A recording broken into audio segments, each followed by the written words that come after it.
है भारत, डिजिटल भारत, दृढ़ भारत। दुनिया के प्लेटफॉर्म पर हम काम कर रहे हैं। दुनिया ने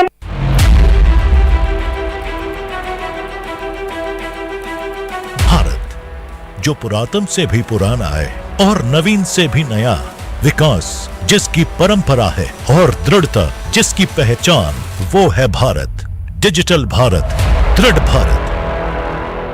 दुनिया के प्लेटफॉर्म पर हम काम कर रहे हैं। दुनिया ने हमने दिखा दिया है, यूपीआई का हमारा प्लेटफॉर्म आज दुनिया को अजोबा कर रहा है। हमारे में सामर्थ्य है। रियल टाइम ट्रांजैक्शन में 50% अकेला भारत यूपीआई के माध्यम से कर रहा है। ऑपरेटिंग सिस्टम से लेकर के साइबर सुरक्षा तक, डीप टेक से लेकर के आर्टिफिशियल इंटेलिजेंस तक, सारी चीजें हमारी अपनी हो, इस पर हमारे ही लोगों का सामर्थ्य जुटा हुआ हो। जहां डिजिटल क्रांति के केंद्र में है ई गवर्नेंस, जिसने मिनिमम गवर्नमेंट मैक्सिमम गवर्नेंस के संकल्प को साकार किया है। नागरिकों के कल्याण से जुड़े विषयों पर ई गवर्नेंस के माध्यम से इनोवेटिव प्रयासों का नेतृत्व करने वाले केंद्र और राज्य सरकारों के विभाग, मंत्रालय और स्टार्टअप्स जैसे प्रतिष्ठानों को सम्मानित करने के उद्देश्य से प्रशासनिक सुधार और लोक शिकायत विभाग तथा इलेक्ट्रॉनिक्स एवं सूचना प्रौद्योगिकी मंत्रालय द्वारा प्रत्येक वर्ष राष्ट्रीय ई गवर्नेंस सम्मेलन का आयोजन किया जाता है। इस वर्ष ई गवर्नेंस पर 28वां राष्ट्रीय सम्मेलन विशाखापट्टनम में आयोजित किया जा रहा है। सम्मेलन का विषय है विकसित भारत, सिविल सर्विस और डिजिटल ट्रांसफॉर्मेशन। ये विषय इस बात को रेखांकित करता है कि एक विकसित भारत के निर्माण में सिविल सर्विसेज की भूमिका और डिजिटल ट्रांसफॉर्मेशन के माध्यम से सुशासन को और अधिक प्रभावी, पारदर्शी और नागरिक केंद्रित बनाने का कितना महत्व है। इस वर्ष के राष्ट्रीय ई गवर्नेंस पुरस्कार 2025 में आर्टिफिशियल इंटेलिजेंस, साइबर सुरक्षा और डेटा एनालिटिक्स जैसे क्षेत्रों में सर्वोत्तम प्रयासों को 6 श्रेणियों में सम्मानित किया जा रहा है। इस साल ग्राम पंचायत के लिए एक विशेष श्रेणी भी स्थापित की गई, जिसमें 1 लाख से अधिक आवेदन प्राप्त हुए। ये डिजिटल क्रांति के गांव तक पहुंचने का स्पष्ट प्रमाण है। इसके अतिरिक्त अन्य श्रेणियों में 589 आवेदन प्राप्त हुए, जिनमें से 19 परियोजनाओं को पुरस्कृत किया जा रहा है, जिनमें 10 विजेताओं को स्वर्ण पुरस्कार, 6 को रजत पुरस्कार और 3 को जूरी पुरस्कार के लिए चुना गया है। चाहे खनन क्षेत्र में माइनिंग टेनेमेंट सिस्टम से 33,500 स्टेक होल्डर्स को एक ही मंच पर सुविधा मिलना हो, या आईएमडी के एआई सक्षम मल्टी हैजर्ड वार्निंग सिस्टम से गुजरात ओडिशा में चक्रवात मृत्यु को 0 तक लाना, या हो मध्य प्रदेश में जमीन के डिजिटल रजिस्ट्रेशन में संपदा 2.0 का योगदान, और केरल में हर घर जल योजना के लिए real time monitoring system.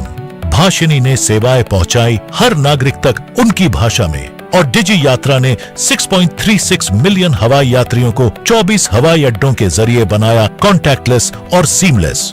नेदरेज V2 ने 30 करोड़ से ज्यादा पशुपालकों तक रोग अलर्ट पहुंचाए। वहीं national capital region transport corporation NCRTC ने रेलवे सिस्टम्स में ITOT कॉन्वर्जेंस के लिए रोबस्ट साइबर सिक्योरिटी उपाय अपनाए, और NIC का दृष्टि प्लेटफॉर्म हर दिन 2 बिलियन से अधिक साइबर इवेंट्स का विश्लेषण करता है। क्वांटम सेफ VPN से सुरक्षा में आया एक नया स्तंभ, और BBMP ई खाता ने ड्रोन मैपिंग और ब्लॉकचेन ने बनाया प्रॉपर्टी रिकॉर्ड्स को डिजिटल और पारदर्शी। चाहे गन टॉक का अमीन मैनेजमेंट सिस्टम हो, जहां GPS टैग्ड विजिट्स और स्पॉट रिपोर्ट्स 5 मिनट में अपलोड होते हैं। महाराष्ट्र से त्रिपुरा, ओडिशा से गुजरात, ग्राम पंचायतें डिजिटल होकर ला रही हैं सर्टिफिकेट, वाईफाई, स्मार्ट क्लास और स्मार्ट सेवाएं। संपूर्ण शिक्षा कवच ने पर्सनलाइज्ड शिक्षा का द्वार खोला, और ललितपुर के क्लीन फ्यूचर इनिशिएटिव ने वेस्ट को स्मार्टली मैनेज करके पूरे गांव को साफ बनाया। इसी तरह ड्रोन बेस्ड रोड सर्वेलेंस जैसी पहल से 85,000 प्लस किलोमीटर सड़कों की सुरक्षा भी हुई डिजिटल, जो ई गवर्नेंस के इस बढ़ते हुए सफर की एक और मिसाल है।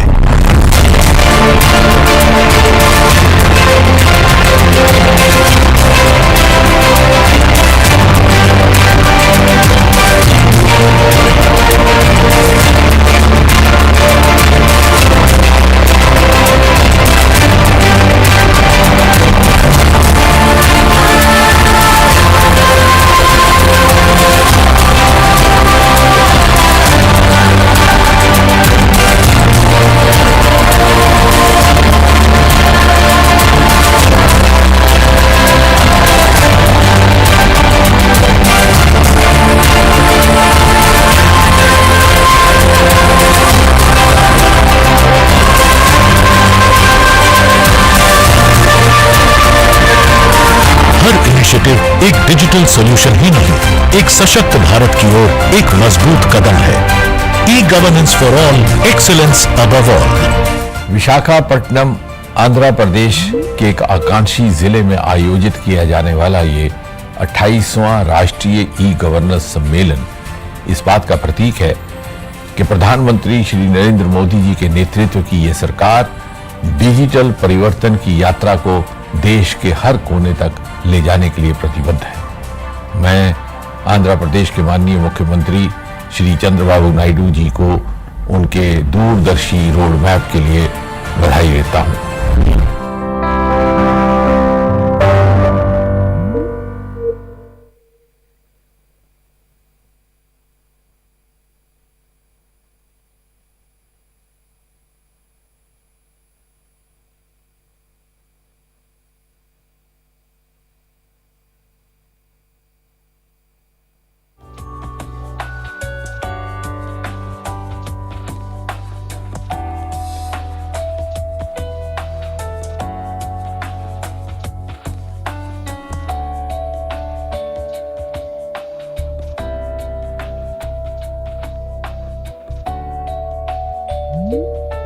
Technology, not as an add-on, but as the backbone of governance. While most states were still grappling with manual systems, Andhra Pradesh, under the visionary leadership of Shri Nara Chandrababu Naidu, made bold moves that transformed public service delivery. It all began in 1998 with computer-assisted registration of deeds, India's first digitized property registration system, reducing weeks of paperwork to just a few minutes. By 1999, citizens could access services from a single window through eSeva, and in 2001, Andhra Pradesh launched India's first full-scale e-procurement platform, setting new standards in transparency. In 2008, ePass ensured timely scholarships for lakhs of students. That same year, the Road Transport Authority digitized all citizen services. In 2011, eSeva brought hundreds of government services onto one platform, simplifying daily access for millions. In 2014, the Core Dashboard was introduced, enabling real-time tracking of government performance. By 2015, AP FiberNet was rolled out to connect homes, schools, and government offices with affordable high-speed internet. The transformation reached every sector.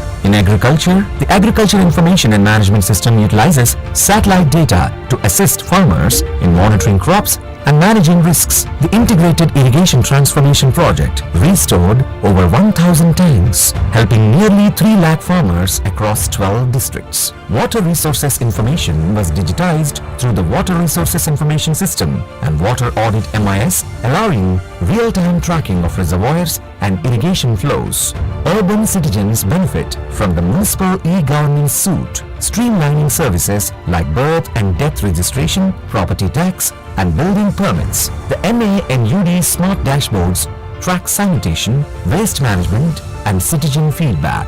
The Animal Husbandry and Fisheries Department introduced disease forecasting, livestock health monitoring, as well as productivity tools. The Mines and Geology Department adopted drone-based surveys and automated systems for royalty and approvals.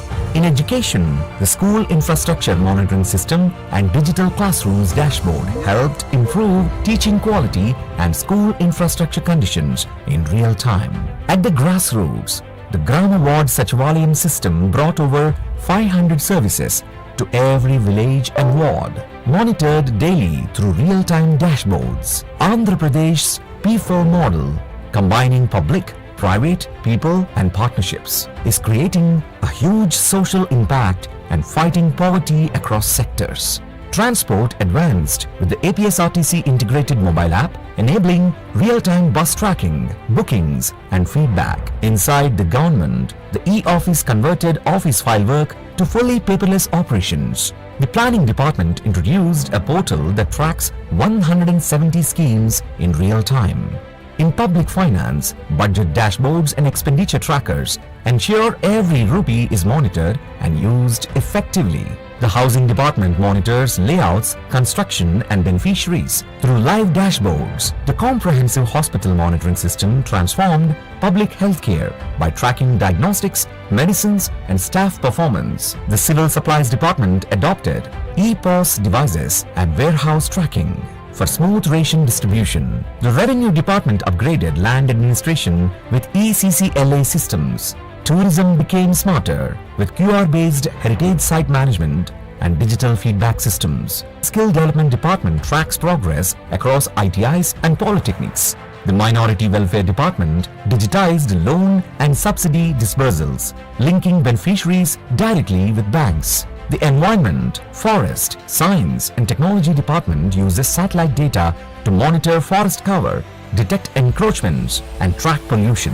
Even disaster response is now smarter with real-time alerts, predictive dashboards and ground coordination during floods and cyclones. In 2025, Andhra Pradesh took another leap with Aware 2.0, launched by the Real-Time Governance Society. This AI-powered platform integrates satellites, IoT sensors, drones and departmental data to deliver real-time crop advisories to farmers, disaster alerts to citizens and predictive dashboards to officials. Governance is no longer reactive. It is proactive, data-driven and AI-powered. Since 2017, Andhra Pradesh has also built a 15,000 plus camera network across 26 districts linked to state and district command centers with advanced AI features like facial recognition, crowd density monitoring, abandoned object detection, loitering alerts and many more. The system empowers crime prevention, emergency response and smarter policing with faster, transparent enforcement. The Police Department modernized operations with ePolice, a fully digital police management system.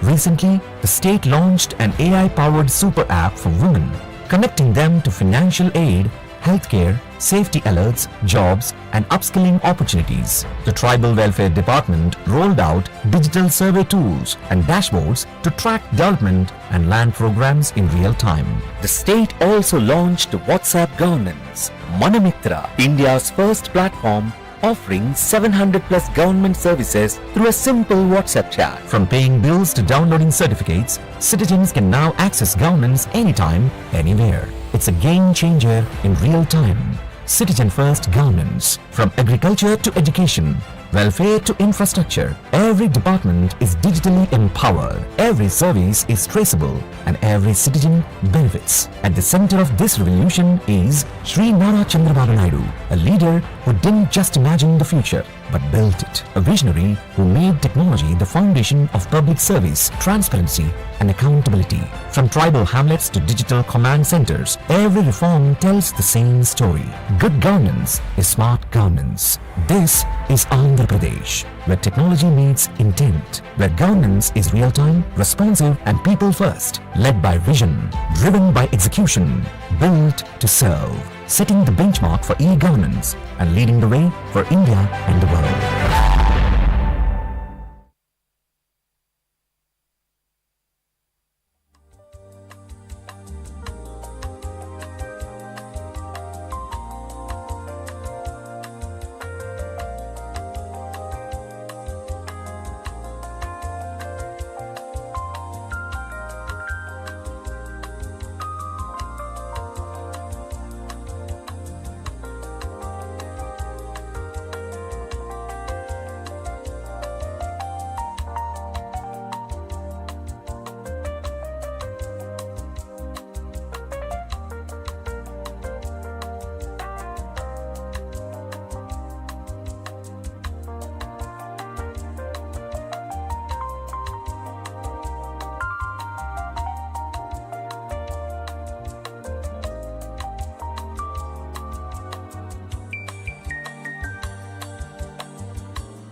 Good morning, ladies and gentlemen.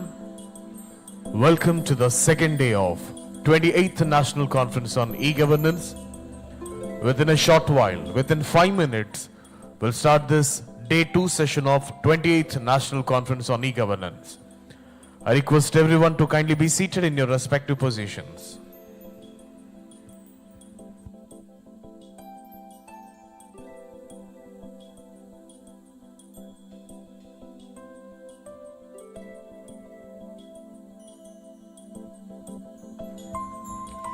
नमस्कार दोस्तों, आप सभी का आज के इस दिन में बहुत बहुत स्वागत है, आदर है, अभिनंदन है, आभार है। आप सभी से खास निवेदन है, कृपया कर आप सब अपने अपने स्थानों को ग्रहण करें। कुछ ही पलों में आज के इस दिन की शुरुआत की जाएगी। And a very very warm and hearty welcome to each one of you to the 28th National Conference on E-Governance, Visakhapatnam, Andhra Pradesh. This is day 2, going to be an explore of glory altogether. Requesting all of you to kindly get in, take your seats, settle down sooner so that we can have a kick start. Thank you.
Ladies and gentlemen, requesting everyone to kindly get in and take your seats. We're about to begin with the day 2 of the most awaited event, 28th National Conference on E-Governance, Visakhapatnam, Andhra Pradesh.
Good morning, everyone.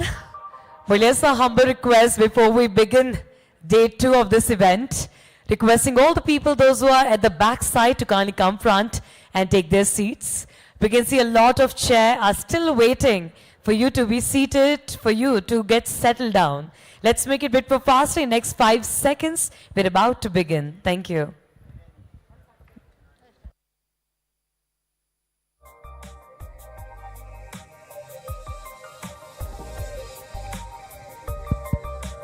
Request all the participants to come to the front. It doesn't look proper that the front chairs are empty. Request everybody at the back, please come to the front. I want the last 8 rows to be absolutely empty. All the participants sitting after the LCD panel, please come on front.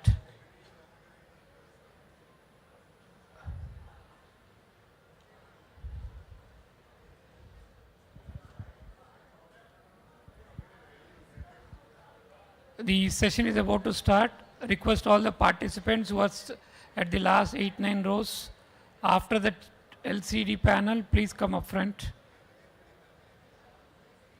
Please, the organizing team, please ensure that everybody is up front. Oh, come.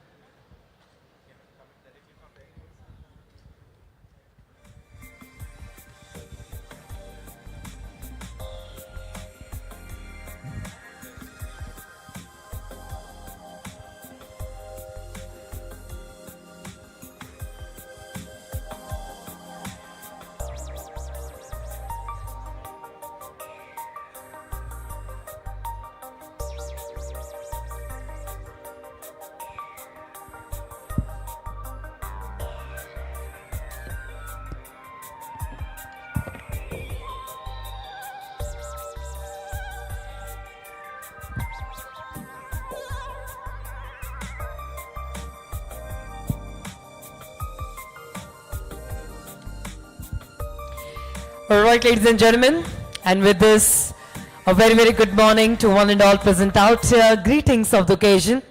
Welcome to this beautiful day we all have been gathered here for. Well, this is Nihar Gupta. I'll be the host for today, and we are here on the spirit of gifting with something extremely picky, something extremely choosy. First of all, I extend a very warm and a hearty welcome to all of you to Vizag. Ladies and gentlemen, this is day 2 of the most awaited event we all have been gathered here for, the National Conference on E-Governance, Visakhapatnam. Can we start this morning by putting our hands together and getting some great energies to this room? Can we do that? First of all, thank you so much for taking the time out from your busy schedules. Do coming down and marking this spectacular gathering with the glory of your presence. बहुत अच्छा लगा कि आप सब यहाँ पर आए और आपने अपना कीमती वक्त हमें दिया. I feel so honored and so privileged to be in a space filled with some of the finest leaders of Vizag. The trailblazers, the trendsetters, the go-getters, the groundbreakers, in short, the movers and shakers of the fraternity altogether. So without further ado, let's completely get into it. Ladies and gentlemen, as we say, that individual commitment to the group makes the company work, the organization work, the society work, and the civilization work. We have the lineup of amazing panel discussion coming up here, which is going to be a veil of a great pack of knowledge coming from the expertise of the industry.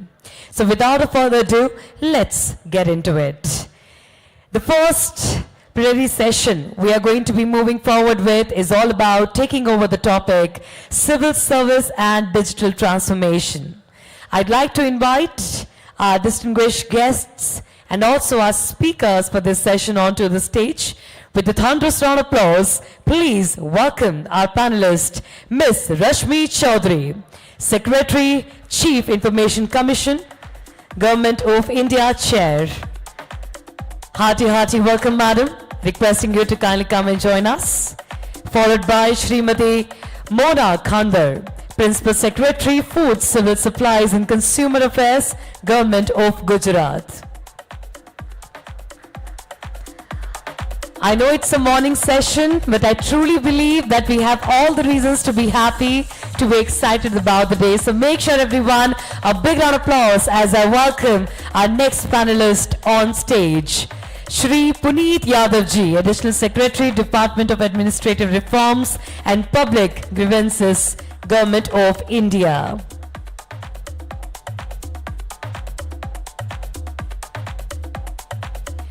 Followed by Shri Babu A, Chief Commissioner of State Taxes, Commercial Taxes Department, Government of Andhra Pradesh. A big round of applause. Ladies and gentlemen, thank you so very much, sir, for being here with us.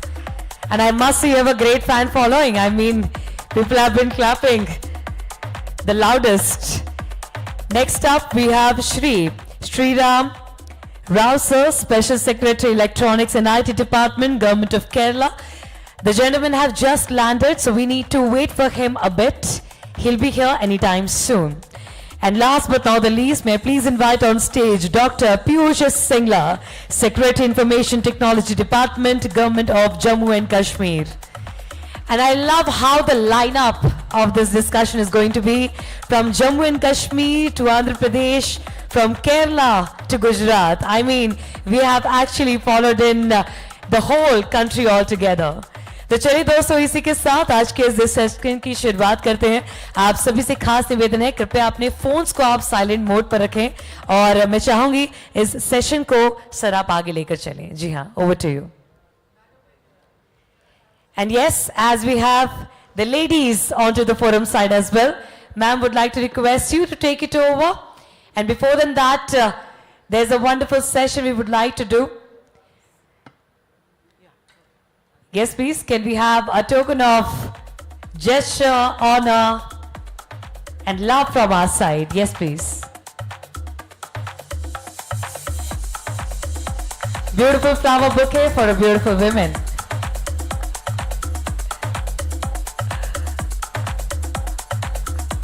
Gentlemen, please don't get disappointed. We are getting the flower bouquet for you too.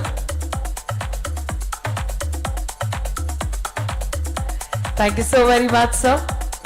Thank you, madam. Thank you very much. A big round of applause. Come on, ladies and gentlemen.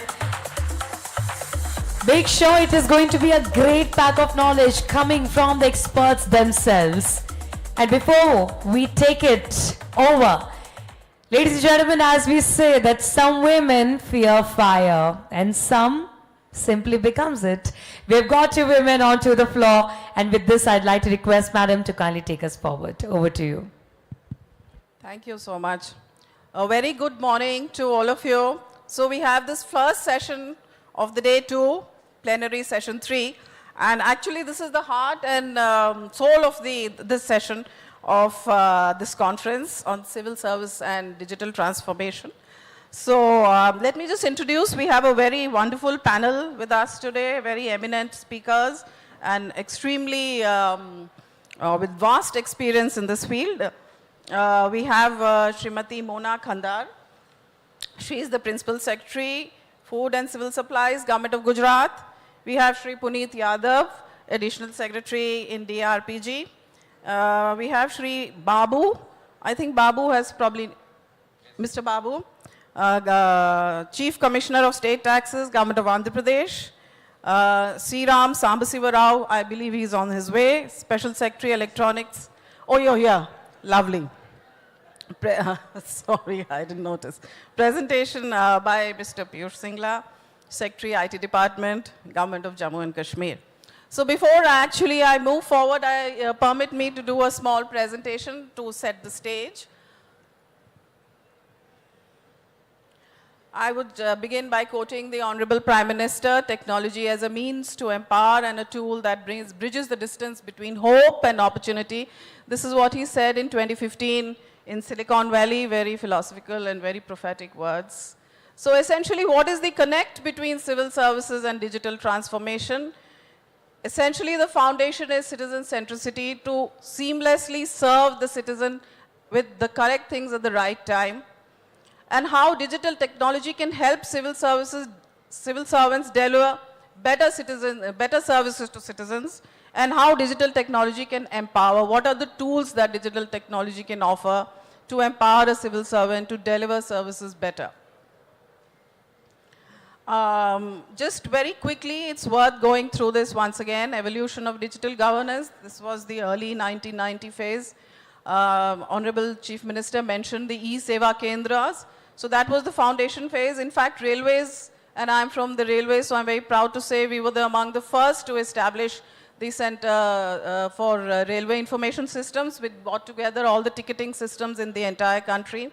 Then we had the integration phase, 2009 to 2014, Aadhaar rollout, DBT pilots, interoperability, then Digital India phase, 2015 to 2020, Digital India mission, the JAM Trinity, India Stack, UPI, DigiLocker, geotagging. And now we are in the current phase, AI and DPI.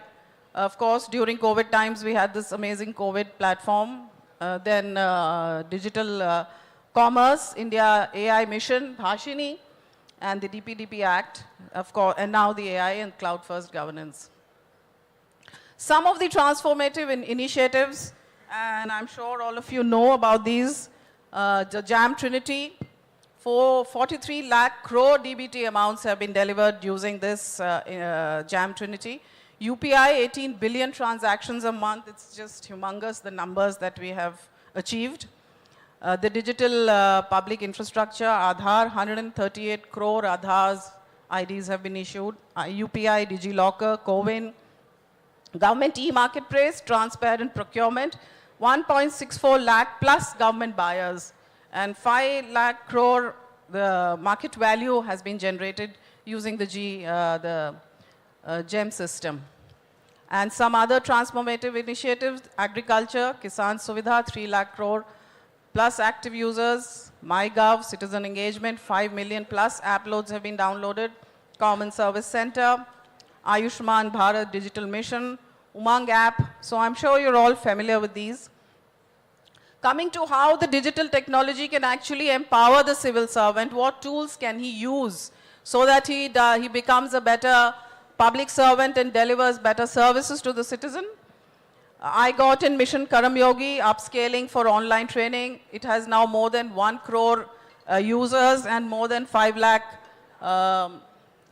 courses have been uploaded on this platform. Generative AI tools, in fact, draft letters, reports, cabinet notes, even policy briefs can be made faster and more accurately. The GIS platform, Bhuvan, for urban planning, monitoring flood-prone regions, and for such things. Bhashini, Anuvadini. Bhashini just won an award yesterday, AI-driven multi-language solutions. Then we have new tools which are coming up, Power BI and Tableau for data visualization, for evidence-based decision-making, and of course the India AI mission, computing resources for AI-driven projects. But we have a long way to go. We've achieved about 38,000 GPU units, but I'm told China and US, of course, are running into millions, so there's some catching up to do here. And some examples of how AI is powering governance, healthcare, agriculture, law enforcement, public service. Challenges, of course, there still continues to be an urban and rural digital divide. We need a tremendous amount of capacity building and digital literacy. Cyber security and privacy, that is another huge area of challenge.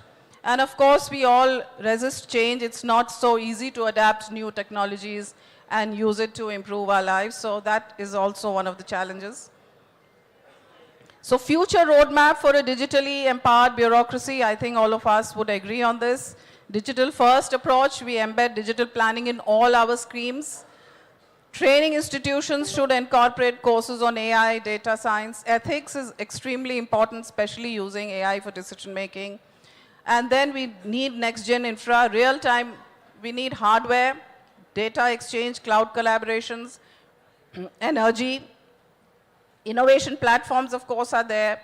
I got Karam Yogi, Atal Innovation Mission. And ethical and inclusive use of technology. That needs to be ensured in all the schemes and that we are going to take up. robust data governance and cybersecurity, strong data protection, and we have this DPDP Act with us. So finally, in conclusion, Honorable Prime Minister said, let us build what empowers, let us lead with technology that unites, includes, and uplifts all of us. So that was my small presentation. Then I would now go to the panelists. We would request, our first panelist is Mona Kandar. You're going to do a presentation on the AI and deep tech rollout in Gujarat. I'm just passing on the baton to her. So, thank you very much. At the outset, I would like to thank Government of Andhra Pradesh and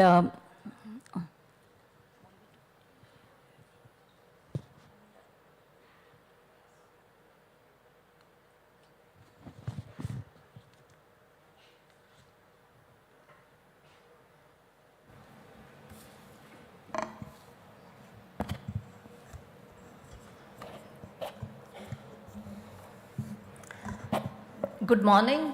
At the outset, I would like to thank the host, Government of Andhra Pradesh, for a truly, this is the Visionary National E-Governance Conference.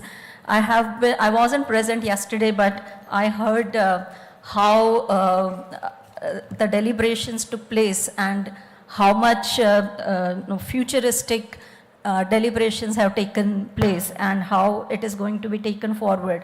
And of course, the department, Government of India, Srinivas sir and his entire team, I'm very thankful to invite me here. And in my previous avatar, I have been just shifted from Department of Science and Technology and IT to Department of Food and Civil Supplies and Consumer Affairs.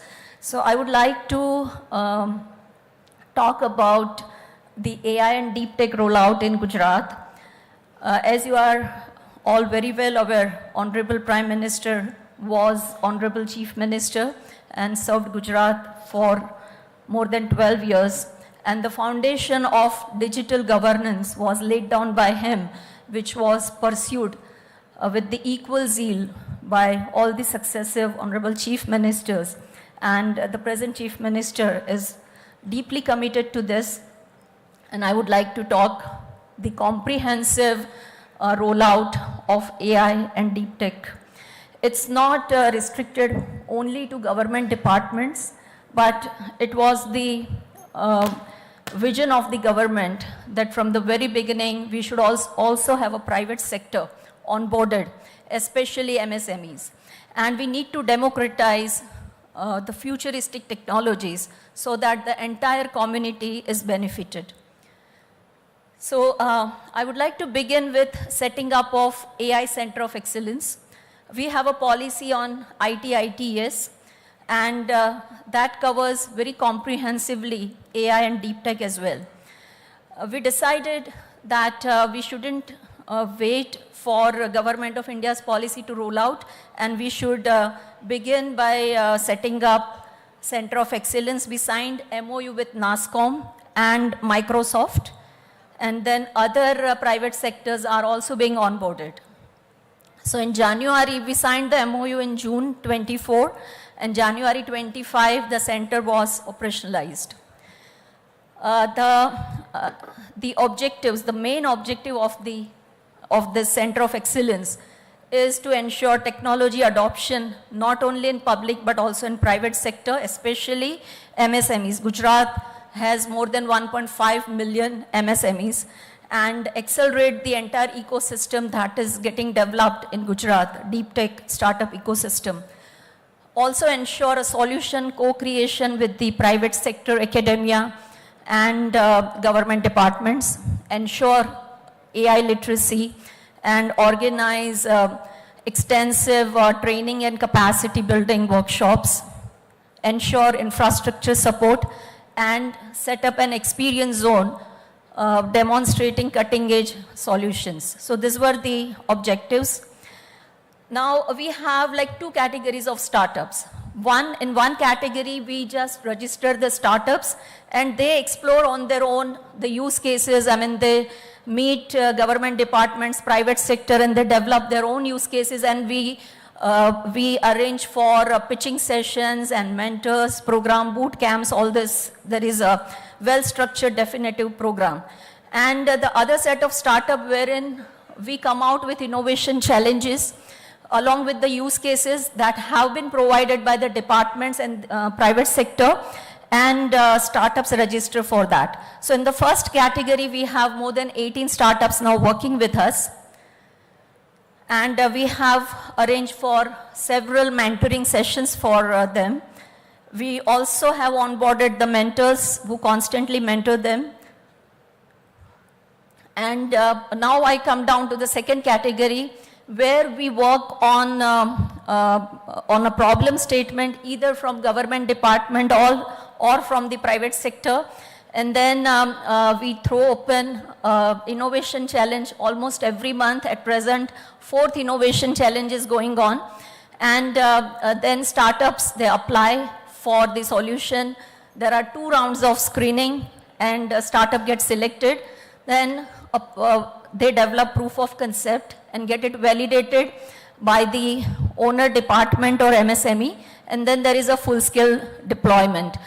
In all, we support this kind of startups up to rupees 1 million. 30% is paid to them by developing, when they develop successful POC, and 70% on full-scale deployment.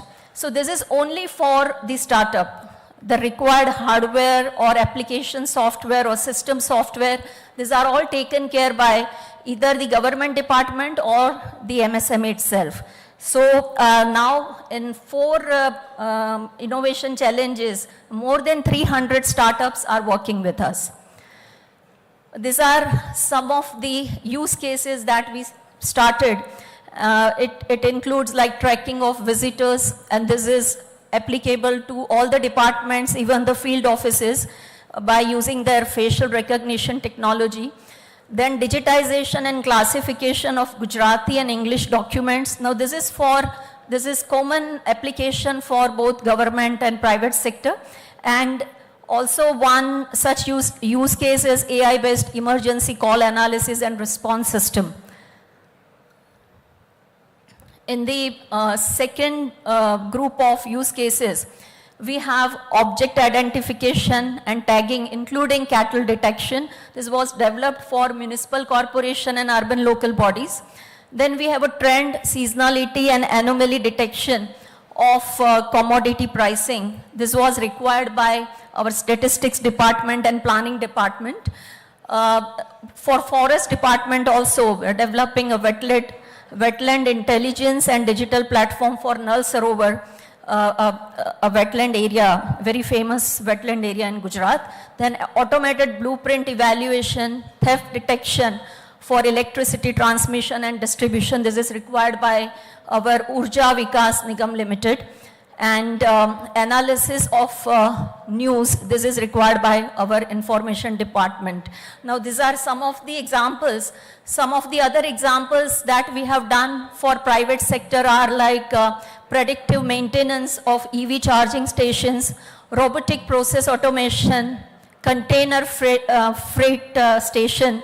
This is for a very well-known logistics company that we have done. Video analytics for smoke pattern detection from formulation. This has been done for a pharma company, and there are similar such examples. I would also like to briefly talk about the state artificial intelligence deployment plan that we have rolled out for next 5 years. So there are basically 7 pillars. And AI task force was set up by Honorable Chief Minister in January. It was announced during our Chintan Shibir on 9th of December. If you see the members, almost all of them are either from academia or from private sector. I was heading the task force at that time. And these are the 6 pillars, very much in sync with AI mission. So pillar-wise, for the data governance framework, we have deployment plan for 5 years. In the first 2 years, we are working mostly to put in place a framework to have our own platform for data sharing. We are also integrating with AI Kosh of Government of India, and to encourage both public sector and private sector to share their data, and to have an encouragement or incentivizing scheme for sharing their data. And for the next 3 years, we will be deploying this data as much as possible.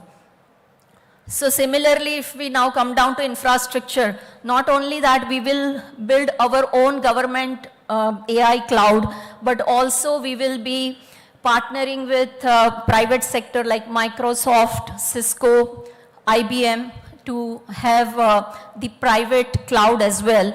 And we will have a layer of design tools and other softwares. We are also planning AI factories in tier 2 and tier 3 cities. Next is to support the startup, and that we have taken up extensively, especially by training and sensitizing STEM students, supporting 100 deep tech startups in the first year, and adding to this number progressively. We are also collaborating. We were the first state also to enter into MOU with Bhashini, to enter into MOU with NIC, and we are rolling out a number of kind of umbrella applications. We are also working on Gujarati LLM. We are planning for LLMs for biotechnology and finance, where Gujarat has a strategic edge. Thereafter, we are again supporting startups by creating fund for them, onboarding mentors, and providing free credits for infra to the startup, and setting up regional incubators and R&D labs. Startup requires a lot of support from R&D, and that is why we are supporting them with by collaborating with academia, especially for R&D labs. We are in fact doing extensive workshops for government officials, training sessions for our own IT manpower, and also for STEM students, private sector, IT firms, and MSMEs. So along with that, we are also enhancing government infrastructure by providing services like chatbot, summarization of documents, especially in Gujarati. In English, there are several other options, but in Gujarati, there are very limited options. So we are supporting all the departments by rolling out this kind of applications. And very important one is a spatial SSO logging, a citizen-specific single sign-on rollout, so that all the departments will have the same set of data for any citizen communicating with the government. So these are some of the data, how we have rolled out these applications. I'm not able to see because of this. So I'm sorry, because of this, I'm not able to see properly, so I need to open up my own presentation. So for Gujarati LLM, we have already started the process. We have come out with expression of interest. Very soon we are going to close it. And the current status is that 16 agencies have participated, and we have created a pool of data for Gujarati LLM. Along with Bhashini, we have signed MOU for rolling out official state language and additional local languages to improve accessibility to state services. We are also working on building AI infrastructure, not only at our data center, state government, state data center, but also collaborating with private sector. We have already signed a MOU for setting up Quantum Technology Park. It is with Karnavati Quantum Computing Technology Park. It is for both developing software platform as well as hardware, and IIT Gandhinagar is going to be a knowledge partner for this. again with IBM and Cisco and Larsen and Toubro. Larsen and Toubro has a very big global capability center in Baroda, and they have shown a lot of interest in collaborating with Center of Excellence. Cisco and IBM are also showing a lot of interest. IBM is also going to provide their quantum computing platform for this purpose, and especially for financial institutions at GIFT. And these are some of the examples of capacity building workshops and training sessions that we have been holding. This is how national, international, and state level delegations that have visited AI Center of Excellence. One very important thing that, as you all are very well aware, recently Oracle has signed an agreement for USD 300 billion data center. We are seeing that how in the technology space things are changing. NVIDIA has announced investment in Intel. And that's why data centers become very important for us. You all must be very well aware that Reliance has announced a huge data center, setting up a huge data center in phases at Jamnagar. So we are also working at a cable landing station and have a special emphasis on setting up data center, especially for AI. So these are some of the initiatives and that our state government has taken, but I'm sure as we go forward, more and more things are coming forward, what all we need to do and what all we need to roll out. It needs to be a comprehensive plan, and there are challenges, but I mean, we cannot wait for these challenges to be resolved. We have to move forward and keep resolving these challenges, and also begin very quickly with quantum computing, and we cannot be left behind. And when it comes to an edge, then we have to be fully ready for that. That is what we are doing, and we would like to collaborate with other state governments. We'll be very happy to know how other state governments are progressing in this area, and we would like to collaborate with all the private sector and public sector institutions working in this area. Thank you very much. Thank you. Thank you very much, Mona ji, for a very informative presentation. Actually, I should have mentioned this before launching into this panel, that we have about 1 hour, 15 minutes, so I would request the speakers to take about 10 minutes each. And at the end of the session, we could do some interaction and question answer from the audience. So that should be kept in mind. Now I would request Shri Puneet Yadav ji, Additional Secretary in DARPG. He would do his presentation on CP grams. Thank you.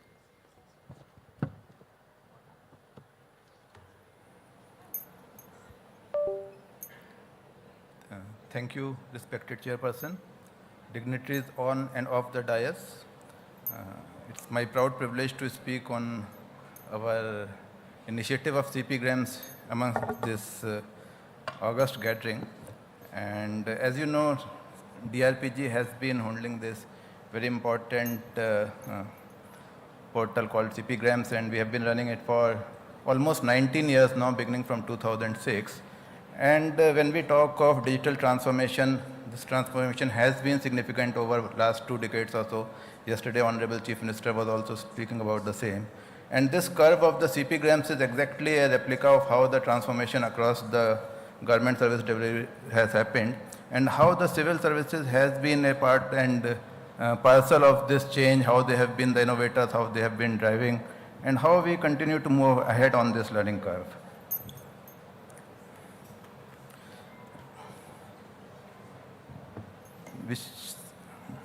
So basically, today in CP grams, we are handling almost 30 lakh grievances in a year. If you see in the last 5 years or so, we have handled almost 1.3 crores grievances. And why this grievance is so important is because this we have been discussing since yesterday, and Madam also said that this is an opportunity for the citizens to bring and notify the government about something which they are dissatisfied about, something service delivery which they are finding a gap or a lacuna. And this is about transparency and accountability. This word has been coming again and again. And vis-a-vis the citizen who deserves to be empowered, who And when we were growing up, I still recall if I had to go to a government office, I was literally apprehensive what will happen, whether I will be treated properly or not. So this CPgrams is a very important portion in this empowerment of the citizens. When citizen is getting a voice to tell, this is the service which I was due, I was entitled to, but I have not been delivered. I need a redressal. So giving this portal is so important, giving this opportunity is so important. And if you see the numbers and the curves, how it has been rising, this speaks about the necessity of this portal and how all the governments are focusing on this. I'll again say that Madam also said very rightly, technology has to be an enabler. It has to be a bridge between the citizen and the government and not a divide. And this is exactly what this CPgrams is doing. It is an important bridge between the citizen and the government. And we'll just see how it has been enabling this change. Now, in the year 2022, Honorable Prime Minister, because DRPG is the ministry under the Honorable Prime Minister, our respected MOS also has been giving considerable time to this CPgrams portal. So this review occurred at the level of Honorable Prime Minister, and he said, while you are redressing the grievances, you are saying it is disposed, but whether the citizen has actually got the service. It is not about I getting a grievance and sending it to a different department that, okay, I am not supposed to do it. Whether the redressal happened or not, whether the service got delivered or not, this is what it has to be ensured. So in this 10-point service delivery, if you see, first is the universalization of CPgrams. When we see these grievances, it takes a lot of time for the grievance to reach the actual grievance redressal officer. When we joined as SDMs in the field, I used to get grievances marked from maybe coming from Government of India, which were 2 to 3 months old. It used to take that much time from hopping across center to state to district to SDO office, and then the service delivery was happening in a Gram Panchayat. So it would still take another 1 or 2 hops just to reach the person concerned. Now, working on this, today what CPgrams is doing, we are ensuring by use of AI that the service delivery, it reaches the concerned GRO immediately. So the moment the grievance is redressed, it is received, it has to reach the grievance redressal officer at the earliest. It may so happen that still he is not the right person, but within 1 or 2 iterations, the grievance reaches him. So if you track the trajectory, earlier it used to take almost 4 months for a redressal to come, which is around 120 days. Under CPgrams, this timeline has come down to 14 days, which, and as we get to see these grievances on daily basis, still there may be 1 or 2 iterations in which it is taking time to reach the right person. But still it is a tremendous improvement. Going to the next point, which is about the language translation. Now, even when we come here, I am talking to so many people, they would not be knowing English, they still don't know Hindi. So how to file a grievance? This is about citizen empowerment, which is where Bhashini comes in, and it plays a very significant role, ma'am. Because we have connected through Bhashini with 22 languages. Now people are able to file their grievances, as you can see, in these 22 languages. So you just have to, and through voice and text translation, people can submit their voice grievances, it gets translated into text, and through text it gets translated into English or Hindi, it reaches the right GRO, and the GRO has to redress in the time frame. 21 days is the time frame which Government of India has allowed. But as you see, the average is below that, because a lot of grievances are happening at a rate faster than that. Now, as an outcome of all this, if you see what is happening, for last 38 months in a row, disposal of more than 1 lakh grievances has happened within Government of India Ministry and Department. That's a significant number. 1 lakh grievances in a month is huge. And as I said, 28 days was in 2019, but at some point of time it was in the range of 120 days. Now it is 15 days. It was 14 days over a period of 6 months. And what is very important in CPgrams, under the leadership of Secretary DRPG and our Honorable MOS, very frequent, actually at the secretary level, weekly reviews are being held, and at the level of MOS, we had a very large review meeting in July. So all the ministry secretaries were there the concerned nodal officers were there, and they had to tell what is the progress of their respective ministries. So this review is very important. When this CPGRAM was started, we had some couple of 200 to 300 GROs. That was the insignificance attributed to the grievance redressal in long back, 2 decades back. Now we have 107,000 GROs amongst the state, Government of India ministries. We also have around 55,000 or almost 45,000 GROs in the state governments. So this is what, and the grievance user feedback is very important. Now we have almost 50% rating in the grievance user feedback. 50% coming from people who are aggrieved. I would say it is very promising. I am not saying that it is very satisfying or it's an excellent feedback, but 50% from an aggrieved person, and this is the feedback which we are getting by the through the machine. So this is a lot of improvement which we have seen. Now this is the CPGRAM's dashboard, what it looks like. We can actually see every morning what is the feedback across the governments, state governments, ministries. Every individual grievance can be looked into. This is not the only portal. We also have a feedback portal in which we collect feedback from the citizens through call centers, and they give the rating of the officer, whether my grievance is resolved or not. And IGMS is the third portal in which we do the semantic search. So by use of AI, the application itself segregates whether this is a high priority complaint. It may be related to a senior citizen, it may be related to a land issue, law and order issue. So it gives a grading. If it is high priority, it lands at the top of the GRO's pendency list. This is what I said, use of AI is very important, because when we are talking of large data, 30 lakh grievances, it is almost impossible to handle it in Excel and Word files. It is use of AI which is actually an enabler. Now this is the data, how it looks like at the bird's eye view level, I would say. And we are integrated with the state government, and this is a two-way traffic. If we get a grievance related to the state government, we have connected with the state portals, we can transmit to them, and vice versa. If someone has lodged a grievance on the state portal about Government of India ministry or department, they can transmit it to us. Again, as I said, this is a work in progress. It is not that we are very complacent and we are saying that it's a very efficient solution.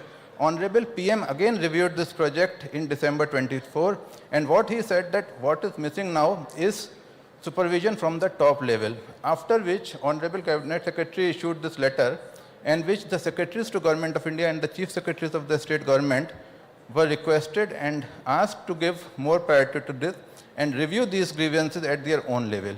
And accordingly, under this work in progress, we created another panel for the review meetings, which is getting documented. Now, as individual officers, we are frequently reviewed. Every year review happens. But if you see at the level of ministries also, this review is happening by Government of India, how individual how individual ministry is faring.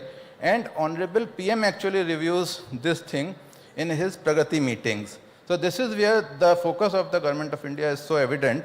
And you can see the ministries are getting marks on 11 parameters. So it is a very comprehensive framework which has been created. And once, even if you are Secretary to Government of India and you are at the senior most level, you have to go and tell why my ministry is not doing so well. So which is where it creates a lot of pressure to all the GROs, all the line department officers, to take this on high priority. Now coming to the figures, if you see, I just want to tell two things. See, Government of India, this portal is working pretty efficiently because we get around 1.3 lakhs grievances in a month or so. Disposal is also likewise, but pendency is 62,000, which is less than the half. And specifically if you consider that the timeline allowed is 21, this pendency is also not a stagnant figure. This is getting actually, this is a flow. By the end of another 10-15 days, these grievances will be resolved and the next pool of grievances will come. When you come to the state government figures, they are slightly concerning. If you see, the grievances are coming in CPGRAMs in the tune of around 60,000, but the pendency is 1,80,000 or so. So the pendency is almost 3 times the grievances which are coming in the state level. Now CPGRAMs does not capture all the grievances of the state government because a large number of grievances would be going to the concerned state portals. But still, if this is a replica, if this is a mirror image of what is happening in the other portals, then we have a point to say that state governments can actually either ride fully on the CPGRAMs, and there's a lot to take away from the CPGRAMs performance. Now we do a lot for the training of the state governments. There are 19 states which are mentioned in the State Training Institute. We work through the state ATIs, and this number keeps on rising. So as we talk, still another 5 or 6 proposals are in progress, and round the years trainings are being conducted just for the empowerment of our officials. When we talk of civil services and the digital transformation, these are very highly technical issues, and our officers have to be groomed on how to concern and how to resolve these issues. Now, based on this, CPGRAMs has been rated as the top 100 ideas by the India Today, which is a great recognition.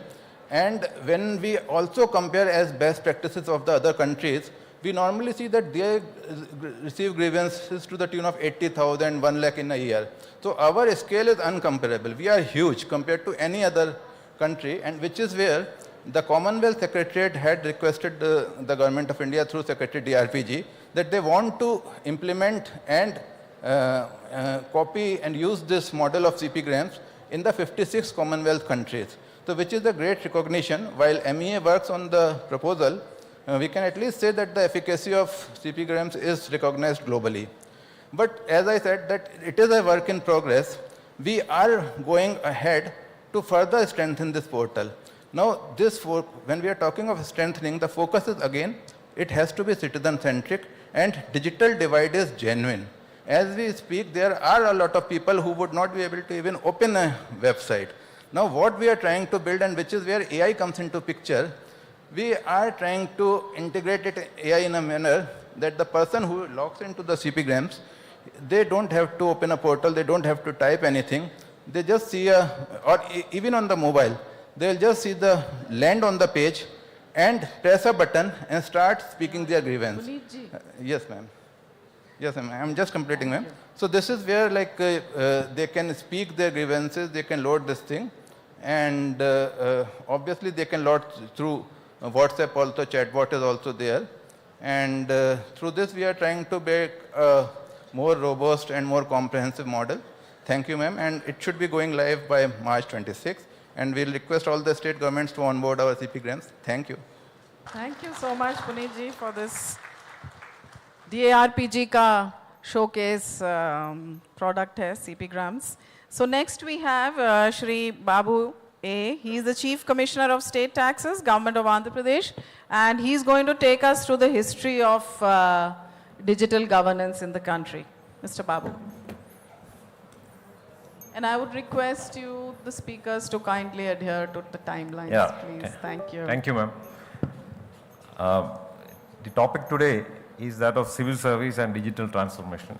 So I extend a warm welcome to my co-delegates to Andhra and the team DARPG and also the team Andhra Pradesh who is sitting here. We as civil servants, when we get into the service, we come up with a lot of theoretical outlook, come to our academy, and then go down to the field. And when we are in the field, we are taken through, the roles that we have to do. Now, these roles, are being designed over a legacy. I mean, that legacy is of more than 75 years. In fact, beyond that, if you take the British system also. Now, this legacy of policy making, execution, system creation and change management, and training and facilitation, we feel that these are the roles of civil servants. In fact, the IT systems that we create during this journey, sometimes starts from a village, sometimes starts from a block, or a district. And the commitment that we give to the people of the state or the place that we serve is that what you innovate there with their support goes back to them to make their life easier. Now, for that purpose, I think the last part, we can create IT systems based on the what we see on the ground, the way it is rolled out.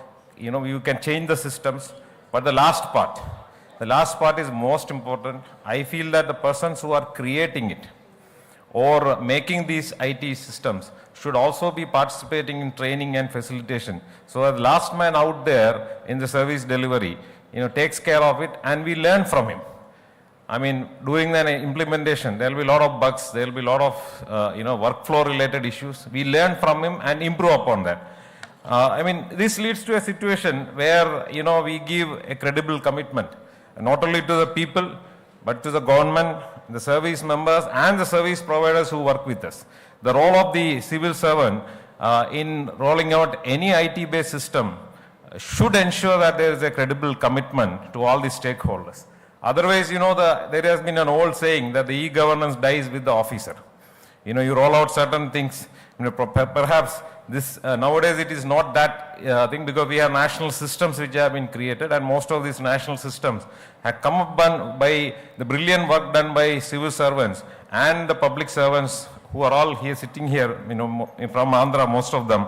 And they create it and then give it to the nation. It starts with the district or the village and then goes to the state, and from state to the country. Now this credible commitment, now when the officer goes away, the service providers, they will get into a jittery mode. Now what will the next officer see it? And there has been a chance of rebooting it. A new officer comes in, you reboot and everything. You keep aside what has been created by the earlier officer and then you start afresh. Now that is a system which will lead to breaks, which will lead to some kind of tightened walls. That's not the way. We have to innovate on what base that has been given to you and then improvise it and do it and then add on.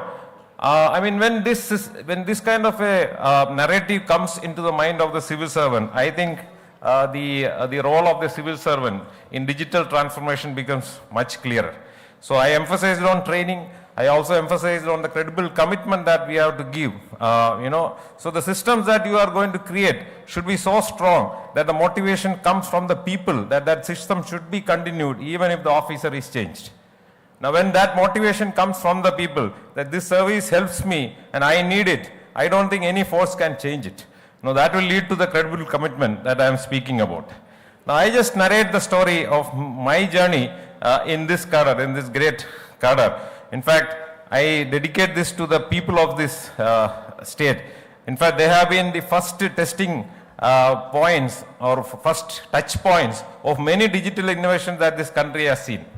And it is because of the receptivity that the people of Andhra has shown that many of these projects have been scaled up. And as a sub-collector, when I joined back in 2003, we created the first module of MGNRES, that is the estimate module. And this was tested in my subdivision called as Madanapalli. And now where the MGNRES system is.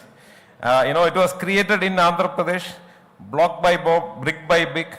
And there is a situation where a person who wants job, gets a shelf of job, goes, gets an estimate, do the work, get it measured, and get his payment of wage and the material in time. Now this system was created in this state, and now it is a nationwide system. It evolved from the service provider. It moved from one service provider to another, from a private party to the NIC, but still it runs, and you know the importance of it. Any person who is having a need of a job finds that. We did the first iris-based PDS during that time. There was no Aadhaar at that time. Andhra was the first state to enroll iris images of its citizens and then rolled out PDS. And thereafter office automation was done in my sub-collector office, which has led to some of the inputs that has gone into e-office. And then I joined as CEO of Arogyasri. I was there for 4.5 years. The target given was to extend health insurance to 8.5 crore people of the state. There was no system. We had to capture the person from the village to the hospital and then go back, follow up, make the payments. There was no payment gateways available at that time except for the RTGS or the next NEFT payment which is available with the banks. So you create a system brick by brick again, sitting with the IT team, working on page by page, line by line the workflow, and it was rolled out. It created history. This was the first public health insurance scheme covering 8 crore people of this state. And this led to, Ayushman Bharat. In fact, the workflow which was created in Arogyasri was used in Ayushman Bharat. In fact, even I was also called as CEO of Ayushman Bharat too, but 4.5 years I wanted to, relook at another area, but the system continues, the same system continues, where a patient get discharged from the hospital, within 7 days the hospital get the payment. So your packaging is done properly, the follow-up happens properly. And, this led to a lot of state level schemes also before Ayushman Bharat has come in. There was a saying when I attended a WHO panel, there was the Secretary Health to the US President as my co-panelist. He said that our country is spending around $5,000 for health related IT per person insured in my country. But you are spending $3 per person. That was the Arogyasri system that we have created. So India has that impact of creating systems at a lower cost. I then joined the Joint Collector's post. Thereafter, it was mostly of public grievances. Sir was telling about CP grams here. The grievance system is so, complex that though we may say that it is resolved, it actually doesn't get resolved. You keep on touch basing that particular grievance again and again, whether resolution is proper or not. So we created around 6,000 subjects, sub-subjects during that time, and that same subject, sub-subject even remain even now, which is part of the PGRS and WhatsApp governance now, where departments have been divided into this and then proper coding is done. And then came Aadhaar. We had the KYR plus system where 50% of the people got enrolled. And I would like to say that the district where I worked, 50 lakh people were there, and we were the first district in the country to complete 100% Aadhaar rollout way back in 2010 February, I am talking. Now after that it was a rollout of Aadhaar based governance. So we introduced the first public distribution system which is Aadhaar enabled. In fact, there was no post device at that time. The post device was created, a jugaad was created. In 45 fair price shops we started it. And thereafter it is history. You know that we got into a cashless system also later on, and now almost 6 lakh fair price shops in the country run on the same system. So when I went to Kerala, my state, when I went to the ration shop there, I found the same interface, user interface with the same color. Only thing is, instead of Telugu, it was in Malayalam.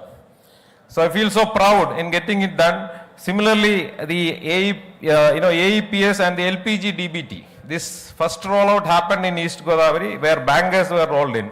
We got into Aadhaar in Social Security and Aadhaar in MGNREGs. This is for payment purposes. As Collector Adilabad, I could do that. And then in GHMC, this is the first department in Andhra which introduced e-office. And now e-office is there in the village level system also in our state. We fine-tuned it. The file coding was done by civil servants themselves. In fact, the trainee civil servants were sent to different departments. They did the file coding and we created it. And now we are one of the largest users of e-office in the country. Our Chief Minister signs every single file digitally. No manual files are there. In fact, the CM said that I will not accept any manual file, and then it was a thing, and I am so happy to say that as a collector of the district, I could run the state PMU of e-office, and Bhaskar was my neighboring collector, and he also picked it up quickly. So we two districts ran it, so other districts have to catch up. And then it became a state level thing. It has eased the life of so many people. We did the Aadhaar enabled fertilizer distribution system for the first time, again in Krishna and West Godavari district, with the funding of Tata Trust. We didn't get the funding from Government of India initially. We approached, but we didn't get. So we approached Tata Trust with this project, and I still remember me presenting to Ratan Tataji about this project. And when I came out of the presentation, I got a 6 crore check, which I divided among 2 districts, and we rolled out this Aadhaar enabled fertilizer distribution system for the first time in the country in almost 2,000 fertilizer shops, and thereafter, it was a rollout. I remember going to almost around 10 states explaining this project.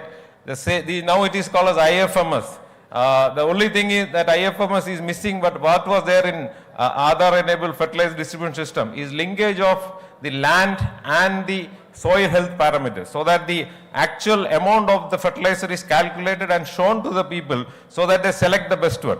And that will lead to, whatever we have seen recently about, fertilizer shortages or, fertilizer, a lot of people queuing up can be avoided if that is rolled out properly. We did a event called as Krishna Pushkaram, wherein 18 different technologies were used to manage, around 2 crore people who came in 12 days time. Now these technologies helped in communication, in managing the crowd, in managing the law and order, all the systems. Now this became so popular. We also got the feedback, and based on the feedback it was done, this became so popular that the control room in Krishna Pushkaram gave birth to real-time governance in the country. The control room, that's where the Honorable CM decided that why, if we can do it in one event, why can't we do it in the entire governance? So then it was a move towards from there to the CEO of RTGS. I was the first CEO of RTGS, developing the entire platform behind it. We did the people's survey, wherein Aadhaar was linked to a person. Now these persons were linked to a family.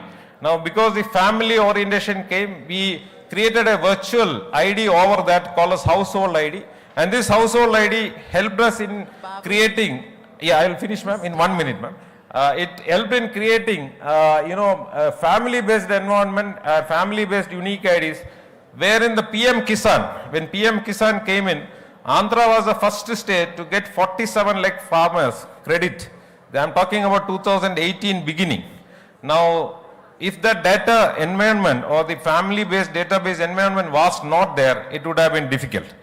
The innovations list continue. Why I am trying to say is that all these were created, from scratch, learning from the people, learning from the last man out there. I have a breakout section today on the commercial tax system where we are using the artificial intelligence. Now, the learnings of a civil servant from the ground create systems which becomes national. That is what we have to do. So there may be a lot of difficulties. Funding may be one of them. Don't worry about funding. Approach all the sources that you have in front of you. Get it done. Get it going on a small scale. Scale is not important initially, but you have to do it and prove that it reaches the people, and they carry you forward the flag. So even if you are out of the system, they will ensure that the scheme continues. So I wish all the very best to the public servants and the civil servants of this nation in taking this digital transformation forward. Thank you. Thank you, Babu Garu. That was an amazing journey. Next up, we have C. Ram Sambasiva Rao. He is Special Secretary, Electronics and IT Department, Government of Kerala. He is going to talk on citizen experience and digital governance standards. Kindly keep in mind the time limit of 10 minutes. Try my best to. Yeah. Thank you. Yeah. I would like to thank DARPG for inviting me to speak at this session on civil service and digital transformation as part of National Conference on e-governance at this wonderful city of Visakhapatnam. Today I will focus on 3 areas: the basic expectations of citizens from the government, what is actually being delivered in practice, and finally, how can we achieve the best possible citizen experience and effective governance through digital transformation. These are personal insights drawn from my experiences in digital governance. My purpose is not just to share experiences, but to invoke reflection on the true essence of digital transformation, which lies in citizen experience and effective governance. Citizens today are experiencing the results of massive disruption brought about by technology adoption across all walks of life. Citizens no longer compare government services with other governments. They compare government services with the digital payments, e-commerce platforms, and telecom apps. Citizens expect transparency, reliability, and speed in service delivery. Easier said than achieved. And they also demand accountability, both in prudence in decisions and performance in outcomes, fairness in process, and more importantly, participation in governance. Any gap in these areas creates a trust deficit. This is the new benchmark for governance. The true barometer for an effective governance is citizen experience, how citizens experience governments in their daily lives. Traditional governance was rule-bound, hierarchical, siloed, and paper-driven, with a tendency to treat citizens as subjects. Digital governments must turn this around, making governance citizen-centric, collaborative, data-driven, and rights-based. We can't fix what we don't measure. But the real question is, are we monitoring the right parameters? I would like to actually put across these points. Are we assessing the quality of service delivery in the right way? Are we tracking whether citizens themselves are completing online transactions without depending on middlemen? Are services truly faceless and contactless? What are the failure rates in service transactions? Are grievances being resolved quickly and with satisfaction? Are we actually monitoring this in our service dashboard? I would like to actually think about it. In fact, I myself am thinking about all these matters when we are actually designing our new programs. Governance today requires hard KPIs, proactive disclosure of expenditure and results, engagement scores that reflect real citizen participation, and proactive action taken before public outcry. If we measure citizen experience with the same rigor as GDP, the quality of governance will inevitably raise to a totally different level.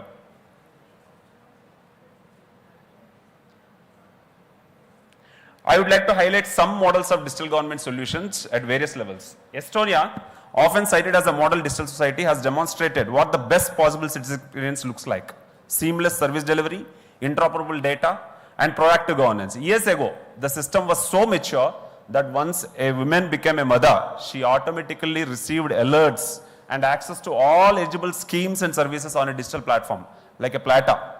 Similarly, countries like Singapore and South Korea have built extremely advanced systems. When we went to Singapore, we have seen it is extremely rare to see citizens visiting government offices. We haven't seen any person visiting government offices. Services are available digitally end-to-end. India too has shown what is possible. With India Stack, we created world-class digital payment solutions, demonstrating how strong architecture and open systems can transform service delivery. Andhra Pradesh, as a newly formed state, launched the Pragati initiative, an ambitious attempt to build a one government approach through solutions designed under a statewide technical architecture. It would be valuable to study its progress and impact. In Kerala, like most of the states, we were faced with multiple legacy IT systems. We chose to begin at the local level. We implemented ILGMS, Integrated Local Government Management System, for rural local bodies. Later on, we started K-Smart for urban local bodies, both designed to promote one government approach. Now, we want to promote this one government approach at state level, and we have taken up a program called Nammade Keralam, a digital Kerala initiative. My key observation is, many state level initiatives remain department driven, missing interdepartmental synergy. Very few truly match the global benchmark of citizen experience. This is the critical gap we definitely have to work together and we have to try to bridge. Digital transformation, whether at government level or department level, requires a clear vision, a well-defined strategy, and a comprehensive framework. At the very minimum, the framework should consist of an organization framework, a legal framework, a fiscal framework to ensure all the finances are prudently used towards a single cause, and also more importantly, a technology architecture. But the real foundation, whatever we do with the top layer, the real foundation is people empowerment and digital literacy. Because only empowered citizens will demand the best possible citizen experience. And only a digitally literate society can consume services is equal to adoption plus trust. So Kerala, so these are the core features of digital government. So due to the paucity of time, I am not going to talk much about this. Citizen-centric foundation, trusted digital identity and access, smart and proactive governance, continued feedback and innovation. So I just want to highlight some key initiatives, some high-quality digital governance models established by Government of Kerala, which can be replicated, which can be studied in detail by all. One is smart education. We have established India's largest ICT network by establishing 45,000 high-tech classrooms, backed up by a Samagra learning management system, and with AI and robotics introduced as subjects of study for children. eHealth Kerala, these are some of the initiatives which I am directly or contributed to a great extent. So eHealth of Kerala is an initiative through which we have totally transformed the experience in hospitals by establishing one electronic medical record. There are absolutely no queues whatsoever now in all our public hospitals, a major thing.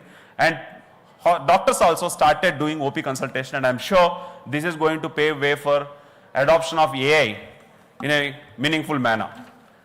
We have established a national model in land administration by taking up this program called Endabhumi.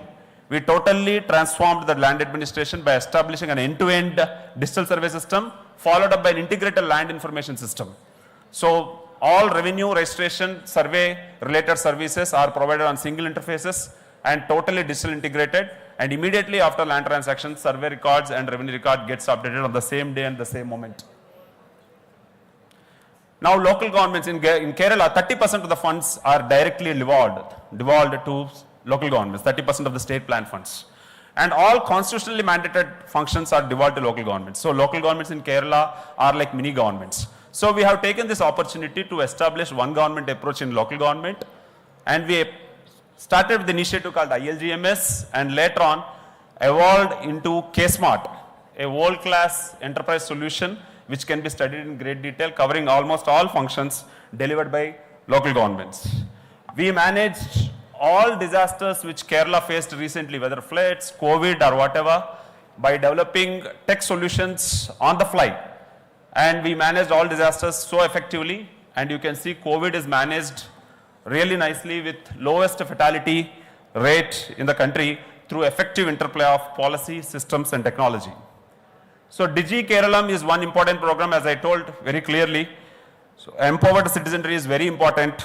So inspired by Kerala's People's Plan campaign and Saksharata mission of 90s and 2000s, Digi Keralam program is now started, and we trained over 20 lakh people on digital literacy, and Kerala became the first state with full digital literacy.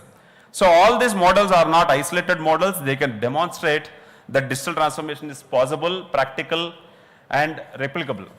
Now what we are doing, we are actually now, this is not sufficient.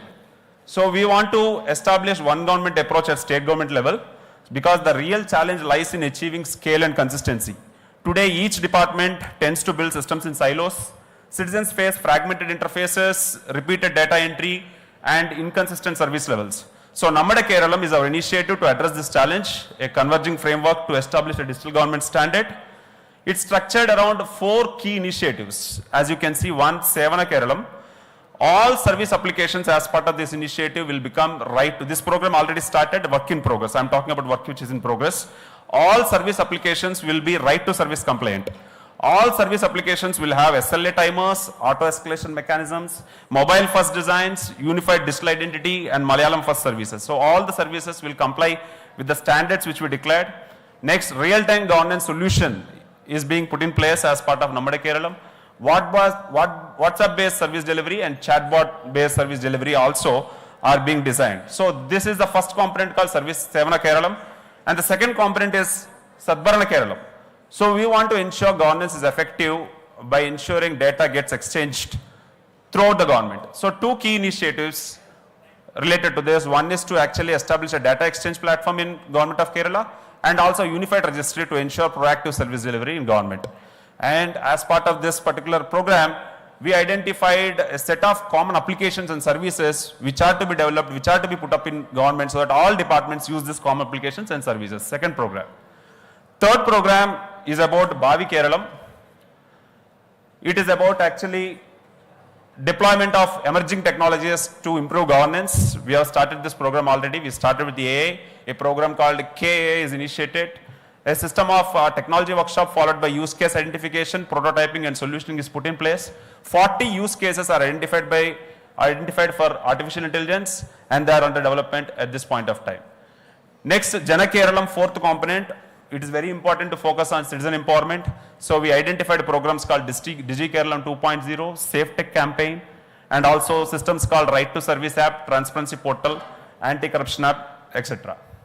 So these are the 4 programs which we identified, which is part of this larger program called Nammada Keralam.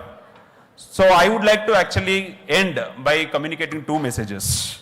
India's digital transformation will be truly complete only when states and local self-governments are fully digitized. To achieve this, we need a digital government standard for all states and LSGAs.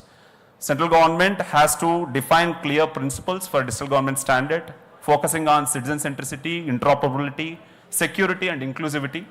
After that, freedom should be given to the state governments to innovate and develop locally, and incentives can be delivered. Now central government is providing a lot of incentives and it is leading to very good work across states. What I believe is digital government standard should be part of that incentive framework. It will definitely enable total transformation in the country. So when every state and every panchayat, every local government operates on the same trusted digital standard, India's digital transformation will be truly complete and same quality of governance will be there across the country. Let me leave you with this thought. Digital government is not just about technology. It is about vision, strategy, organization, policy, finance and technology working together. But above all, it is about trust. Trust is built when governance is transparent, seamless, inclusive and proactive. Together we can and we will build the future of digital India. Thank you very much. Thank you. Thank you so much, Sambasiva Raoji. You gave us a lot of food for thought, setting of digital governance standards. I think something for DRPG and IIPA, both to develop KPIs in this sector. And thanks for sharing Kerala experience. So last we have, and not the least, we have a very interesting presentation by Dr. Piyush Singla. He is Secretary IT Department, Government of Jammu and Kashmir. Kindly bear with us. I think we are sort of a little late into the schedule, but we will all listen to Dr. Singla. Presentation, please.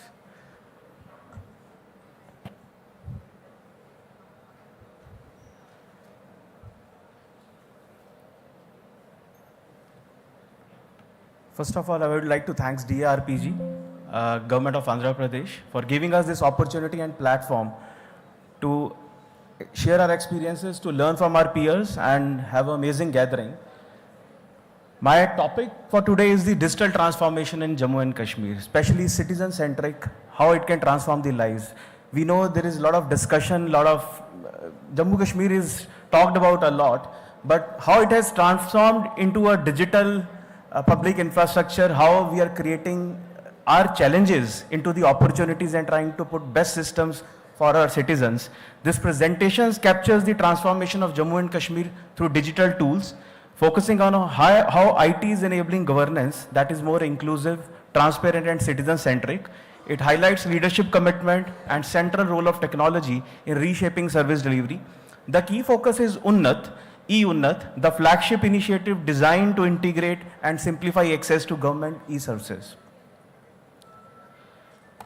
Viksit Jammu and Kashmir is the foundation of Viksit Bharat, as the Honorable Prime Minister emphasized that J&K is not just a region, but head of India, symbolizing pride and dignity. Development in J&K is central to India's vision of a developed nation, making it a national priority. E-Unnat represents a practical step towards realizing this vision of Viksit Bharat through technology-led governance. Now, coming to the project background, early digital efforts in J&K lacked depth, reach, and citizen connect. I believe this is because of the various challenges J&K has been facing, maybe geographical challenges on the account of law and order, various past issues. But in 2019, SSDG was launched with just 19 services, but adoption remained again low due to lack of awareness and engagement. There was no mechanism to capture citizen feedback, which is very essential these days to see how service is being delivered, which means citizen satisfaction was not properly assessed. There were groups like youth, people with disabilities, specially abled entrepreneurs struggle to access services, leaving gaps in inclusivity. This has highlighted the need for a robust, unified digital system that could reach and serve all citizens effectively. Coming to the project constraints, there were fragmented systems, weak infrastructure, and citizen hardships which drove the system actually.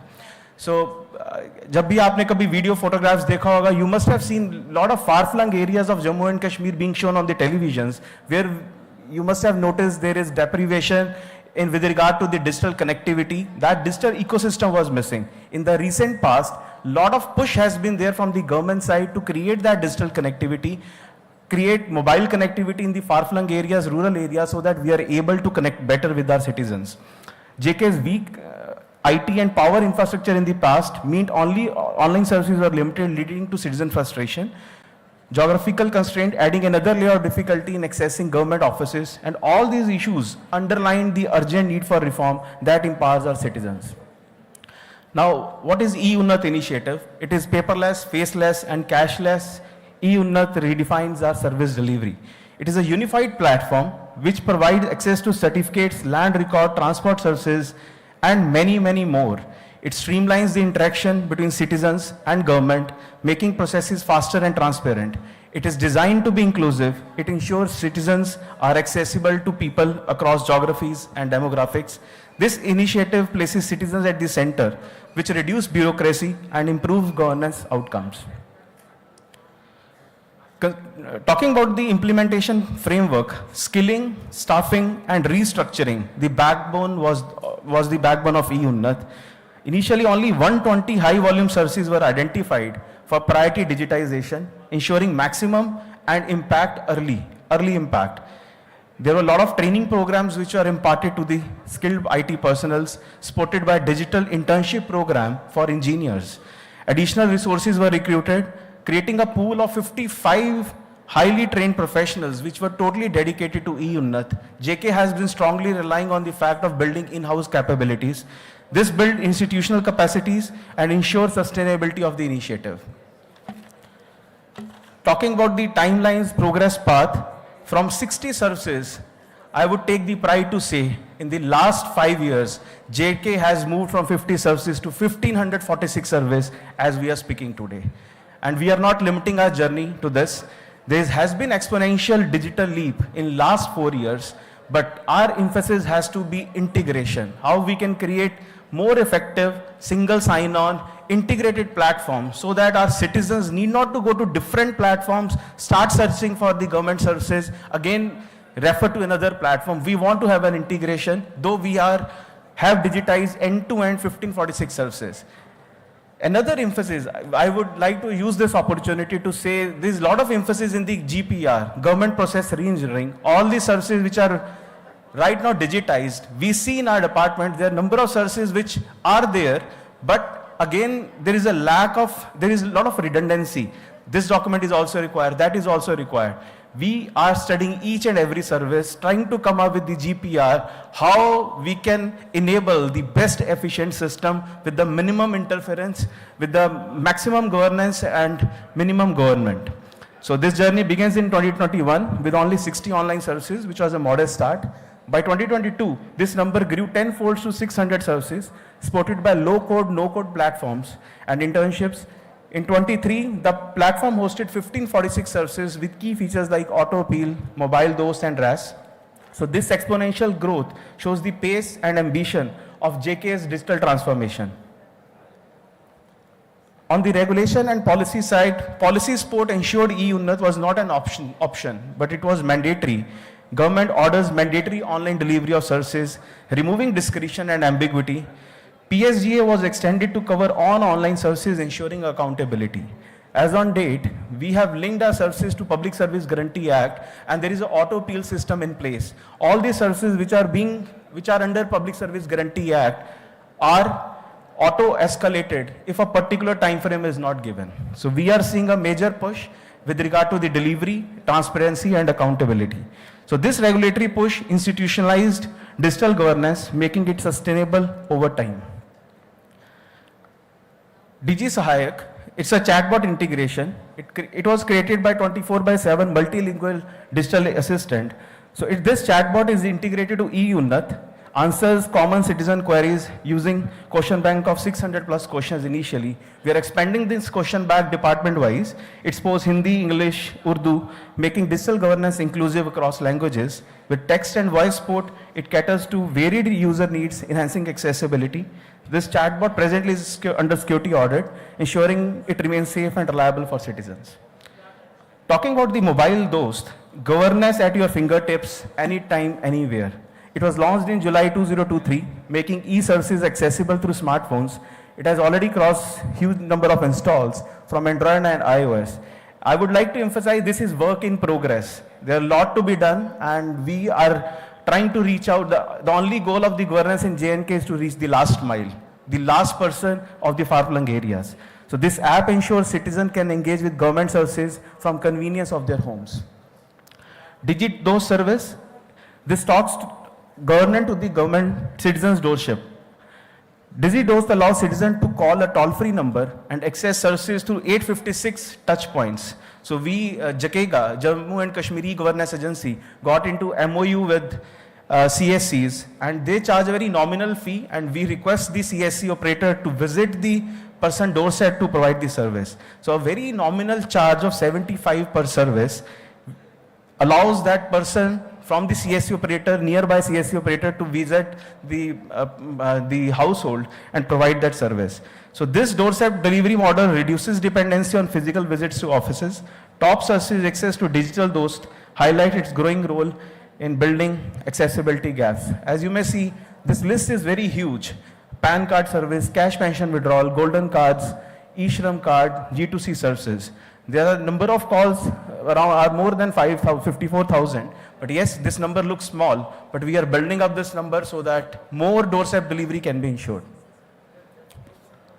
So this is important about the auto appeal system. Accountability has to be built in our own systems. We cannot have a separate supervisory mechanism leaving digital technology apart. So citizen can no longer have to chase the files. It was launched in 2023. The auto appeal system ensured delays in services are automatically escalated. Over 7.4 lakh appeals have been processed across 21 departments with a disposal rate of 96.6%. The system covers 197 services, which ensures large-scale accountability. For the first time, the responsibility shifted from citizens to systems, making governance proactive. Piyush. Very short, ma'am. Yeah, thank you. So progress from thousands to millions, e-Unnat has scaled citizen trust. This is just a slide to show how e-Unnat has grown, initially from just 19 lakh numbers, now to huge number, which shows the massive leap in the adoption. JKUT was ranked number 1 in the NASDA ranking. Now this is one slide which was referred in the yesterday by one of the speaker. You can see the load of trucks. This is the movement of files when the Darbar goes from Jammu to Srinagar to Jammu and Jammu to Srinagar. So this is a huge exercise which was used to be taken every 6 months. And believe me, was a mammoth exercise. When it lands to a new place, the whole system was restarted, and it used to take 10 to 15 days. But I am proud to say that with kind of a commitment, we in the recent past, with a push from the leadership, we have integrated e-office end to end. There is no hybrid system. There is no system which relies on a physical file these days. So all the files are manual. Offices are totally digital. You will visit a secretary's office, you will find an empty table. People may confuse it as secretaries work less, but no, every work is in the system. And this is happening. Now, with the vision to take it further, e-office 2.0 is in progress. We are taking it to ground teams, we are taking it to the digital blocks, we are taking it to the block development officer, talukas everywhere. Now this is very important. I'll just take a minute to brief it, because Jammu and Kashmir without cyber security presentation on cyber security will be incomplete. With the recent attempts, we are building a secure, scalable and future-ready digital state. A major focus in strengthening cyber security with audits, mini SOC. We are creating our own mini SOC. There is a transition going on from IPv4 to IPv6. A comprehensive cyber resilience plan has already been adopted. So this is just a slide on the capacity building. I just want to emphasize on this slide that why this is important. Lot is talk about capacities, but I believe what you create in-house is sustainable long-term, and especially in the context of Jammu and Kashmir, it is very important. This is a way forward. As one of our panelists spoke from Gujarat, Center of Excellence is the way forward we are striving for, which includes the participation of the government, academia, industry. It focuses on skilling of youth, leveraging technologies for economic reforms. JK as a hub for technology. This is the last slide. This indicates what is being presently under process. One initiative I would like to highlight is Sakoon, which the DRPG projects have a long-term impact. They are upscaled. This project got National E-Governance Award in 1920. Now it is being replicated at the state level. It is enabling how fast the disaster relief disbursements can be. Similarly, Teachers Attendance App. There are many such platforms, RTI portal, Estates portal, audit inspection, water billing, labor, employment, e-commerce portal. So they are all different steps of development, and there is a regular follow-up at the secretaries level, regular follow-up chief secretaries level. I believe there is a lot of appetite for all these initiatives. Thank you so much. I think we are scripting a digital success story for J&K. Thank you. Thank you so much, Piyush, for sharing the J&K experience. In fact, whatever happens in J&K has a huge positive impact on rest of the country. Since we are running behind schedule, I'm very doubtful if we can have any question-answer session. If anybody feels a very great requirement for a question-answer, maybe they can interact with the panelists during coffee or during breakout sessions.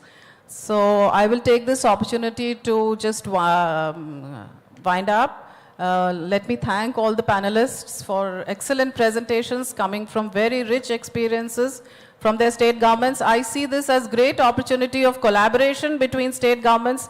Each state government is doing its own bit. Maybe it should all be brought together in a centralized manner. And Mona ji began with AI and deep tech in Gujarat, AI adoption across industries and citizen-centric services. She made use of the use case analysis कि AI particular sectors में use किए जाएं जहाँ पे data इनका available है. So that is something very useful the other state governments can take. And of course CP Gram's wonderful exposition on that. Very interesting. Samasiva Rao mentioned about standards for digital governance. Maybe DRPG should do its next indexing. IIPA के DGB हैं यहाँ to develop standards for digital governments, KPIs and standards. And of course, Kerala experience, and we ended with J&K. Thank you so much, all the panelists, and thank you, the audience, for your patience and listening to us with great attentivity. Thank you, great attention. Thank you so much. Thank you. Thank you very much, ma'am. Ladies and gentlemen, a big round of applause for the civil service and digital transformation. This was a session which hold a lot of information, and as ma'am did mention that if you have any questions, any queries, feel free. Our representatives are going to be around, so you can ask them any questions during the high teas. Well, meanwhile, I'd like to request Mr. Bhaskar Katamanaini, sir, Principal Secretary, ITE and C Department, Government of Andhra Pradesh, to kindly come and join us on stage and do the honors by presenting the token of gratitude to all our panelists.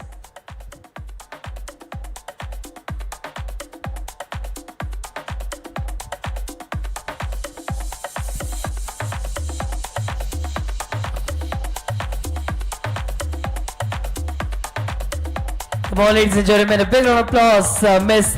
Rashmi Chaudhary ji, Secretary, Chief Information Commission, Government of India, Chair. Thank you, ma'am, for moderating the session throughout and making it a grand success indeed.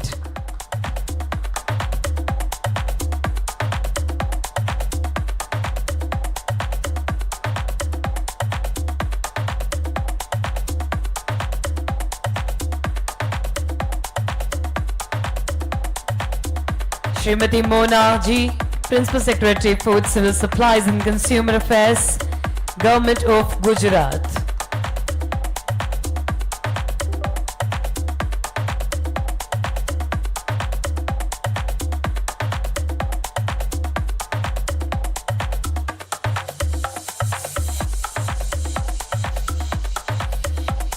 Shri Puneet Yadav ji, Additional Secretary, Department of Administrative Reforms and Public Grievances, Government of India. Everybody, we can be a bit more louder with applauses. Indeed, thank you very much.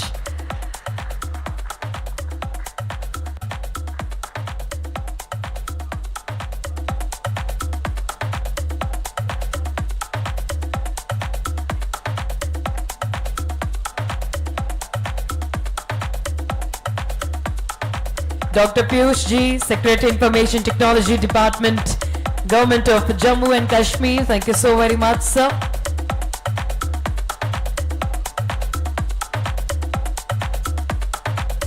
Shri Ramji, Special Secretary, Electronics and IT Department, Government of Kerala. Big round of applause, ladies and gentlemen. So thank you so much. You just landed and made sure to be here with us to share your valuable insights. Means a lot to us. Thank you very much.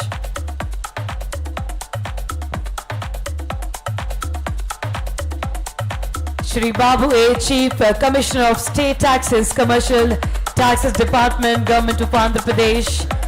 Thank you so very much, sir, for sharing all the valuable insights from your end too.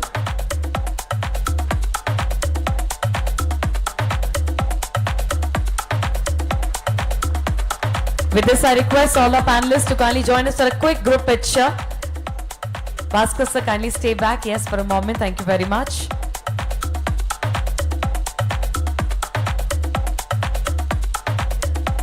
Alright, ladies and gentlemen, so this day, as we've already declared, filled with a lot of sessions, and their sub-theme are specially meant for all the things we have to showcase at the day 2 of this event, National Conference on E-Governance, Visakhapatnam. I'd once again like to thank all our panelists. Thank you so very much. With this, I request all of you to kindly take your seats and enjoy the rest of the day, as we've got a good pack of knowledge. I would rather say great pack of knowledge coming for all of you. Thank you. दिव्यो सज्जनों, इसी के साथ हम आगे बढ़ने जा रहे हैं अगले पैनल डिस्कशन की ओर। मैं चाहूंगी जितने भी लोग हमारे समस्त आज यहाँ पर उपस्थित हैं, आप सब कृपया कर अपने अपने स्थानों पर बैठे रहें, अपने स्थानों को ग्रहण करें। And now with this, let's quickly move on to our next session. The topic is AgriStack, digital solutions for agriculture. I'd like to invite on stage Shri Devesh Chaturvedi ji, Secretary, Ministry of Agriculture and Farmers Welfare, Government of India Chair. But this gentleman is going to be joining us via video call. Of course, we are living in an era of AI, so why not? Let's use the virtual way of living at the same time. Followed by Shri Pramod Kumar ji, Additional Secretary, Ministry of Agriculture and Farmer Welfare, Government of India. Requesting you, sir, to kindly come and join us on stage. Followed by Shri Rajiv Chawla ji, Strategic Advisor and Chief Knowledge Officer, Ministry of Agriculture and Farmer Welfare, Government of India. Ladies and gentlemen, आप सभी की जोरदार तालियों के बीच स्वागत करेंगे, welcome करेंगे हमारे आज के सभी स्पीकर्स का। Shri Buditi Rajshekhar ji, Special Chief Secretary, Agriculture Marketing and Cooperation Department, Government of Andhra Pradesh, and Shri Shashank Kumar ji, CEO and co-founder for The Hearth. This particular session is all about our digital solution for agriculture. हम एक ऐसे देश भारत में रहते हैं जहां agriculture is one of the means, ladies and gentlemen. So now let's get ready to learn some more of theories around the premises as we have the experts around us today. So without further ado, let's completely get into it, requesting you, sir, to take it forward. Thank you.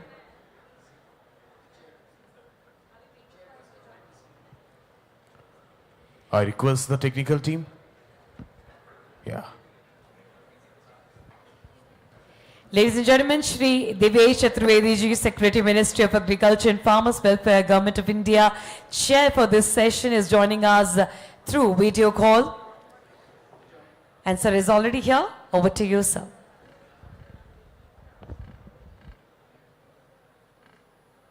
Am I audible?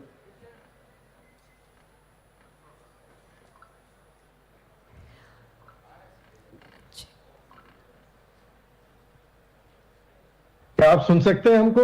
Yes, sir, we can hear you. Over to you. Okay, thank you. Thank you very much.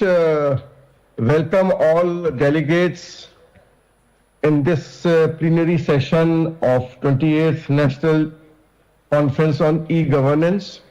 And this is a very important session related to AgriStack and digital public infrastructure. As you are aware that Government of India has launched a major mission, which is called the Digital Agriculture Mission. And today we will be discussing about this, and we would also like to have a very energetic panel discussion. We have with us the Chief Knowledge Officer of the Digital Agriculture Mission, Shri Rajiv Chawla ji. We have the Additional Secretary, Mr. Pramod Meherta, who is present there on the dais. We have the CEO of DeHaat, and also the Additional Chief Secretary of Agriculture, Andhra Pradesh. Are very experienced persons, experts in their field, and we will have a brief question answer session, and the outcome of this session should be a realization of how important the Digital Agriculture Mission is and how it can transform the lives of the farmers, and also how it can improve, enrich the policy making, which is now increasingly becoming data driven. So without any further delay, we should end it at 12, or we can take it further by a few minutes. I just wanted to check this.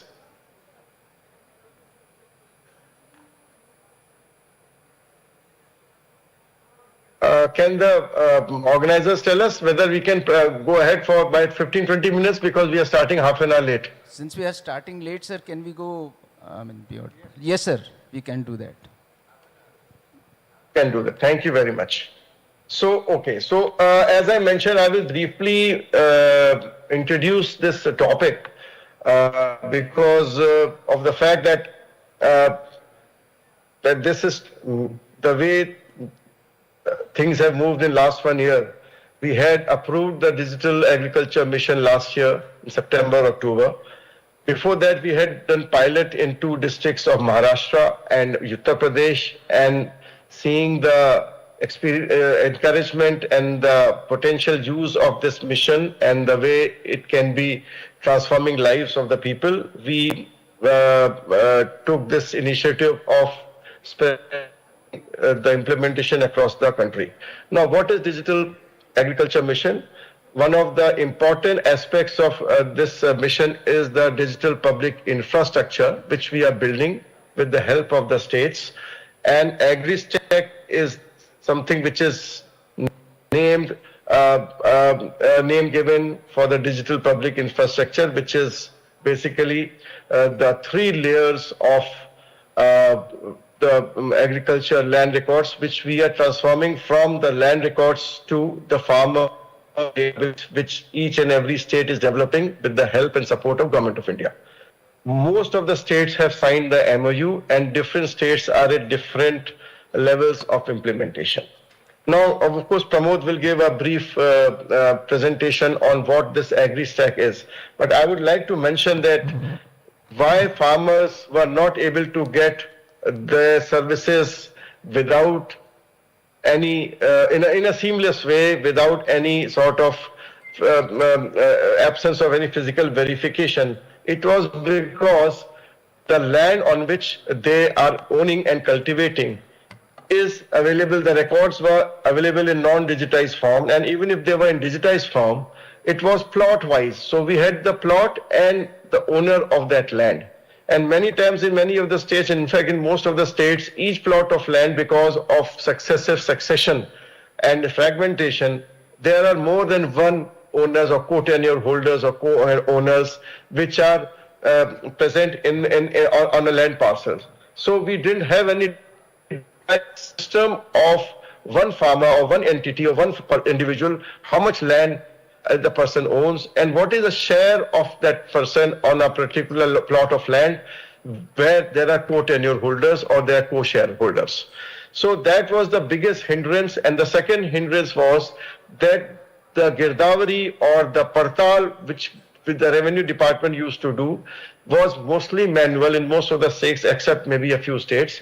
And even where it was made digitized, it was first done manually by the concerned officials, and then this was updated on a digitized system, and the results of that Partal or Girdavari used to come after, in many states, after a year or 2 years, which made it almost something which was most of the time a postmortem sort of thing, and it was not useful for the policy making, which requires the sowing situation immediately after the sowing. And third issue was that while satellite data was increasingly being used to detect crops which are grown on a particular land, but satellite data is not so accurate for many other crops. Maybe it's only for paddy and wheat and some of other crops where it is accurate.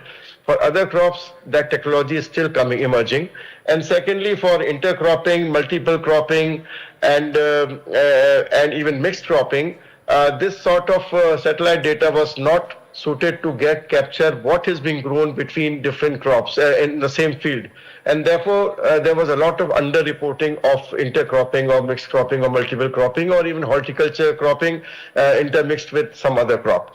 So the whole idea was to reform this and have a unique farmer ID to a farmer, similar to a unique ID which has the biometric, but the farmer ID doesn't have a biometric.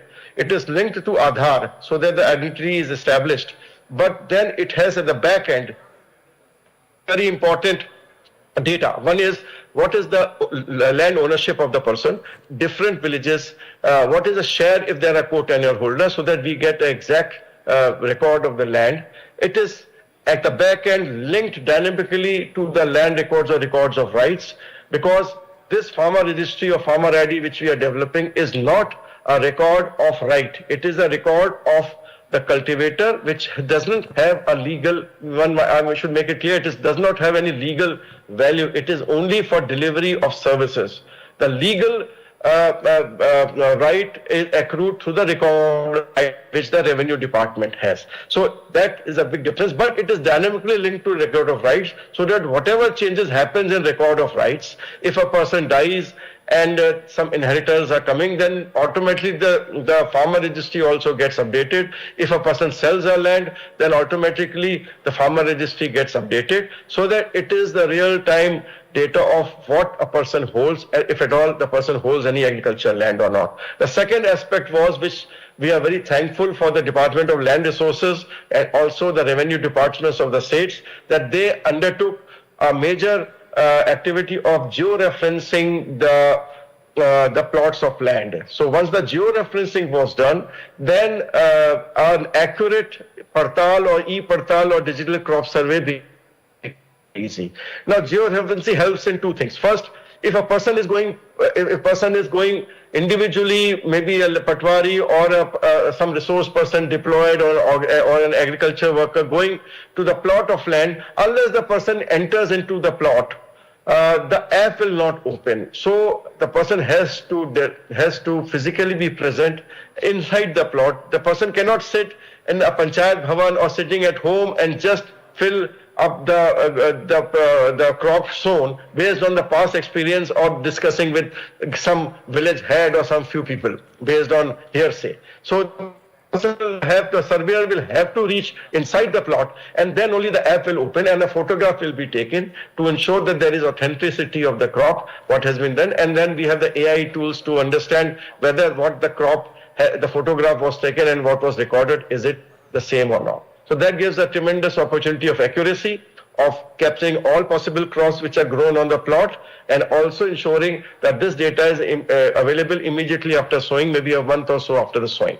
Second aspect is that even if satellite data is to be used, then also the georeference plot is necessary to accurately capture by the satellite in this particular crop, what is the crop zone. So we are slowly moving towards satellite-based survey also to ease the matter of physical requirement of physical presence of the surveyor wherever these satellite data is accurate enough to capture the monocrops, particularly in wheat and paddy and some other crops, where we'll be slowly shifting towards it. But this particular aspect has led to, in many of the states, a major push in this digital public infrastructure. So we have got the farmer, the name of the farmer, father's name, the Aadhaar authenticated eKYC, the landowner, and the land owned, the plot owned, and what is the person grown on that plot in a particular season, with wild number. And now with this particular minimum data which is available, it opens huge opportunities for service delivery for improving the quality of policy. So we have already seen, for example, Chhattisgarh. What did Chhattisgarh do? They were procuring paddy with a huge procurement of paddy, and they were also giving bonuses on paddy. So their problem was to ensure that the farmer who actually grows the paddy is the one who is actually coming to the procurement center, and it should not happen that paddy from other states or from other places, adjoining districts of other states, is also entering because they are giving a bonus. So they have linked the farmer and the digital crop survey with the procurement system. So now what happens? So the farmer has, once it registers, it's an auto registration. And when the person gives the farmer ID, automatically it is known that the person is farmer because he has the farmer ID. If a farmer has a farmer ID, he or she has to be a landowning farmer because that has been verified at the bank end and it is dynamic. And then the sowing of that particular season, before the harvesting, we know that the person has grown paddy or something else. And what is the extent of paddy grown because of crop survey, it is available. So it is a self-registration, and farmer can easily come and put his or her iris scan or face scan or maybe just a thumb impression on the POS machine to ensure that the actual farmer is coming to sell that paddy and no middleman is coming and giving it on behalf of any farmer. So you see the huge difference in transformation in the way a simple innovation using the digital public infrastructure has enabled, because now we can confidently say the farmer had come to give the paddy, to sell the paddy which was grown on his or her field because it is verified by the DCS, and the payment is done through the Aadhaar enabled payment gateway. So the person gets directly the amount in the bank account. So very simple innovation, but I will say which was enabled because of digital public infrastructure. Second innovation I would like to mention was being done through the credit. Now we know that it's so difficult to get KCC in many of the states. It becomes a Herculean task to have the applications forwarded, and the banks give the credit limit, and there's a lot of documentation and a lot of verification to be done through the revenue and other things. Now with this Jan Samarth portal MOU, which already is with the 4 states, we have physically tested more than about 500 to 700 such cases where the cases were delivered on the same day. It was sanctioned on the same day based on the farmer ID and also based on the digital crop survey based data about the crop sown. So again, a credit becomes very easy using, and more banks are ready to use this digital survey data for verification. We have desired that all the states should adopt a mandatory farmer ID for PM Kisan, because ultimately that is the final proof of the land holding farmer. So if the PM Kisan beneficiary, we have seen in many states up to 90% of the PM Kisan beneficiaries have got farmer ID. Now what remains, the balance, there is always in the back of the mind, and I think so the principal secretaries and secretaries of agriculture who are responsible for PM Kisan should worry about it. Why is it that the PM Kisan beneficiary has not got farmer ID? Is it that the person is not a land holding farmer? Is he that the person is maybe not alive, or maybe is a landless but still getting farmer, an eligible person getting a PM Kisan? Now that detection is by default if farmer ID is made mandatory. So we are making it mandatory in subsequent installments, and all those persons who are actually not getting farmer ID will have to either enroll in farmer ID or the installments will stop. Now, third aspect before I close and then I come for the panel discussion, where again it will transform the way crop insurance is being implemented. We know that many times it happens that the crop is grown, some different crop is grown and some different crop is insured. This is because of the lonely farmer puts some particular crop while getting KCC, but actually grows some other crop. And it leads to complications in future when the actual, and many times we have seen in some states, the actual insured crop was more than the area reported in a particular district. So what we are planning in the next cycle under PMVY is that once the crop is insured, then the DCS data will be superimposed on the insured portal to see whether there is discrepancy in what was shown as crop sown in the KCC, through which the insurance has taken place, and what was actually grown, which comes from the DCS. And whenever there is a discrepancy, we will go to correct the policy, and the policy will be amended to reflect the actual crop grown. That will reduce a lot of future complications in crop insurance scheme. So these are the few, and I can tell you there are enormous benefits. The targeted extension is something which presently most of the state governments and in Government of India, we are giving general advisories to all the farmers through WhatsApp messages or SMSs, just based on our own thinking of what they will be needed. But once we know what is a crop grown, what is the agroclimatic zone, and what is the climate condition of that place, we can give very targeted and precise advisories to the farmer, which will be more useful to them, and they will not be bombarded with surplus and extra superfluous information on their social media, and that will also be enabled through this farmer ID and DCS data. So again, once again, with this introduction, I will now request Pramod ji to give a brief 10 to 12 minutes presentation on, he may not repeat what I mentioned, but I must like to mention at the end that this is a very important initiative, and each state government, whether agriculture ministry or revenue, has to put together a team to go and implement, because revenue is a big stakeholder, because it improves their own data systems. The whole issue of putting the extent of the shareholder in a land is something which can be driven through this initiative. The whole issue of Aadhaar and seeding of the land records, the record of rights or the plots, can be enabled through this system. And the whole geo-referencing of map, which otherwise was going slow, has been expedited because of this initiative.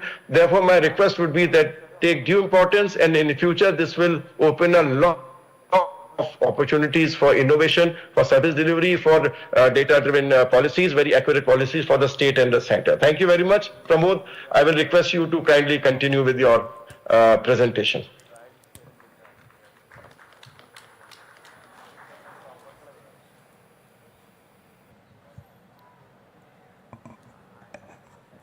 Good morning, everyone. As desired by Secretary, I believe AgriStack is something that is very close to the heart of Agriculture Ministry today, because this is actually serving a very important gap, a fundamental gap in our farming system, agriculture system. And I'm happy to note that in the earlier session, in the first session, we heard a lot about the initiatives, e-governance initiatives. We heard a lot about technologies, tools being there. And we also heard about a fundamental gap in data, which was actually subtly presented, was like, do we have databases or do we have registries in our system? This was something that was there very subtly, if you would have observed. So most of these services which we were giving were based on databases. And when we talk of registries, this means that we have standards to maintain our databases. Then they become registries. When you have standard protocols to collect the data, we have standard protocols to store it, you have standard protocols to secure it, and you have standard protocols to share it. That is when it becomes a digital public infrastructure, which is useful, which is a single source of truth, which is trustful for all the stakeholders in the system. I think this is what AgriStack, this is what Secretary Sir, the Union Secretary, was also mentioning about AgriStack. This is the gap which AgriStack is wanting to fill. Next. Yeah, okay. So, yeah. So it has already been mentioned by Secretary, the Union Secretary. The Digital Agriculture Mission was launched in September 2024, and of the various objectives of the mission, one of the most important objective was to have a digital public infrastructure, which is AgriStack, and AgriStack was mandated to have ensure that they have data on farmers, on their crops, on their land owned, and then drive farmer-centric innovative solutions. The key targets under AgriStack are there are 3 core registries which Union Secretary also mentioned. The first one was the Farmers Registry. The second one is the geo-referenced cadastral maps. And the third one was the plot-wise data of the crops sown each year, each season. So the target is to have 11 crore farmer IDs. If you ask anyone today, what is the number of farmers in the country, or if you ask a state government also, what is the number of farmers in your state, I don't think anyone would be able to say that today. This is the gap, this is the fundamental gap we want to ease away. And the 11 crore farmer IDs, that number has come from the PM Kisan target. People have given their land details in PM Kisan while applying for PM Kisan. That target has been taken as 11 crore. So it does not mean that the country has 11 crore farmers, or this is a collation of all the farmers in the state. So 11 crores is just a tentative target. It can be beyond this also. And then all the plot-wise crop zone data will be taken up every season. This, as Union Secretary had also mentioned, this cannot be done without a whole of government approach, because while the interest is of agriculture, farming system, the data lies somewhere else, which is with the revenue department. And the revenue department will have to share that data. And therefore, it is the entire architecture of AgriStack, the protocols, the standards have been designed in a way that the states are the stakeholders, they are the custodians of the data. They will build it, they will own it, and they will share it. But the facilitation will be from the central government on standards, protocols, etc. So it is important that there is a common understanding between the states and the central government. Therefore, MOU was developed, designed, shared with the states, and with their consultation, with their consent, it was finalized. It has also been signed with all of the UTs except 2 UTs, Delhi and Dadra and Nagar Haveli, and just 1 state left for whatever reasons, West Bengal. These are the 3 registries. So what does it do? AgriStack will address, as I had said, the fundamental gap of lack of reliable data. What will it give? It will give the details of all the farmers, which is, if you ask from AgriStack, who is a farmer, it will give you, this is the person, this is the farmer. Or if somebody comes, I am a farmer, then how do you find out whether he is a farmer? AgriStack will give that answer. What crops do I grow? AgriStack will give that answer. Where do I grow them? AgriStack will give you the answer. Where are my plots? AgriStack will give you the answer. So, and how much area in which my crops are grown, each of the crop area will also be given by the AgriStack. So these are the 3 core registries in the AgriStack, which is the Farmers Registry, the farmer details, then the crop zone data or crop zone registry, which is collected through the digital crop survey every season, and the land linked to all of this. So this is how it looks like.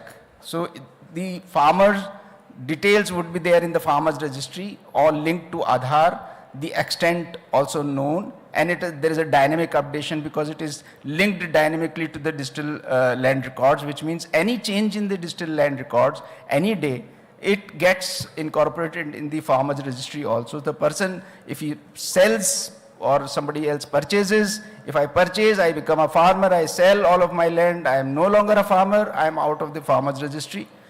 And therefore, this will be a dynamic updated registry of all the farmers, which will give all these details, farmer ID, a unique ID. This is a unique ID which is generated randomly, and then linked to Aadhaar, farmer's name, father name, farmer type. So now we can also know if a farmer has lands in 2-3 villages in the district or across the state or across the states, we will know that the farmer, what is the extent of the land that he owns. So that way, if you collate all of his land, we will also know whether it is a small farmer, marginal farmer, large farmer. Today we do not know. We only know what he tells us. Then the residential address, of course, with a photograph, all his address, survey numbers, and then there's a farm ID also. So this is a more technical thing which we do in the background. We actually go into the digital land records using the APIs. Then we bucket all his lands together, give each land a farm ID, and that farm ID is also part of the farmer's registry, and then in the land record, that is how they talk to each other. So that farm ID is against each of the land parcel, and extent of that land parcel is also given there. So this is the second major registry, which is the crop zone data, which we collect every season through a digital crop survey.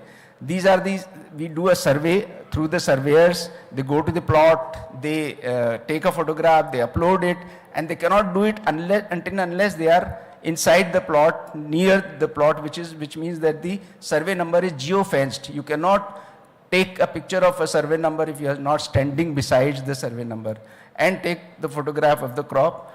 And then this actually helps us in ensuring that the crop details that we collect for each of the farmer are truthful and have a single source of truth. So this is how the journey of this is like the way same way that Aadhaar took off, or maybe UPI took off. Initially, there's always some legacy issues, etc., and some tardiness, but then it suddenly takes off. So last 1 year has seen a major increase and a major increase in the number of farmers that we have registered, and the number of villages. Almost 4,81,000 villages we have covered now. We want to cover all of them by next year, and we want to cover 11 crores by next year farmers. Today we have almost 7.2 crore farmers registered across the country. This is the geo-referencing of the village maps also. This is a little more difficult job because there's a high dependency in the revenue department in any case, but there's also high dependency on legacy issues, which means if the maps were not correctly prepared or are not available, etc., they cannot be geo-referenced. So states are now very actively updating their cadastral maps also so that they can be geo-referenced. Even hilly states are getting highly interested because they never could maintain it also, and there are slope issues also to geo-reference their cadastral maps like Jammu and Kashmir or Himachal or Uttarakhand. They are also very actively, we are engaging with them to do it at the earliest.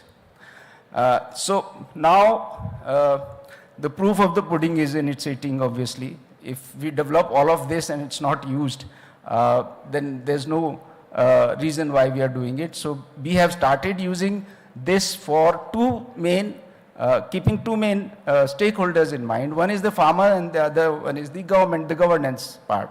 So a farmer today would be able to, using this, would be able to take loan in just, let's say, in just 30 minutes. Today, if you apply for a crop loan in a bank, it generally takes 20 to 21 days. But this will happen only in 30 minutes. Crop insurance today, for many schemes, I have to, if I am a farmer, I have to apply again and again. Again and again, I have to give all my details. There, just use farmer ID, which also then pulls your crop details and everything, and lo and behold, you are either eligible or ineligible, you know it, and you can apply for it. The major thing which happens many times is that if I have to do, let's say there is a calamity and I want to give compensation to farmers, the state government wants to give compensation to farmers, but I do not know who are these farmers or whether their crop has been, where is their crop, where is their land, what is the extent for which I give compensation, etc. Using AgriStack, it can be done just in 24-48 hours, simple. Otherwise, people have to go down, check, inspect, then prepare reports, send it to us, to the government, and then government takes a decision. And there are also issues of integrity and discretion at the ground level. All of this can be obviated using AgriStack. And then advisory services, as the Union Secretary had mentioned, advisories can be targeted, very precise. And all the schemes, wherever the schemes, the farmer also gets relief because it is ease of applying for many schemes. For government, obviously, there are many opportunities. One is that we enable a data-informed decision making. So today, like if we collect data for production estimates every year, we have advanced estimates also. These are manual estimates done through eye estimations. But AgriStack through digital crop survey gives the area, combine it with another yield-based technology that we are using, digital general crop estimation survey, multiply both of them, and then we get a production estimate which is very close and nearer to the truth.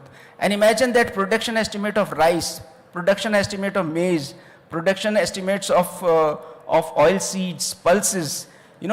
It decides your policy, it decides your export, import, what you will be exporting, not importing or exporting, and then what quantity you would be importing or exporting, etc.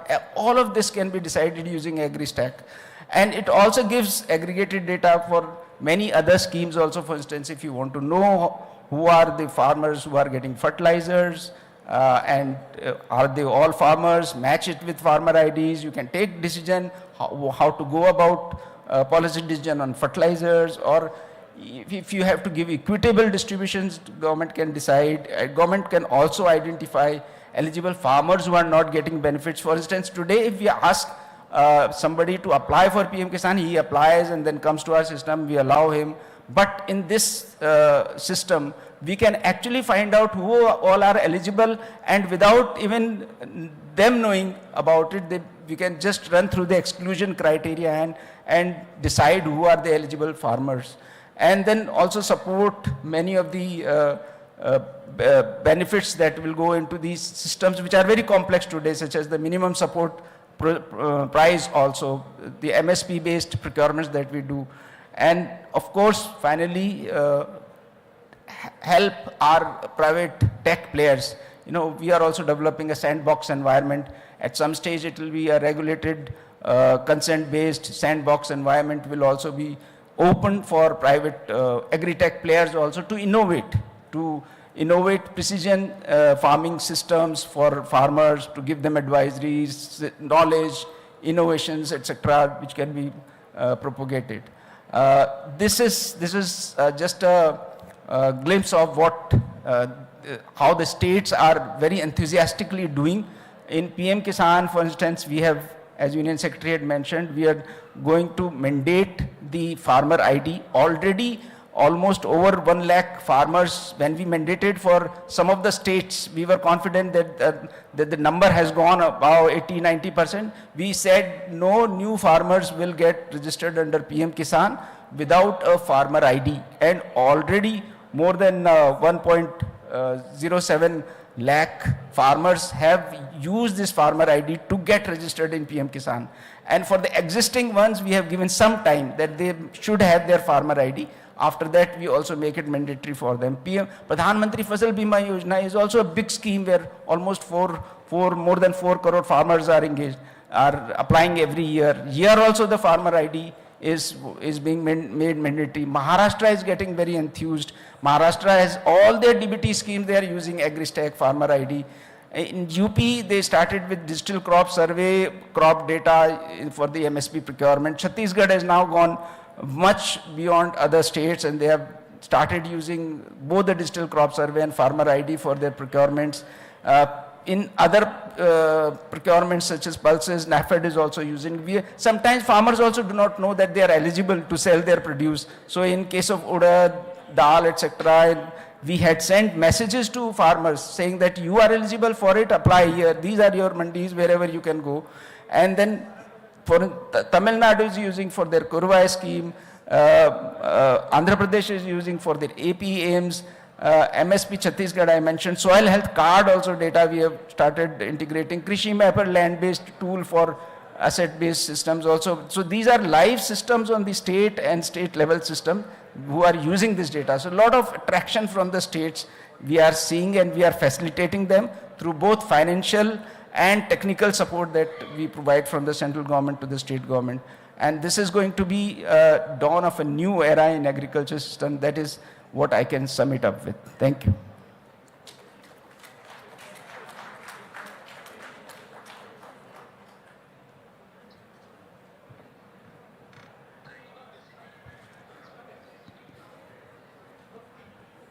Now I invite anyone from the crowd. And in the panel. Okay.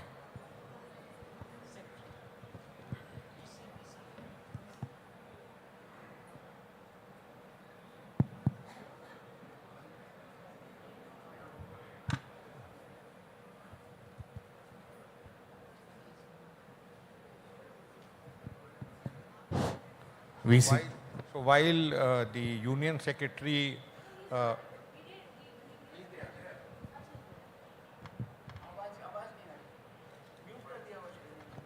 आवाज आ रही आवाज आपको? हाँ, kindly speak. No, can't hear. Sir, are you able to hear me? Yes, yes, yes. Kindly start. Yeah. So, first of all, I will you about two very big challenges, and because states are also there, and it's something which is concerning many states, that they don't have an updated land records. For example, we have states like Bihar, Jharkhand, and Orissa, and some other states. But the land record systems are basically going as per the Vanshavali.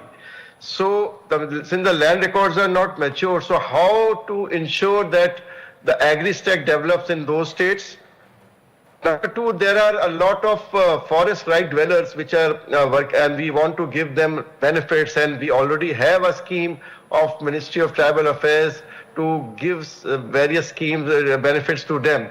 But they can't get it unless they are in part of a digital agri-stack or some farmers database. So how to address these challenges? I would like your views on that. So this is a very important question, that you want to have farmer registry for everybody, and unfortunately you depend upon the land records. Now in last 30 years land records have matured, but you obviously even now have people who are laggard. They are known states, states like Uttarakhand, Jammu Kashmir, Bihar, Odisha, Jharkhand, and some many other states. Can we really leave them back? Obviously no.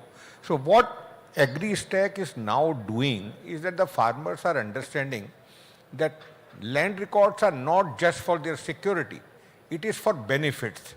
And therefore they want their entries to be updated in exactly the same manner Aadhaar did. Today you use Aadhaar for every purpose, people tend to update it.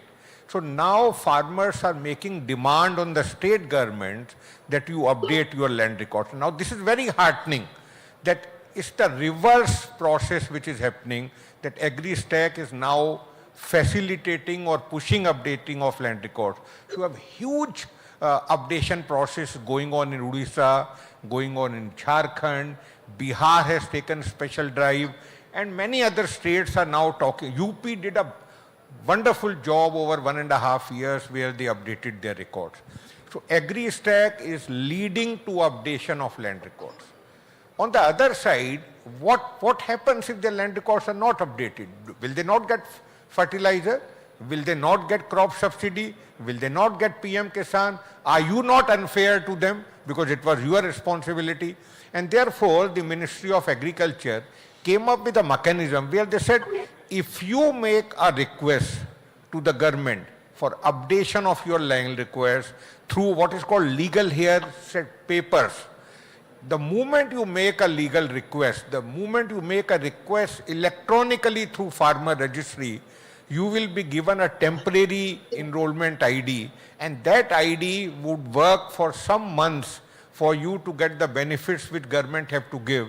And then of course it would be the responsibility of the revenue department to to update the land records. Revenue Department has been saying, what should we do? Farmers don't come to us. We can't run after the farmers. They have to demand from us. And what we are now saying is, because your benefits are linked to the farmer records and because AgriStack is mandating this, updation would become, it would be facilitated by the demand of the farmers. The second point which is very important, and we would hear further on this, is that how do you take these forest right holders? They have been given land in the forest area. Those databases are not there. These are all on paper. So how do we create a simple interface that these forest right people also can come into the farmer registry? They are also farmers. It's just that their land is in the forest. You don't have a LGD code for this. You don't have a survey number for this. But where there is a will, there is a way. So the AgriStack finds a mechanism through which the forest right holders can also register. And in fact, in Andhra Pradesh and in Chhattisgarh, the forest right holders are now registering into the system. These are, these are simple mechanism. All you have to do is to digitize those pattas. They call it pattas. It's known by different names. But through those, once they are digitized, and then of course, that digitized database is put into some electronic table, and you can then create a farmer registry. So I'm very happy Andhra is doing it. Chhattisgarh is doing it, Madhya Pradesh is starting, because if you want to link the benefits to the farmer registry, I think it is a responsibility of the center and state not to leave farmers and the forest right holders out of this, and the mechanisms are in place already. Yes, Devesh? Thank you very much, sir. Now I come to our friend and colleague, Shri Buddhi Rajshekhar ji, who is working as Special Chief Secretary and also done a lot of work in agriculture. So, because one of the key issues in services is that in many of this part of the country, in fact in most except a few states, there are tenant farmers or sharecroppers or bataidars. They are called, many times it is formal, many times it is informal.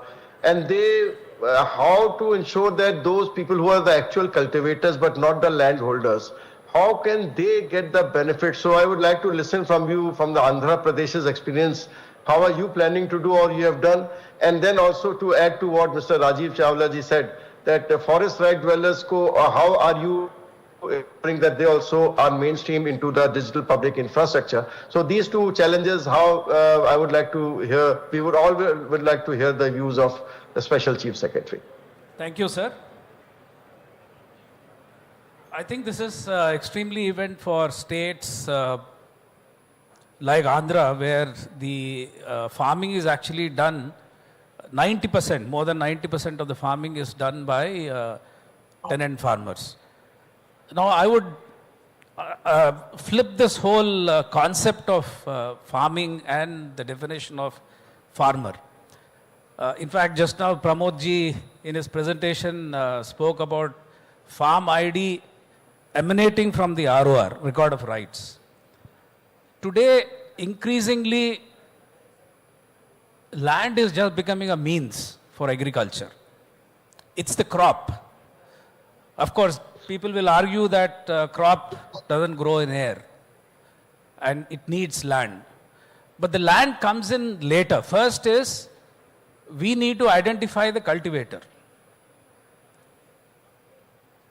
As I've said, in Andhra, more than 90%, and in some districts, it's almost 99%. Now, the moment we say this entire farm registry is based on land records, all these tenant farmers are out of the system. Just yesterday, on this fertilizer distribution, we have IFMS, Ministry of Fertilizers have this app, IFMS, where actually eKYC is done before any bag of fertilizer is sold. And to our surprise, we found that compared to last year, more than lakh metric tons of fertilizer was sold in this state with just a minor increase in the crop sown area, maybe increased by about 4%, but the fertilizer sold was more than 40%. Now, when we looked at the whole design of IFMS, it is just that anybody can come and put eKYC and take the fertilizer bag. It is not linked to the farmer registry. So, even the truck driver or a auto driver who comes to collect the bags of fertilizer on behalf of, say, 5-10 farmers, he puts the eKYC and takes the bags. So it's becoming very difficult. In fact, our Chief Minister yesterday on the floor of the House, he announced that from Rabi, our fertilizer distribution will be linked to farmer registry, to the DCS, Digital Crop Survey results, and we will give fertilizer as per the university recommendations. Today, except for a link, for a upper limit of 50 bags per farmer per month, there's no other validation. So that's one thing that, big benefit of having a very robust farmer registry. But coming back to the issue of tenant farmers, particularly in the state of AP, just to underscore this importance of tenant farmers, in 2012, we've come out with an act, Tenancy Act, which was then amended in 2019. So today, we actually provide crop cultivator a right to access crop loan. Because what we find is the 7% crop loan that the banks give is actually not being accessed by the real cultivators. Because everything is linked to landowner. So if you're a landowner but maybe working in Silicon Valley, you still get all the benefits. And the actual tenant farmer who has paid the tenancy, I mean the landowner takes the lease amount, takes all the subsidies, takes all the benefits that come from government, like input subsidy, insurance, everything. And increasingly we are finding farmer suicides. If you go into the details, it's high debt. Because the real farmer, the real cultivator, has access to only local money lenders, while maybe I'm exaggerating, but somebody working in Silicon Valley, earning in dollars, is taking crop loans at 7%. This is the fact. Now, we are in a AI ecosystem.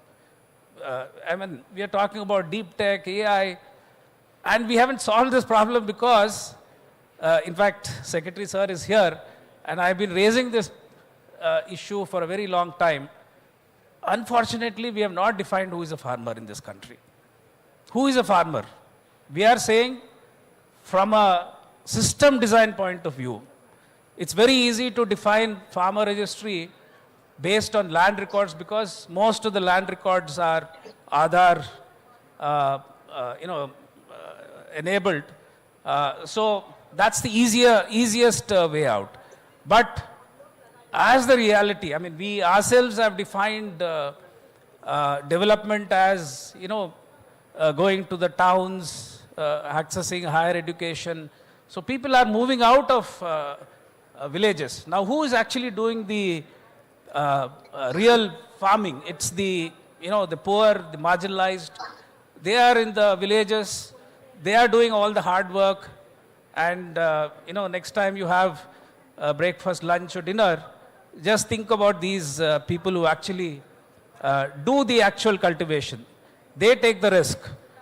And, but do they have access to any of the benefits that come from the government? Not yet. So I feel, sir, the ministry is giving a lot of importance to this whole farmer registry, and we in Andhra, we actually negotiated with the central PMU, and we are now actually defined the process flow for ensuring that the cultivator, the real cultivator, which is the tenant farmer, because we also have an act.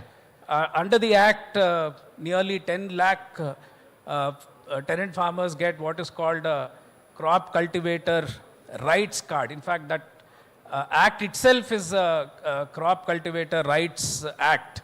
So we are actually giving him a right to access exclusively crop loan based on a card where the landowner also co-signs. So both the tenant and the landowner signs on the card, saying that the landowner is saying that in this survey number, he is my tenant, and I'm not going to take the crop loan. The bank can give the crop loan to my tenant. But to our surprise, we found even with the CCRC card, which emanates out of an act, the banks are have found a way of not giving to the tenant farmers, because by the time this whole exercise is done and the cards are given, in April, May itself, the banks ensure that the landowners access their accounts, and when we go with the CCRC card, the banks say that that particular survey number is already charged and we cannot double charge the land, and therefore the actual cultivator, I'm sorry, we can't give the loan. So I think we have deeply understood this whole ecosystem, and thanks to the flexibility that is given by the ministry. Thank you very much, sir, because we were able to convince the CPMU, and they have now sitting with us and designing this whole process flow. And in Andhra, we want to ensure that the real cultivator, which is, as I've said, 90%, more than 90% are the tenant farmers and not the landowners. They will be accessing, they'll get a farmer ID, and all the benefits that we have spoken about that emanates out of the farmer registry actually goes to these tenant farmers. I'll stop here, sir. Thank you. So, Mr. Devesh, as he was saying, Thank you. We have a mechanism today where for each land you have a owner and you also have a tenant. So both will be there, and thankfully Andhra Pradesh government is the first government which is now saying fair enough. You have created a farmer registry for the owners.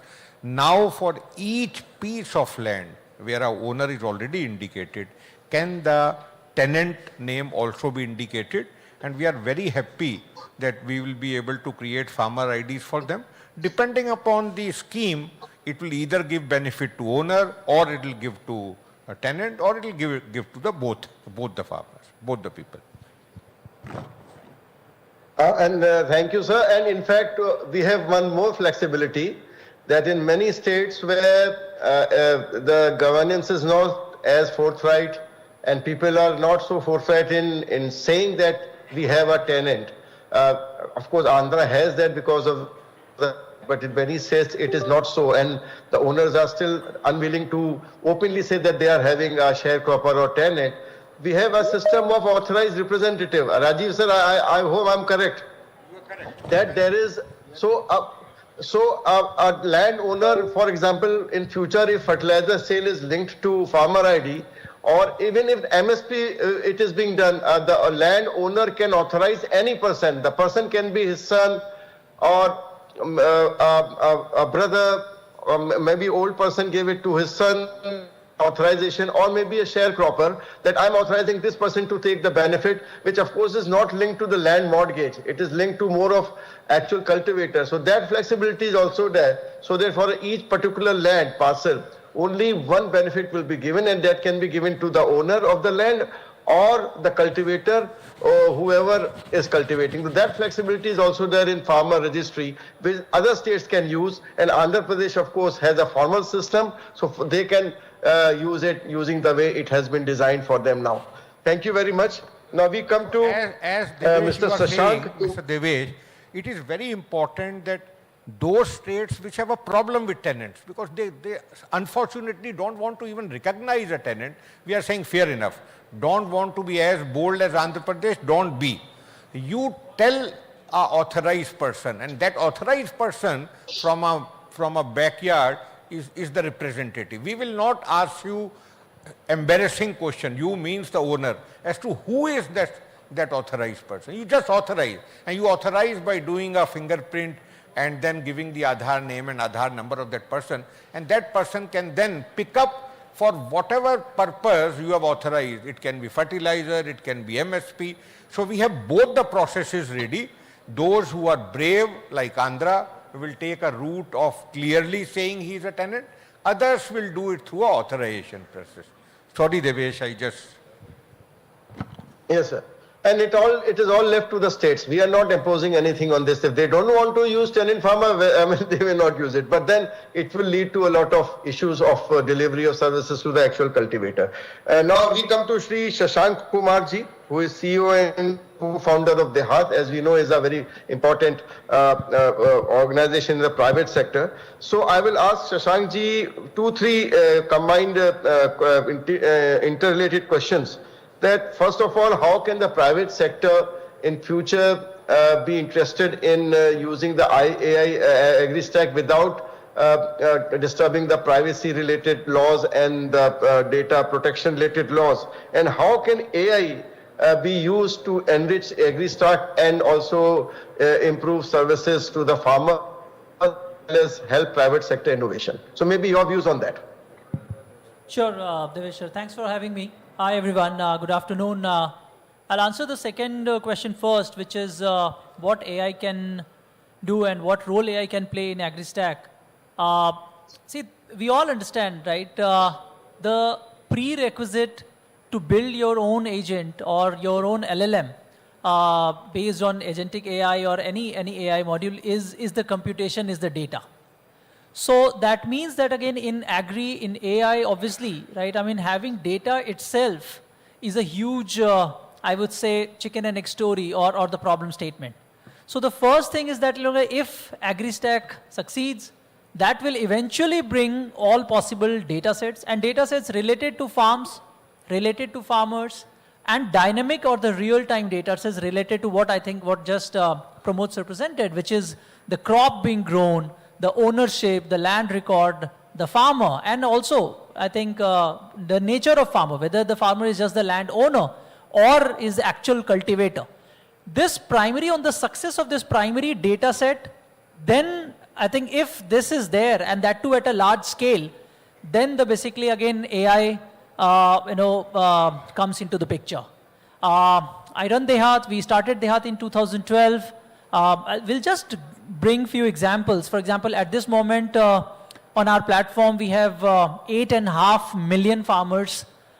We provide agri input solutions to farmer. We provide them advisory. More importantly, we provide them market linkage for whichever crop they grow in domestic market as well as overseas market across 40 different countries.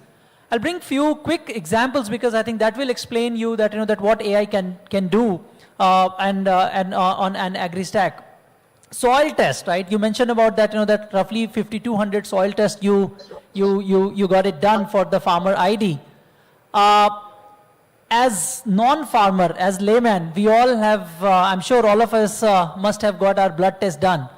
But how easy or difficult for us is to read that lab report? How easy or difficult is to basically again keep that in our mind and the actionable? And imagine the same thing, similar thing for a farmer when they get that soil health card report, which is available in text, which is available in scientific language. And obviously in our country, you go from one district to another, the name of that pest, name of that disease, that lingo gets changed. And also again, going through that soil health card report in text, sometimes it's not that great from a farmer's perspective. The simple thing what we could do is text to video. Simple, that means that, that whatever soil health card we are getting from the accredited soil test lab, we are converting that text into video, and that video is available in form of farmer on their WhatsApp. And that too in a customized manner. That means, in fact, the same text mentioned in the soil health card is available in form of video, and that too video in a very, very regionalized manner where you are not talking about maybe the lingo like thrips, right? Or maybe the fall army worm. Rather, you are talking about Banji or Banjo or whatever regional languages basically again farmers are using.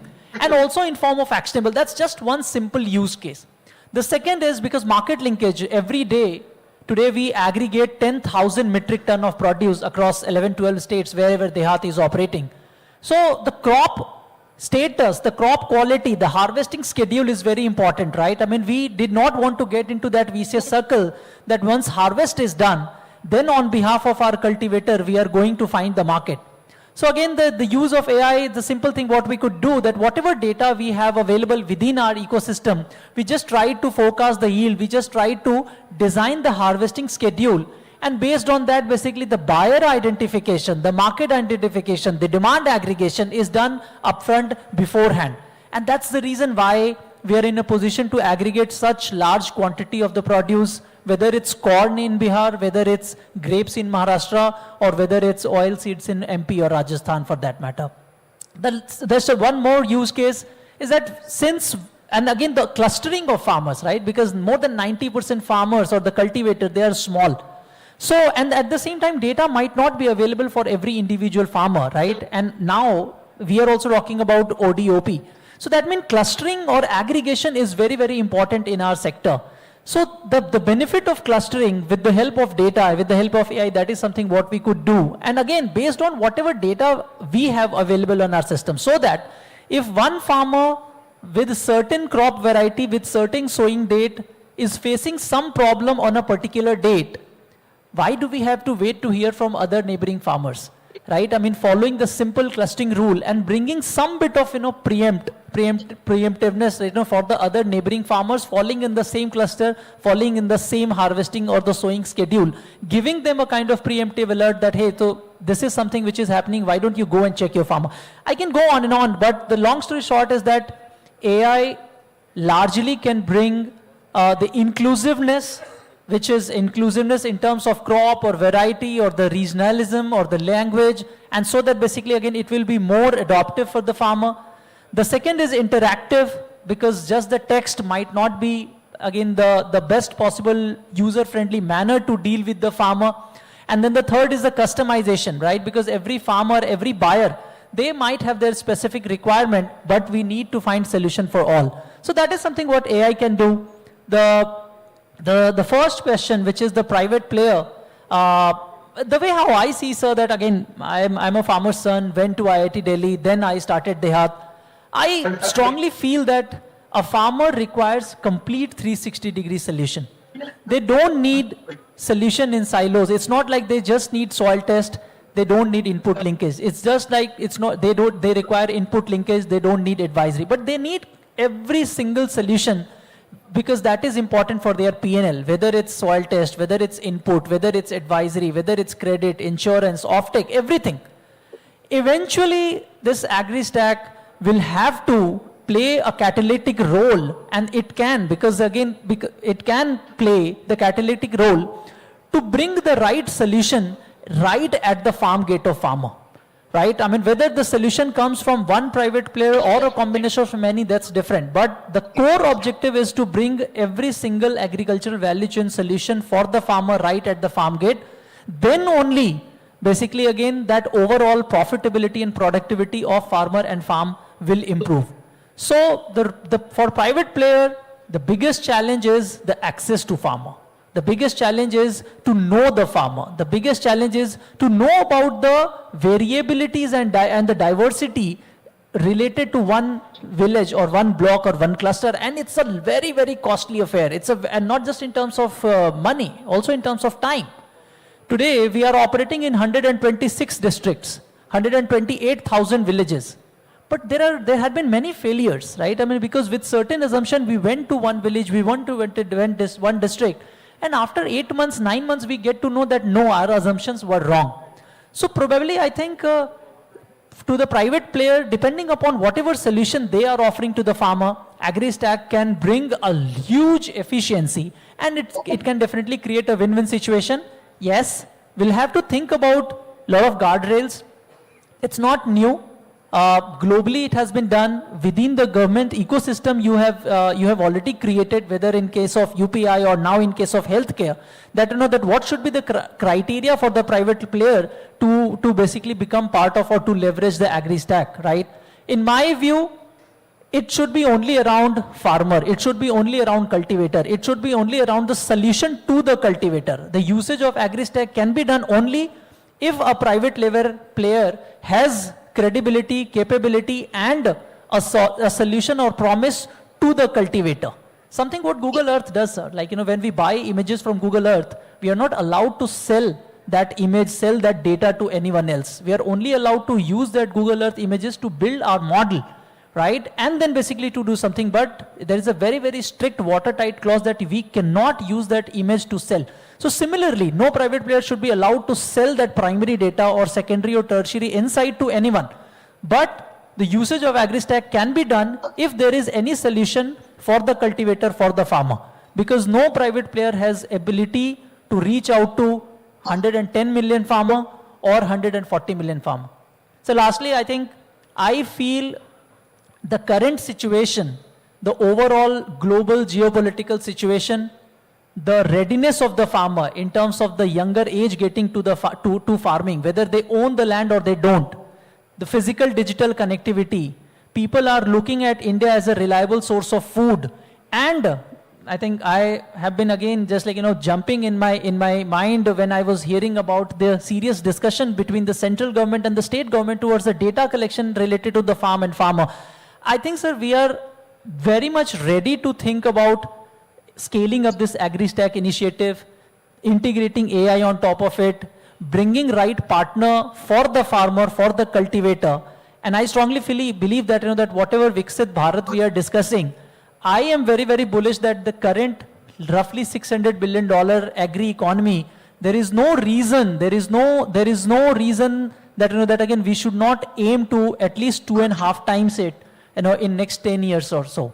Because Bharat will not be Viksit without development and upliftment of our farmer, where 70%, and the rural area where 70% population is dependent upon, sir. But always ready to design the framework that how private player can be part of AgriStack at the right time with the right guardrails, because that's the need of our all, I can say, Devesh, sir. Thank you. Thanks for the time, sir. Thank you. So now we are coming to the close and time is also short. So I will just request first Pramod and then Rajiv Chawla ji and then our Special Chief Secretary in two minutes how to ensure that we are able to motivate the states to complete the process, saturate it in next 6 months to 1 year in both DCS and Pharma Registry. And what would be the best strategy? Only in 2 minutes based on your experience in handling a digital agriculture mission. Maybe first we start with Pramod and then with Rajshekhar ji and then Rajiv Chawla ji. Thank you, sir. So there are a few ways that we have tried out already to motivate states. One is that is first to help the states to understand how they can actually enable their services and make them more efficient and transparent and also save money, not only save money, but also give the benefits to the right person. For that, we have requested states to get onboarded. One is that the state should be convinced that they need to do it. So we have signed MOUs with them. We also now are financially helping them, financially supporting them through a scheme called Special Central Assistance for the states, where we give incentives for each of the milestone, 25%, 50%, etc. For Farmers Registry, this year we have done it for Digital Crop Survey also. Last year we did only for Farmers Registry. Many of the states have taken it also. Almost 1,000 crores of incentives they have taken. But within the motivation is also hidden a need for mandating a few things from our side also, which helps the states to actually drive policies. So we have started mandating a few use cases like PM Kisan or, for instance, in Pradhan Mantri Fasal Bima Yojana. So states are now getting themselves motivated and convincing the policy makers that this has to be done. So this is how the states have come on board. And I believe there is another aspect to it, which is that the states, in many cases, may not have the human resources and the capability to store the data. We are providing cloud storage for them. We are also providing financial support for the human resources. We are also providing incentives under PM Kisan for we are giving rupees 10 per person as an honorarium for farmers registry for each of the farmer ID. So a lot of things we are doing, plus we are also giving technical support, which is that we are also developing and designing reference applications for them, which helps them to actually, not to do the thing all over again, to redo the thing. So that also helps them to carry on that work of farmers registry and crop survey easily. So that's from my side. Rajshekhar ji, Yes, sir. what can be done?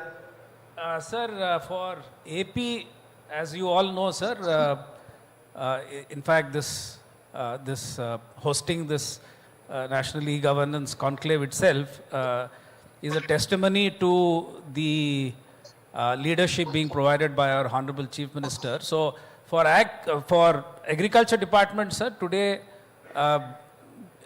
with RTG real-time governance, we are working on a deep tech solution. Of course, the central pillar will be prosperity per acre.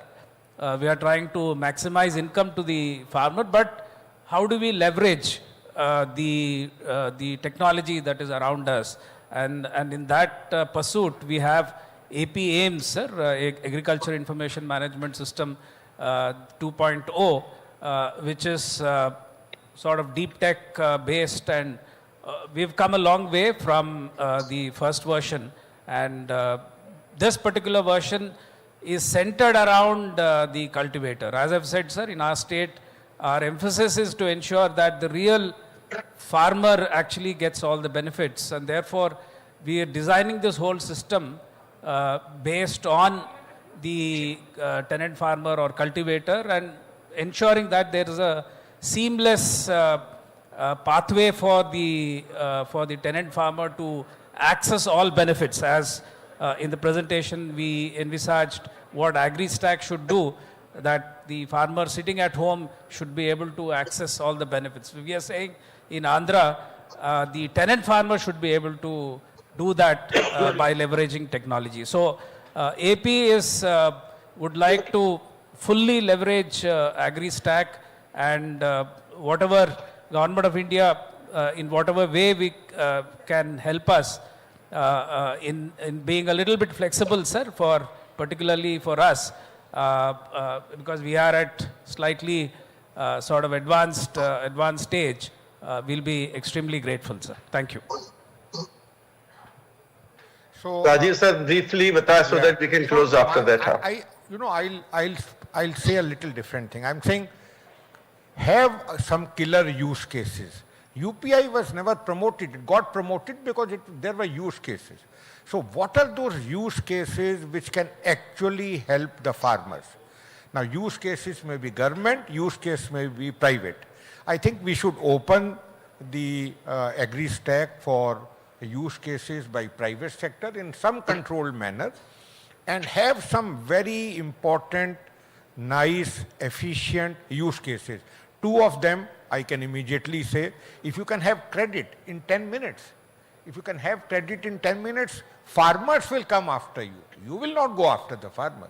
Why should you go after them?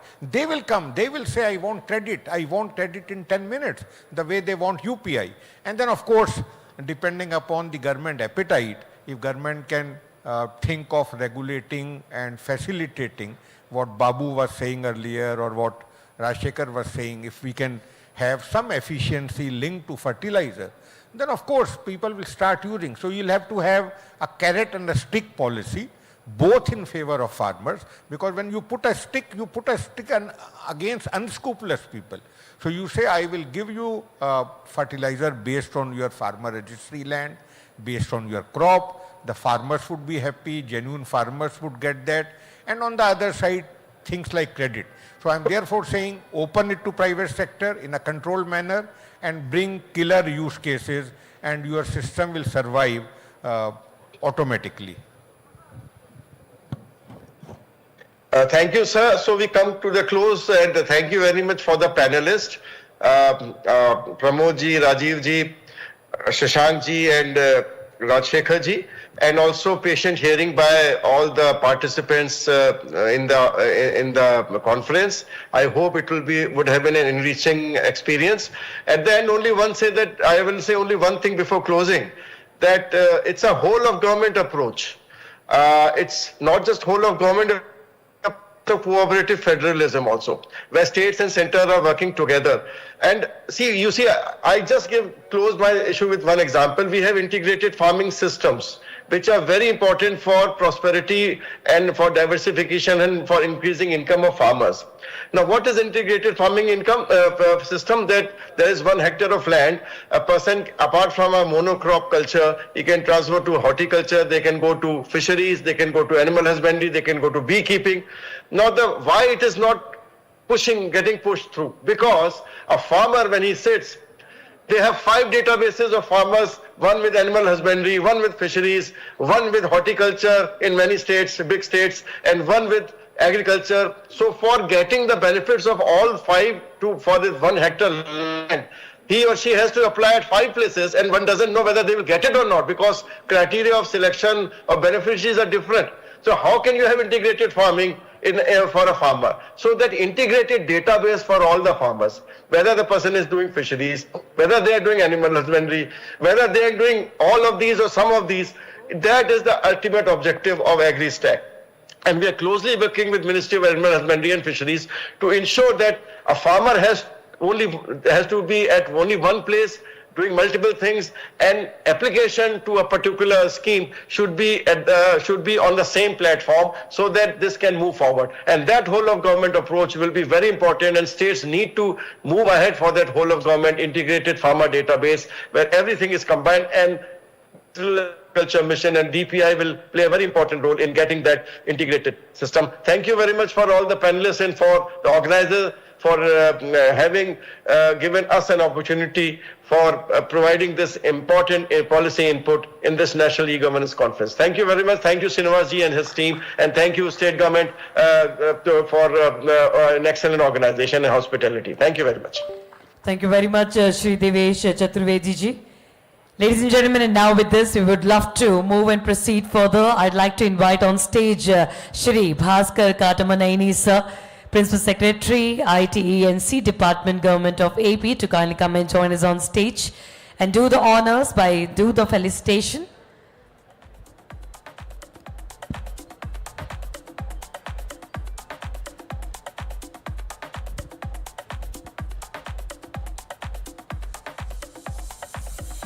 Yes, sir, requesting Shri Bhaskar ji to kindly come and join us on stage and do the honors by presenting a token of gratitude and gesture to all of our speakers, all of our panelists.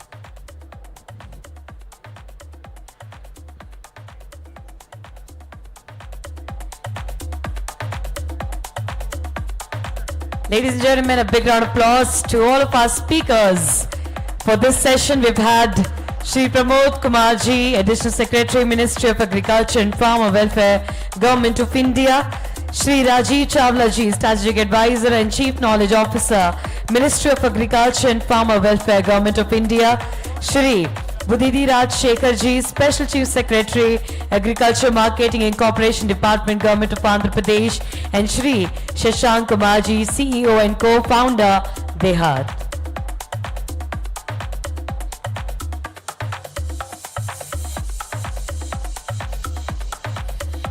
Thank you to all of our panelists for joining us and making this session a grand success, which is all about AgriStack, a digital solution for agriculture. Thank you so very much. And now with this, ladies and gentlemen, we are going to be breaking out for the breakout sessions. On screens, we are displaying the breakout session 1 and 5 is about to take place at V Convention Level B. Breakout session 2 and 4 at Nautica Level C. Breakout session 3 and 6 will take place at Avenue Level T. We would also like to let you all know about the topics, about the sessions we are going to take over. In breakout session 1, we have the topic international subsea cables and AI data centers as a backbone for e-governance. Breakout session 2 is all about Gram Panchayat and grassroots level innovations in e-governance. Breakout session 3, excellence in e-governance initiatives by gold awardees of NAEG 2025-1. Excellence in e-governance initiative by gold awardees NAEG 2025-2, breakout session 4. Breakout session 5, e-governance initiative of Government of Andhra Pradesh. Breakout session on innovations for Bharat, catalyst in the governance of digital empowerment. That's the 6th one which we have on board. We would love to request you to kindly join us at your respective zones, ladies and gentlemen. The halls are different, the breakout sessions are different. So whatever you would like to feel and you think it's a right fit for you to gain the knowledge out of, please do the proceedings. With this, we are breaking for 10 minutes tea. You can quickly have your tea and coffee and of course switch to the halls according to your own comfort zones. Thank you very much. We'll be seeing you all in the same hall in next 10 minutes, those who are going to be joining us for the session which is going to be conducted here in this hall. Thank you very much.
Good afternoon, ladies and gentlemen. We'll be starting the next session, which is a breakout session. I request all the delegates to be seated. Please come and have your seat. Request, first, I invite Sri Kalyan Mangalapalli Garu to please come and occupy a seat. Sri Anil Nama Garu, please come and occupy your seat. Sri Sandeep Kumar, please occupy your seat, sir. Sri Parmender Kakriya, I would request you to come and occupy your seat. And Captain S. Divakar, I would request you to come and occupy the seat. I request all the delegates, please settle down. We are going to start the session. I'll start with a brief introduction of all the speakers and the panelists today. We are honored to have Sri Kalyan Mangalapalli, who is the chair today and who is also an emerging tech consulting for NASSCOM. He is a distinguished expert in emerging and deep technologies with over almost 23 years of leadership spanning industry, policy, and public-private partnership. An alumni of NIT Jamshedpur with a BTech in electrical engineering. He has held senior roles at NASSCOM, General Electric, ABB, Maersk Training, and multiple startups. He has led India's G20 AI engagement, established the National Center of Excellence on IoT and AI, and pioneered India's first megawatt-scale wind-solar hybrid project. He also serves on prominent boards driving technology and innovation, sir. So we are honored to have you here and to be the chair for this breakout session, sir. Next, the distinguished guest with us is Sri Anil Nama. Sir is the Chief Information Officer at Control S Data Center, brings over 3 decades of expertise in IT across defense and corporate sectors, an alumni of the Indian Armed Forces. He specialized in computer network defense before transitioning into leadership roles in IT services and product development and innovation. For the past 17 years, he has been instrumental in shaping Control S growth, driving secure, scalable, and mission-critical digital infrastructure.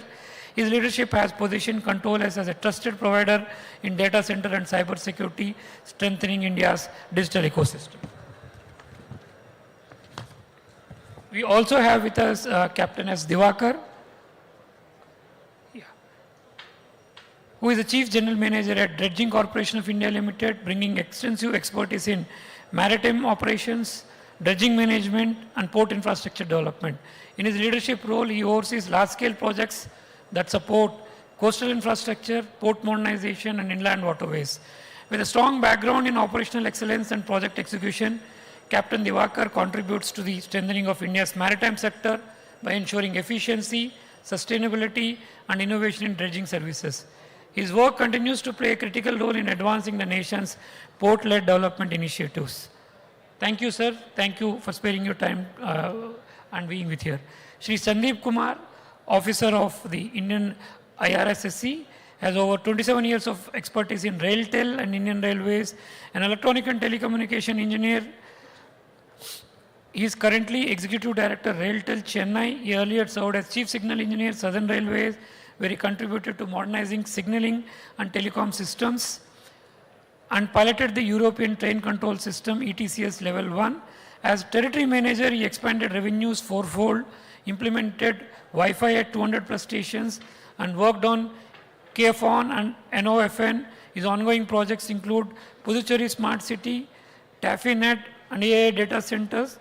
He also holds cybersecurity certifications and has represented Indian Railways internationally. Thank you, sir. Thank you for being us. Shri Parminder Singh Kakriya is his Vice President, Government Affairs and Policy India at Kindrel, where he drives policy advocacy, strategic engagement and partnership with ministries, regulators and industry bodies across India and ASEAN.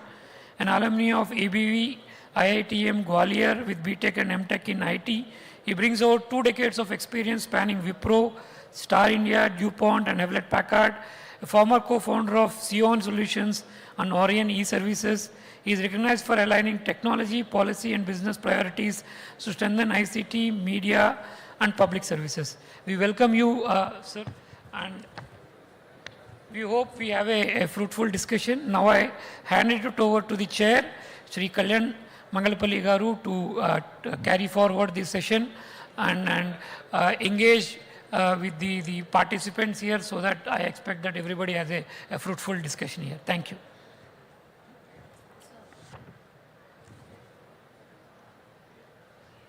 Please. Am I audible? Yeah.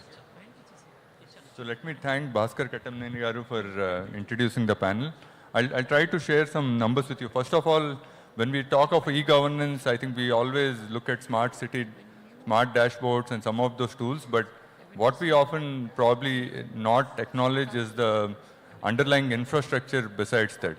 The subsea cables that, the international subsea cables that come to some of these landing areas, and also the AI data centers.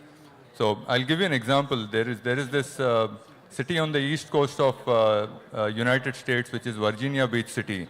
Virginia Beach City was a very sleepy, again, military and industrial city like how Vizag was. But the moment Google and a few others brought subsea cables there, the whole economy took off there. They're now home to a very large cloud, innovation ecosystem. They have most of the FANG companies, based there. So that's really the importance of, subsea cables and also international AI data centers. Another point that I wish to make is when it comes to e-governance, more than 23,000 e-governance services that are being offered in India, I think there is a movement from reactive to more of a real-time governance, and that brings a lot of demand on the latency requirements of the infrastructure, and that I think is very important. Just to share an example with you there, every kilometer that the optic fiber runs, you are actually losing about 5 microseconds.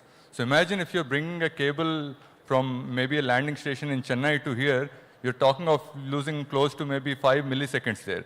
And just for your knowledge, a millisecond loss in times of latency actually means about $100 million in revenue for a major brokerage firm.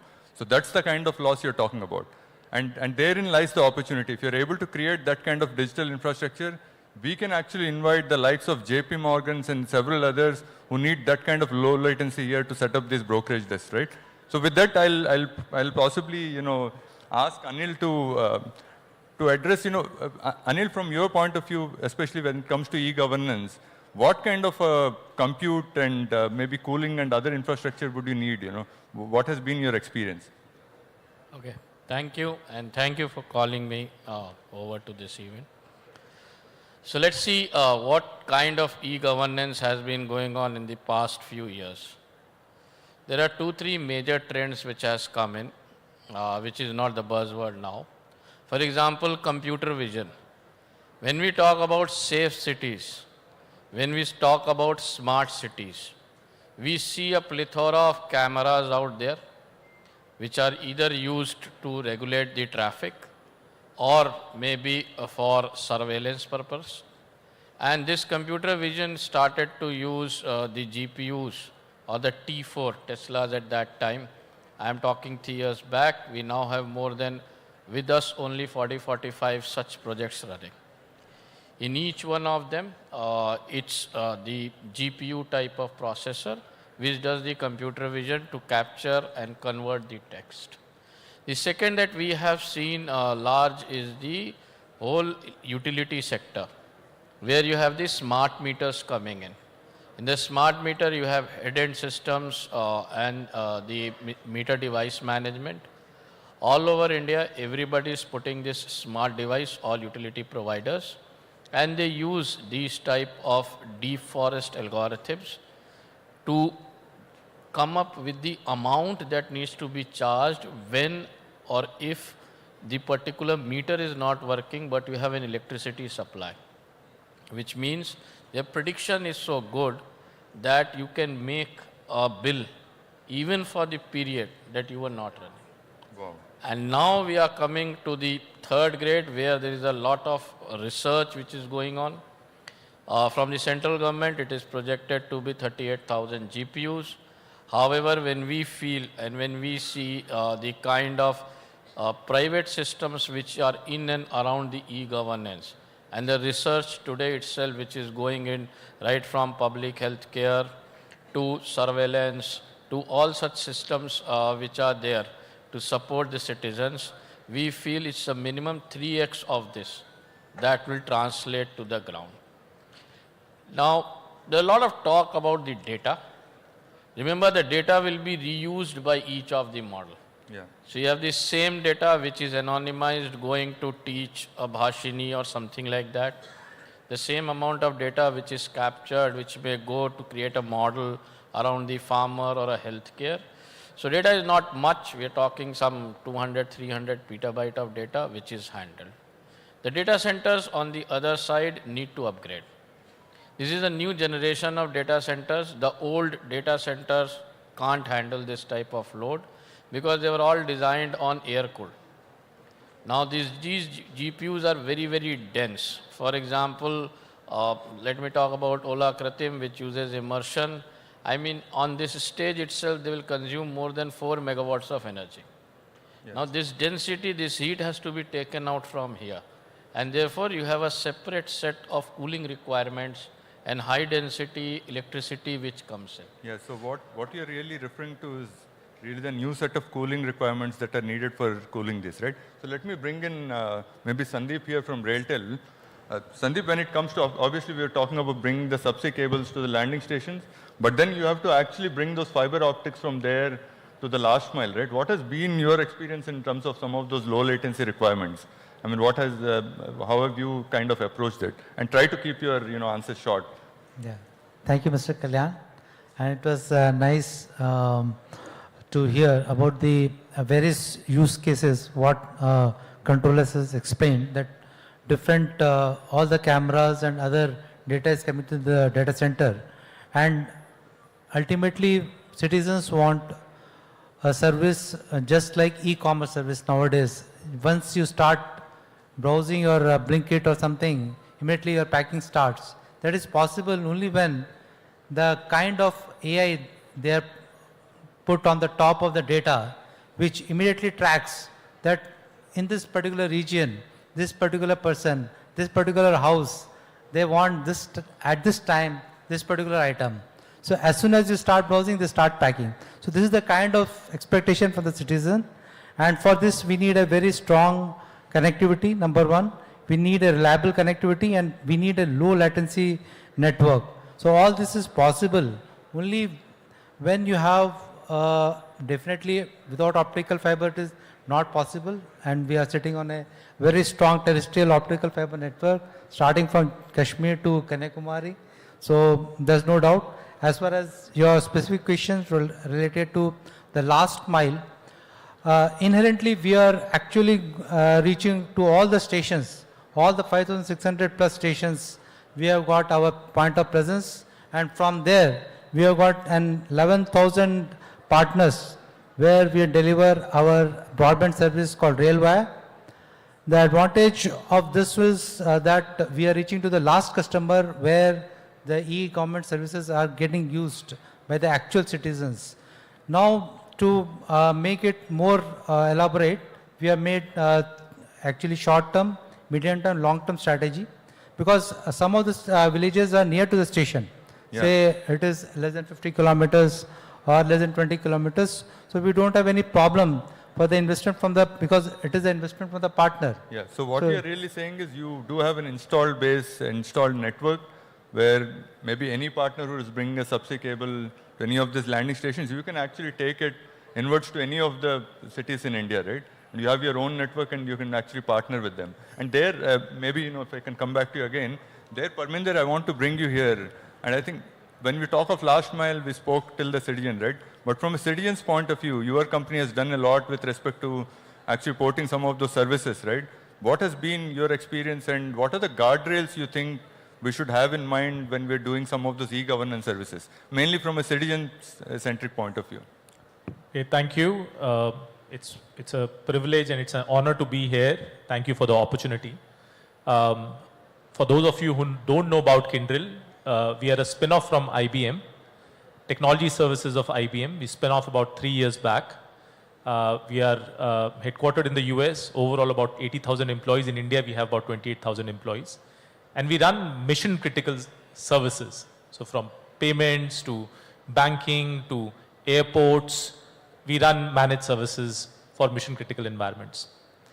I think the big takeaway from the conference is how can we use AI in governance. I think that's the key part.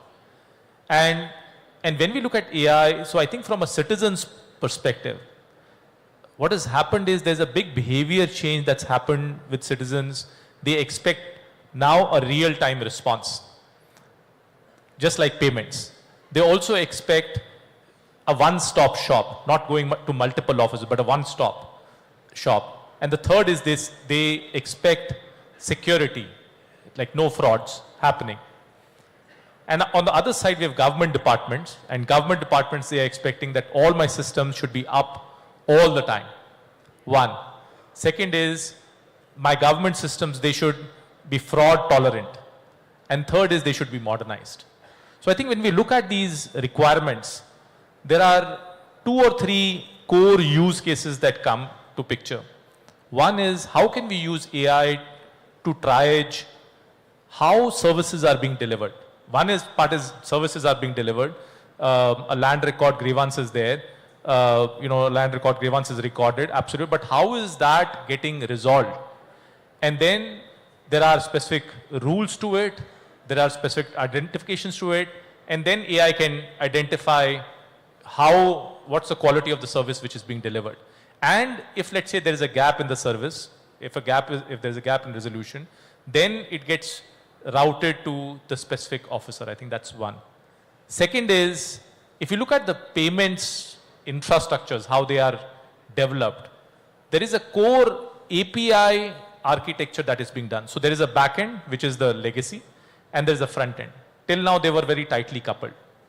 But the moment we now break up, we put an API in between, the legacy decision can happen in the back end, but front end, there could be multiple front ends. So how can we use this payments grade infrastructure, payments grade application interfaces? I think the second thing that happened through payments is it's very now modular to one, identify who the citizen is. Second is look at whether the citizen is eligible for a particular service or not. And third is what is the rule that one needs to follow to deliver a particular service. How can now that level of architecture can be used in e-governance applications is the key. Thank you. No, great to hear from you on the entire software and the API architectures that we need to maintain other than obviously the entire GPU architecture. Let me bring Captain Divakar here.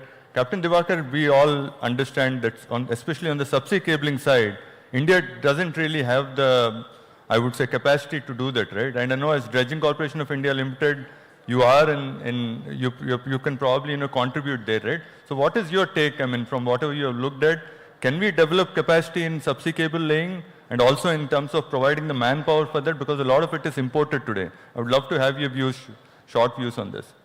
Yeah, good afternoon everyone. Thank you very much for giving this opportunity and to be part of this platform. It's my privilege and honor.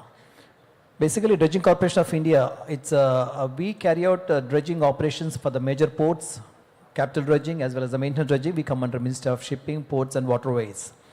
And when we're talking about subsea cable laying, especially on the coast, east coast as well as west coast, there are certain challenges and also we have certain opportunities. And the criticalities of dredging, criticals of laying the cable, subsea cable. So that's the main issue where we have been facing, and especially in India infrastructure, we have not developed that kind of vessels, and we have a dredging vessels, especially for the laying the subsea cable, we require to have a trenching. For the trenching purpose, we need to have a specialized vessels that's known as offshore construction vessels, which are not built in India. We are not technically advanced to build such kind of vessels, and we don't have a technical expertise over here. So that's the reason, like European countries, and there are big four companies, they do carry out this cable laying operations, especially in the Middle East and Africa also this has been done. But when it comes to India, we need to develop in terms of vessels. When it comes to the construction of the vessels, we have a shortage of shipyards, and even the shipyards are not geared up to have this kind of vessels which can carry out this kind of operations. And when it comes to the criticality and the difficulties and challenges, especially when you are laying up this kind of cables, we need to look into the kind kind of a soil, where it is passing through.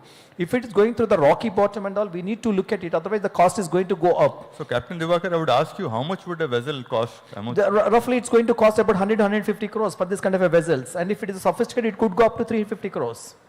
So maybe, I mean, if you can also represent this to the Ministry of Shipping, definitely, I think that would be great, because this is like a critical infrastructure that we need. And given, you know, whatever we are seeing globally also with the Houthis, you know, the Red Sea cable cuts and all, I think there's also a resiliency that we need to also build in the network. Exactly, and when some of the foreign companies in Africa, they have done it, they have created about 35,000 employment and it's a good revenue and it's a good economy for the country, definitely. And DSA is willing to have a tie-up with the state government, and especially Andhra Pradesh government would like to have these landing stations.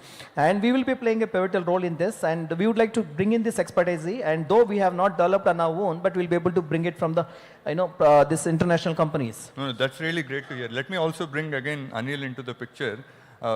Anil, from an e-governance perspective, right? I think we have heard of the real-time governance systems, you know, that are there in Andhra Pradesh and elsewhere. From your point of view, whatever you have done on the e-governance side, of course, it's difficult to kind of, I would say, separate the e-governance load from others because most of it co-located.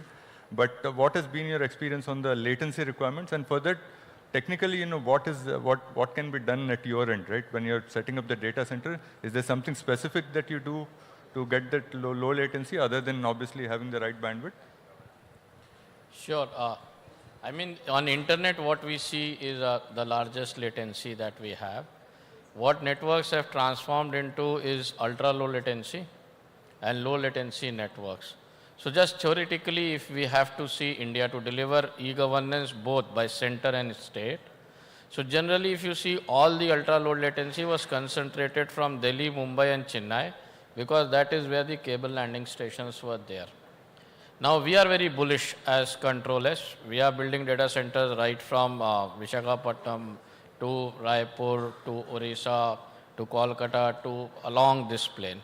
What we feel is just like Bharatmala. Finally, we'll get a fiber along the coast, just like Railtel and your Ministry of Roadways will get crisscross, and Ministry of Power will get crisscross highways. Now this is our platform of ultra low latency. Localized systems like healthcare, emergencies, responses can run on this. On top of it, you will have a content system.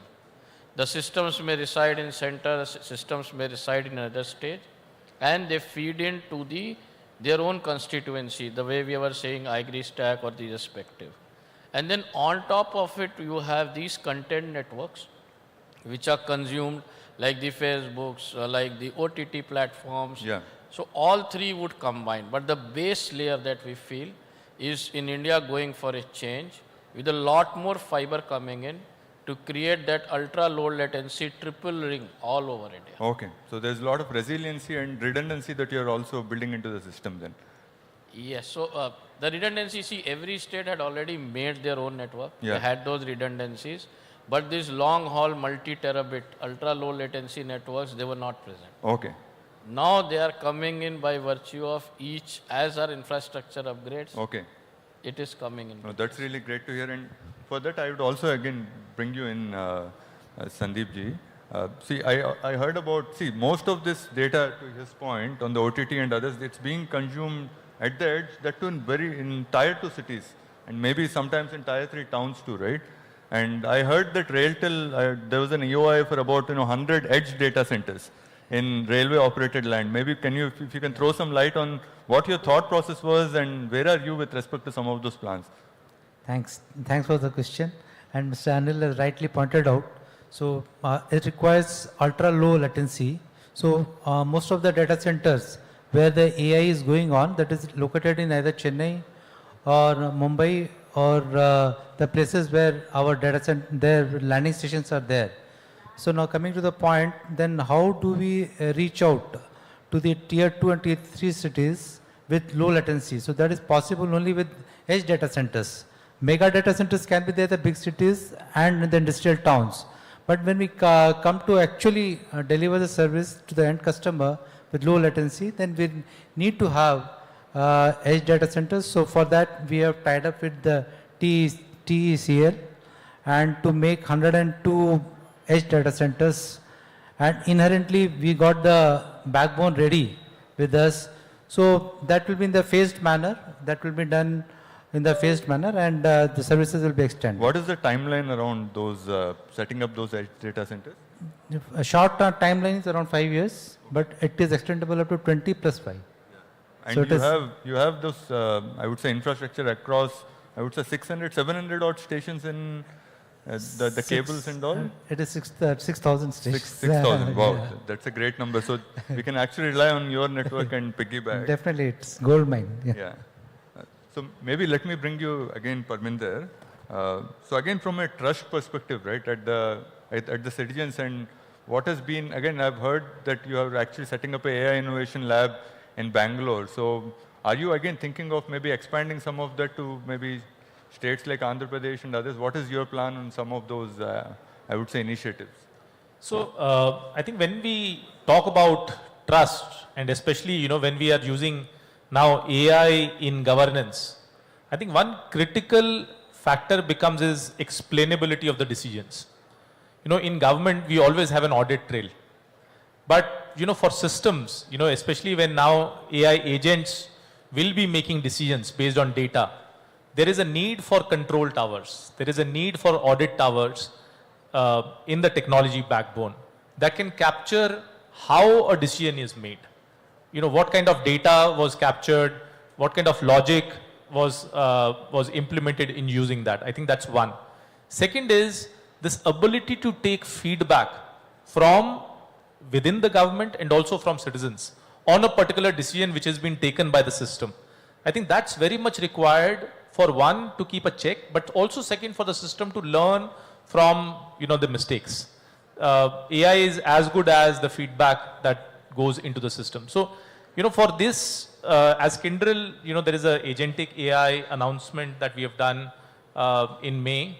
There is a payments modernization roadmap that we have announced in April.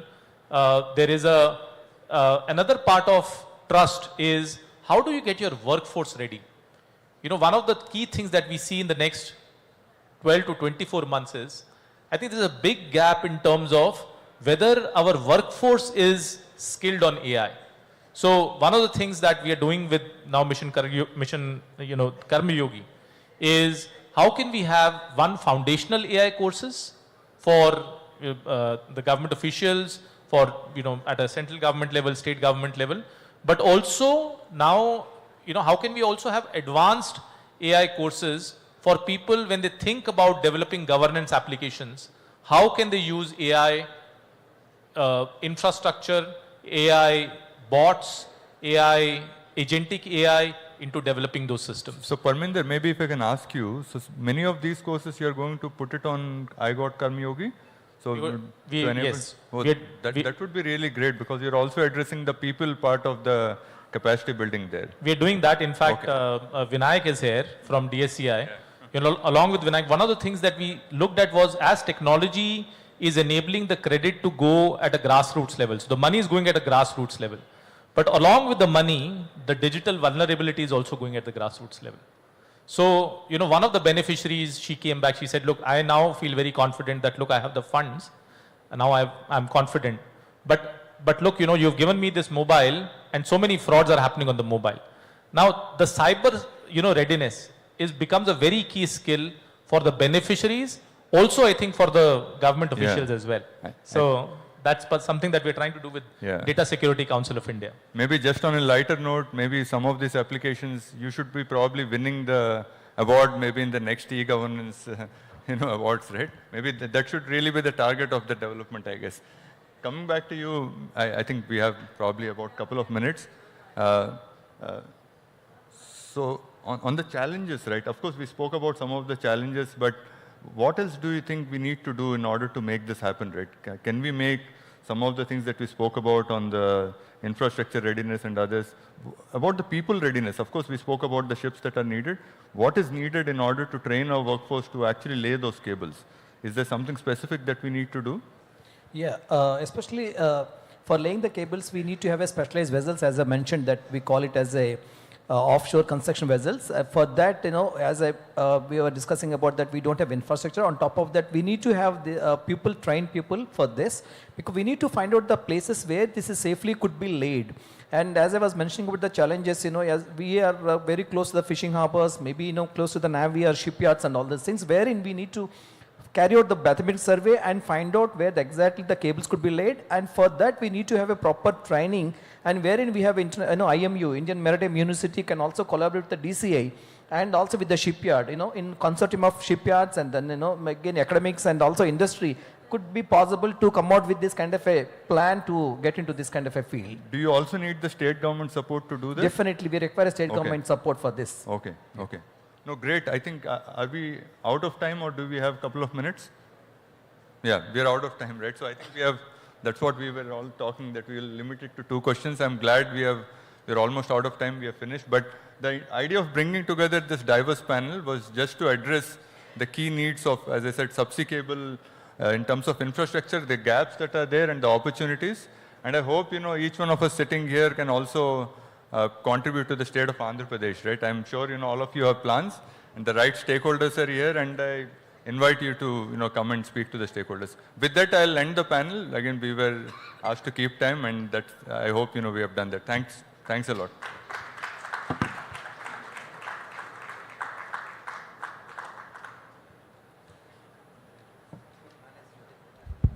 Yeah, I thank the chair and the panelists.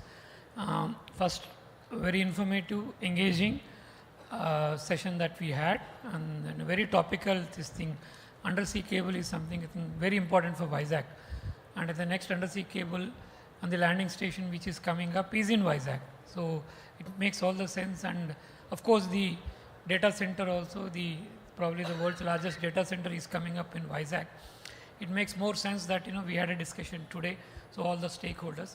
Of course, some of the people participating are partnering with the government of Andhra Pradesh to bring data centers and undersea cable also to, in fact, half of you are working with us. So we hope the journey would be fruitful both for you and for us and the state and the city as a whole. Thank you for participating, and as a token of appreciation, so we would want to give a memento so that you remember us as a memento.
Thank you. I think we will break for lunch and reassemble again here.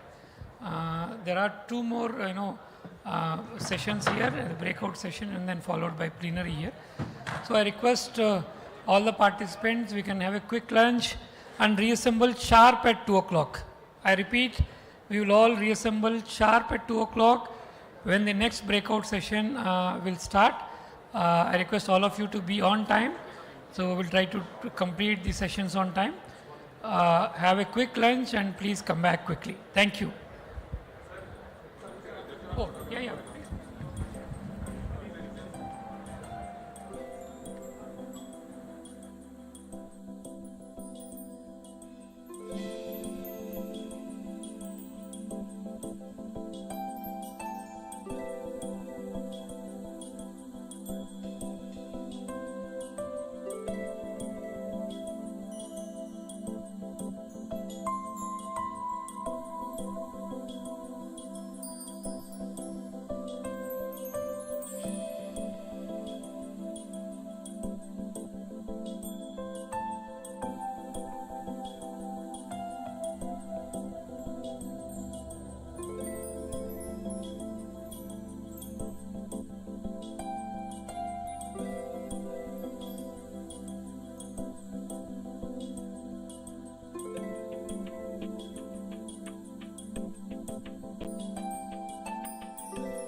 Good afternoon, ladies and gentlemen.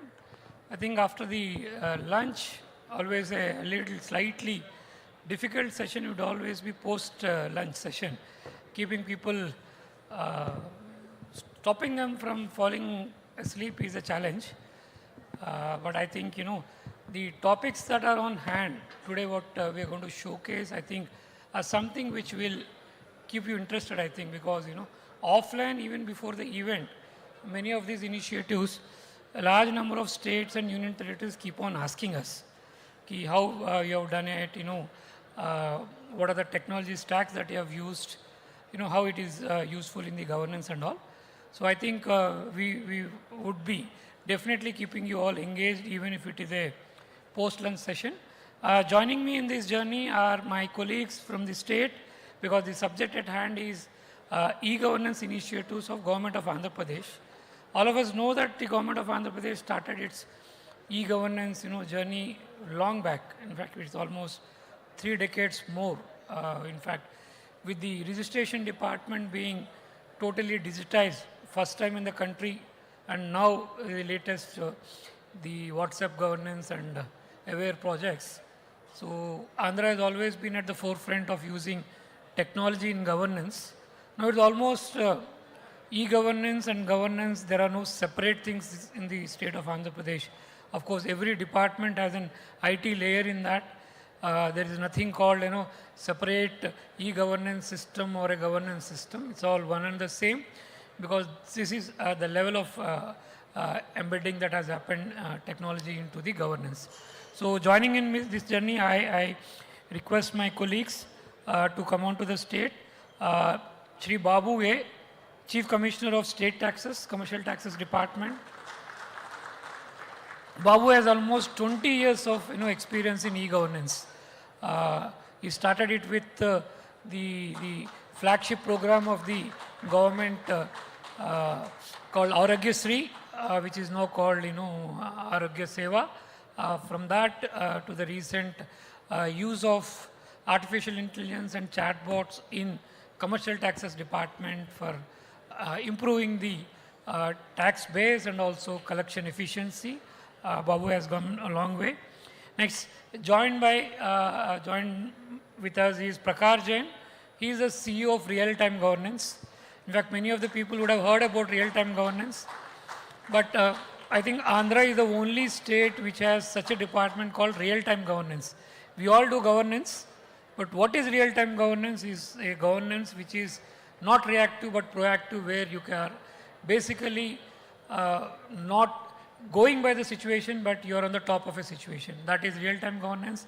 He takes care of real-time governance, and he will showcase 2 examples of the projects that the real-time governance system has done.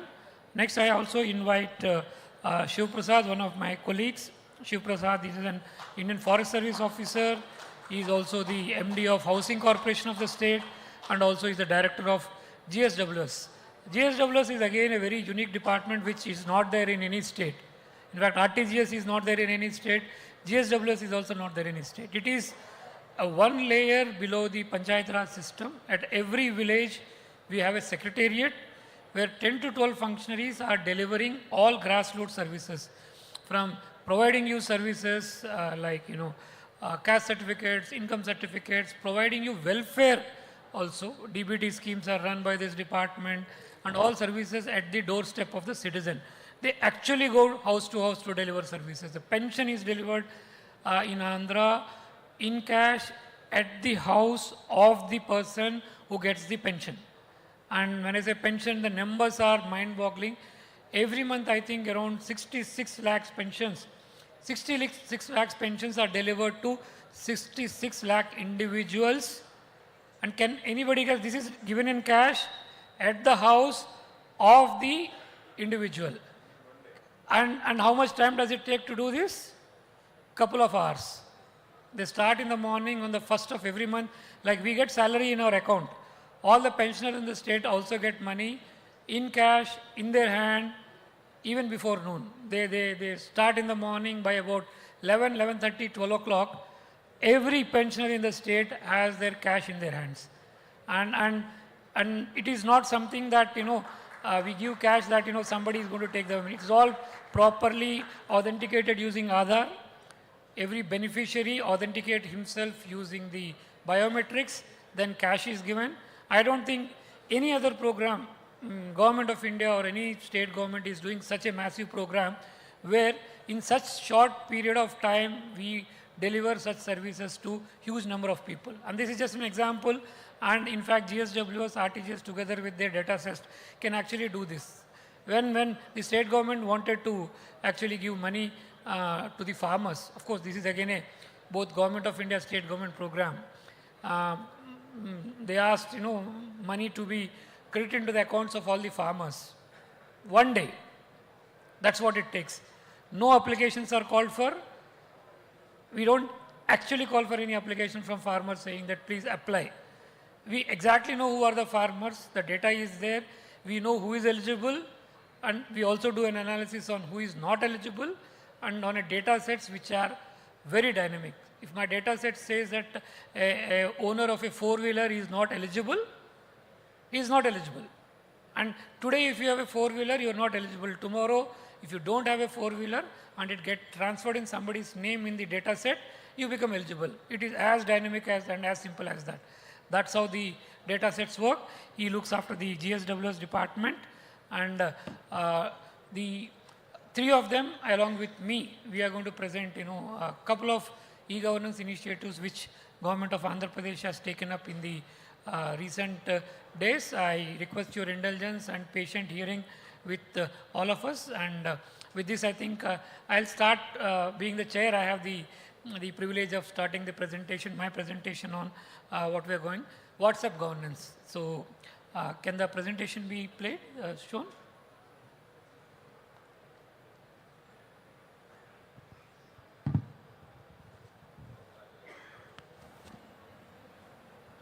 Yeah, WhatsApp governance presentation.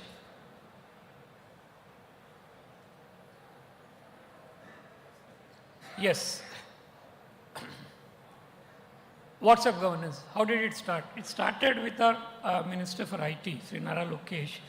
We were having a very casual conversation in which he said that if today I am able to get a pizza delivered by simply, WhatsApp, or able to get, food delivered on a Swiggy and Zomato, why are, so many citizens, why do they go to office? To get their certificates, to get their services, for even smallest of the things, government services, why they are so cumbersome. From his idea came this concept that getting a government service should be as easy as ordering a pizza on a phone using your smartphone. So we started working with Meta, and then over the period of, it took us 3 months to start the first service. I mean, after that, it was almost every day we keep on adding services. Today we are proud to tell that almost 730, 40 the number. In fact, the last 2 days, if you had very closely observed, you would have heard different numbers. The reason the different numbers are that every day the new services keep on added. So if the number is today 724 today, it would be 730 tomorrow and 735 next day. That's how the numbers keep on getting added. That's how the things keep on moving. So today I think around 730 services are there. We just 710 services there. It is basically a citizen first technology driven, it's a statement. Everybody makes a statement, but now we'll prove you why it is not a simple statement, but is actually the fact of life. Around 40 departments of the state and almost more than 710 services are there on a single platform. Citizen can access all services anytime, anywhere, no time limits, it works 24/7. Office band hai, you know that old Sarkari bank system, no? Whenever you go, they say it's a lunch time. And the lunch time keeps on, starting from 12 o'clock and goes till 3 o'clock. We have seen those times. But now it doesn't have anything with time. Anytime somebody, couldn't sleep in the night at 3 o'clock, if he wants that, he wants to book some service and all, jolly well they can do, because it actually doesn't depend on any human beings running the show. It's all automated. So it works on text, also voice. It works on text in both English and Telugu, native languages, and also on voice. Voice is for those people who probably were not able to input text. maybe illiterate, semi-literate. You can just use your voice and tell the system, ask for something. In Telugu, in English, if you say, I want my caste certificate, automatically the system will pick up and take you to the caste certificate menu. That's how it is going to do. And multilingual interactions. Now, why we took WhatsApp? Many of you can ask that, why WhatsApp, why not some other service, why not some other service? In fact, WhatsApp was available, and as per our data, in Andhra Pradesh, there are 3.2 crore users.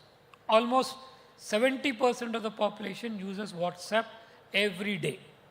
So we didn't want to come up with another app because there are too many apps. Today there's too much of digital noise. Out of the noise, finding out the truth is very difficult. So 3.2 crore users in Andhra, and learning curve is very easy. You don't have to again go through the menus, sub-menus of an app, try to learn the app and all we do. And second thing, WhatsApp is just a medium. No data actually goes to WhatsApp. WhatsApp is only like a highway. It is your vehicle, your data that is moving, giving you services. Tomorrow, I don't like WhatsApp, fair enough. Tomorrow WhatsApp says that, no, I am going to charge you a bomb. For every transaction, please pay me 10 rupees. Flat in 48 hours, we shift to some other mode. We can do that. So it is not dependent on WhatsApp or the meta services, but we are on that because it's the ease of use, everybody uses it. Everybody says minimum government, maximum governance is a buzzword everybody says. I think this is one service which actually proves that, the motto is that nobody should have a business to go to a government office for any services. At home, get those services delivered to you on your mobile. So there could be some doubts whether it is legally valid, a caste certificate issued under WhatsApp, whether the law agrees to it, whether it is accepted in a court of law, or whether, some educational institution is going to accept that certificate or not. I'll give you answers to all of them in the coming slides. Right. So in 9 months, we have come all the way till now. It's very convenient, transparent. These are all words, efficiency, reduce cost. There's no cost to the citizen. What it costs is your data. If you are consuming, half a GB of data, otherwise, a little bit of more data that you are using. That's it. Nothing. We don't advertise. We don't, send you any unnecessary messages and all. That is what it is. Now, certificates are also, when we generate, we use the blockchain. The reason is that things like registration, where the land changes and the ownership from person 1 to person 2 to person 3 to person 4. We don't want to have a situation where you are carrying a certificate on which you are being shown as owner. But the transfer has happened to another person, and you actually, the certificate goes to a bank, banks believe the certificate being issued by government, gives a loan, somebody goes to the bank, litigates and says that, no, the certificate may say that the land belongs to X, but today I am the owner. So entire transaction, we have put in a blockchain system so that any tampering of the certificate done by anybody, even if they tamper the original database in the master table, they change the name and also, we have a blockchain available so that we know exactly what happened, where it happened, who has done it, and you get caught. So that's the guarantee that we are giving. Of course, all the certificates that we generate over WhatsApp are pushed to DigiLocker. If now you can open your phones and check the DigiLocker. If you just put the word Andhra Pradesh or AP and see, most of the DigiLocker services, you find that there is a very, very high proportion of services from Andhra Pradesh on DigiLocker. Because every certificate that we issue on the WhatsApp are on DigiLocker. So that any central government institution, anybody wants to consume our certificates for giving, any kind of services, admissions into colleges, universities, exams, everything, it is already there on the DigiLocker. That's all. But within the state, if somebody wants to use it, we've also created another system called DigiVerify. It's a service available through an API. Any department, say higher education department, wants to use it, wants to build an online application form for admission into their colleges. They just have to build an application, consuming our API, build something into it, say that there are 6 certificates that they want, 10th class certificate, maybe 12th class board examination, mark sheets, maybe a school living certificate, a caste certificate, or a nativity certificate, or income certificate. Just build your application to consume these 6 certificates which are already available in our database. And the kids who fill in the application can simply at that part of time, they simply can pull in and put their certificate into it, and the application will actually check everything, and in minutes or in seconds you have a situation where all the certificates required for admission into a college are all available, checked, approved. Finally you get a conclusion that yes, your application has been approved because all the required documentation has been done. This is what we call real-time governance. You don't have to go for certificate, get it, and again upload it, and then wait for some human being to go through your certificates, verify your certificates, send it to the college back again with a bada sa letter. We all work in government. We know that when somebody joins a job in our place, उनके सारे certificate हम department को भेजते हैं, नीचे जाता है, college जाता है, जिले में जाता है, डीएम के पास जाता है, डीएम फिर चेक कराता है पटवारी से, फिर आता है, then he sends a certificate saying that your certificate is valid. Those things are all gone. You don't require to do anything. Just in seconds or microsecond, all this task is done. In fact, we realize that our Public Service Commission also, exam हो जाता है 3 महीने में, certificate verification होता है almost an year before this fellow can actually join his job. And the certificate keep on rotating, and then when certain things get delayed, that corruption comes into the picture. So we remove everything by using the blockchain and the DigiLocker. Here again, I'm just figure it's a multilingual, voice-based, data security is obviously taken care. All the citizen data actually physically resides in our state data center, not even on the cloud. It's all physically available in our state data center. Of course, a lot of data was available, our departments were putting it on cloud as per their convenience, AWS, this and everything and all.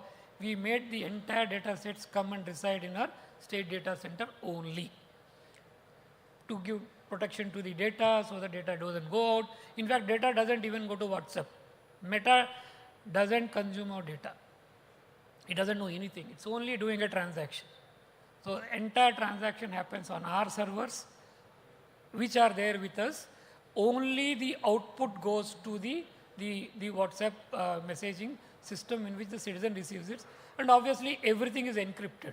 Even the Meta or WhatsApp can also not read the transaction that is happening. That's the kind of security we have built into the system. And then it's built on a natural language processing. You ask a question. Say, you open our WhatsApp thing and just ask the question, I want to book a darshan for Balaji temple. Then the menu for the Balaji temple darshan will open up. If you ask a very specific question, I want to book a darshan for Balaji temple on the 10th of October. It will open the menu of the 10th. What are the slots available? If you particularly say that I want to have a Balaji darshan on 10th of October, 9 a.m. onwards, it will straight away open only the slots which are available after 9 a.m. The more specific question we ask, the more very specific answer you get, and then you can directly access the services. That's what we try to do in this thing. Till date, we have delivered almost 2 crore services. Our platform uptime is 99.98%. Count of services, department, currently Telugu, English and Hindi. So, because these are 3 languages that we use. I'll just try to, not a demo, I'll take you through. You just open, this is a single number, just send, say hi. Either you can text, either in English or Hindi, in Telugu, whatever it is. You the menus open, and then, as I said, if you simply say hi, the main menu opens. If you say that I want the public transportation RTC services, it will directly go to RTC services. If you say that I want within the RTC, you say that I want to book a long distance bus, it goes there. Or you say that in long distance, you say that I want to book a bus service from Vijayawada to Hyderabad, it will directly go there. And you give a time, it will go to the direct time slot. The more specific you are in your question, even through voice or through text, you can directly go to that service and do that. Yeah, these are the services, drop downs are there, you can scroll through them, and you need not even scroll through them if you ask a very specific question. Citizen services can be selected like this. As I said, 710 services are there in menus. You select menus, sub-menus, you go to whatever you want. You book darshan if there is a payment involved. If you want to buy prasadam of the Lord, any temple, I'm just taking an example of temple. It includes, getting your caste certificates, income certificates. It includes, getting some validations, your family member certificate if you want, and if you want to even apply for any government programs and all. I want to get your school living certificate or a 10th class board certificate, income certificate, everything we get. In fact, we go one step ahead of that. When the 10th class board exam results are released, we don't wait for anybody to come and ask for a marks list. The server directly sends the marketplace to the candidate. The day results are announced, in microseconds on your phone, your mark list is available. We have had slight bit of issues that, parents got to know the mark list, children were, got some, scoldings and all. So children sometimes, request us, please don't send the marks list directly to our parents. So these things do happen, but the facility is there, we use it. For any examination conducted by the state government also, we do send the hall tickets and all directly to the phones. So you don't have to go anywhere, ask anybody. In fact, these are available. You go to the departmental website, you can download. That facility is already available. But over and above that, we do that, you can directly get it. That's what we do. This is again, as you're seeing, I'm just trying to show you the time slots and all that you can do. But using voice, you can make a very specific query and get a very specific service delivered to you. Then payments. Payment is also integrated into it. You can make your payments, you can confirm your payments and make the payments made, and you can get your services done, booking confirmations, everything you can get. This is just a workflow I'm trying to show it to you. So that's what we have done through WhatsApp, and the kind of possibilities are unlimited. So we use the WhatsApp services not only for giving services, but also to reach out to all the citizens. One example is that all the delegates here would have been receiving some messages. Thank you for registering, your register have been done. You will get the details of the liaison officer soon. And then once you are here, if somebody's session is starting, it's delayed, you're also getting message that, session is going to start in 10 minutes, please come into the hall and all. These are all automated messages. We can deliver it across the state to all the 5 crore citizens at a click of button. If we want to send something, we can do that. We can send it. So they were, we also encountered certain problems in the sense that, certain of the departments felt that, the citizen needs to submit some more documents. Of course, the logic says that they need not, but you know how the system works, how the rent-seeking behavior is there, how people try to complicate things and all. So they were calling people to office. So what now we have put in a service is that if a government karmachari actually wants some more certificates or some more data is required, don't call people to your office. Through using the same WhatsApp platform, you can actually send the message to the applicant that these are the 2-3 things which are missing, which I require to take a decision. Send a message, it goes to the applicant. Applicant can reply to the message with the required information and data, and it go. And then what we also do is that we rate each of these 700 services every time a transaction happens. Every time a citizen gets a service done, at the end of the service, like any private sector, how they take services when you use an airline, you get a message, how was the experience and all. We take it and we give the feedback to the departments. Every week we do that. So we exactly know which department there are problems in terms of, technology problems, otherwise problems and all. We try to improve it in over a period of time. That's what we try to do. So that's WhatsApp governance for all of you. The real example of what we call a real-time governance system. Thank you for a patient listening.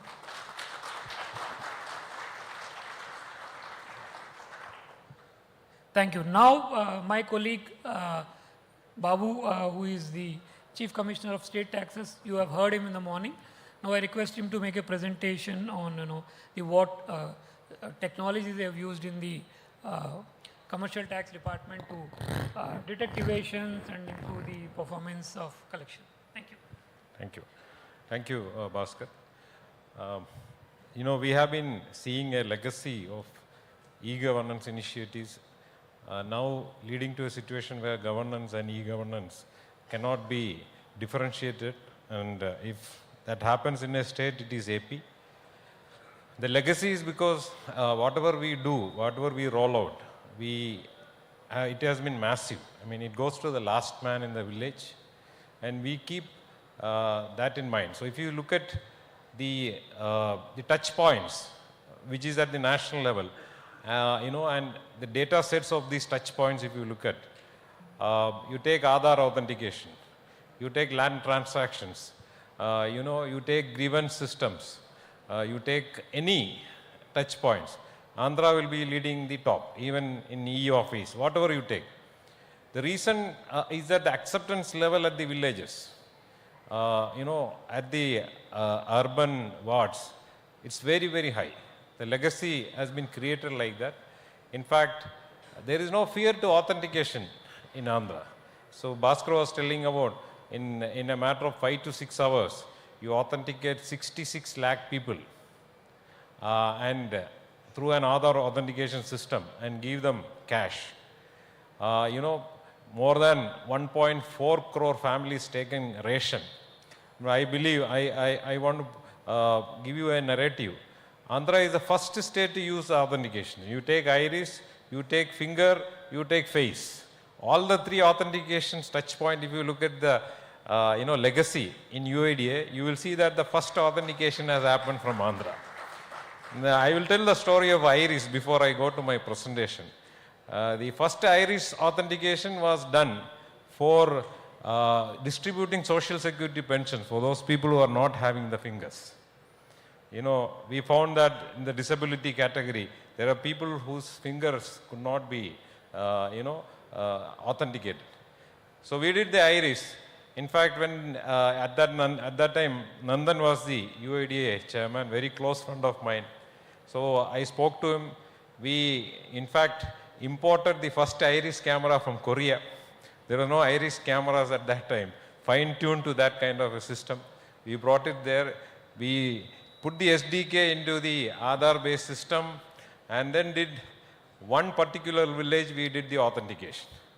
And when the authentication was going on, we knew that the accuracy of iris authentication was 99%, the FRR you call it. So we found that some cases are failing. I mean, it should be much faster, better than the finger, but we found that some of them are failing. In fact, we took the list of those cases which are failing, and I directly spoke to Nandan. I still remember the day when I spoke to him. I told that we did an authentication of around 120 people in 3 villages. There were around 22 cases failing. We didn't find any issue with respect to capturing the image or pushing it. What exactly has happened? So he gave that data for his tech team to analyze. And we found that those 22 cases, where those cases were at the time of enrollment, the iris was captured by keeping the camera upside down. During the enrollment when it was done in the villages, it was all done by the people who were, not well trained. We took the people who were available, trained them a little bit, and then they went ahead with the cameras. So those cameras were not easy to identify. Initial cameras were in bulk, so they kept upside down. So what Nandan did is, he identified with a query all such cases all over India and he reversed it. Then the authentication became 100%.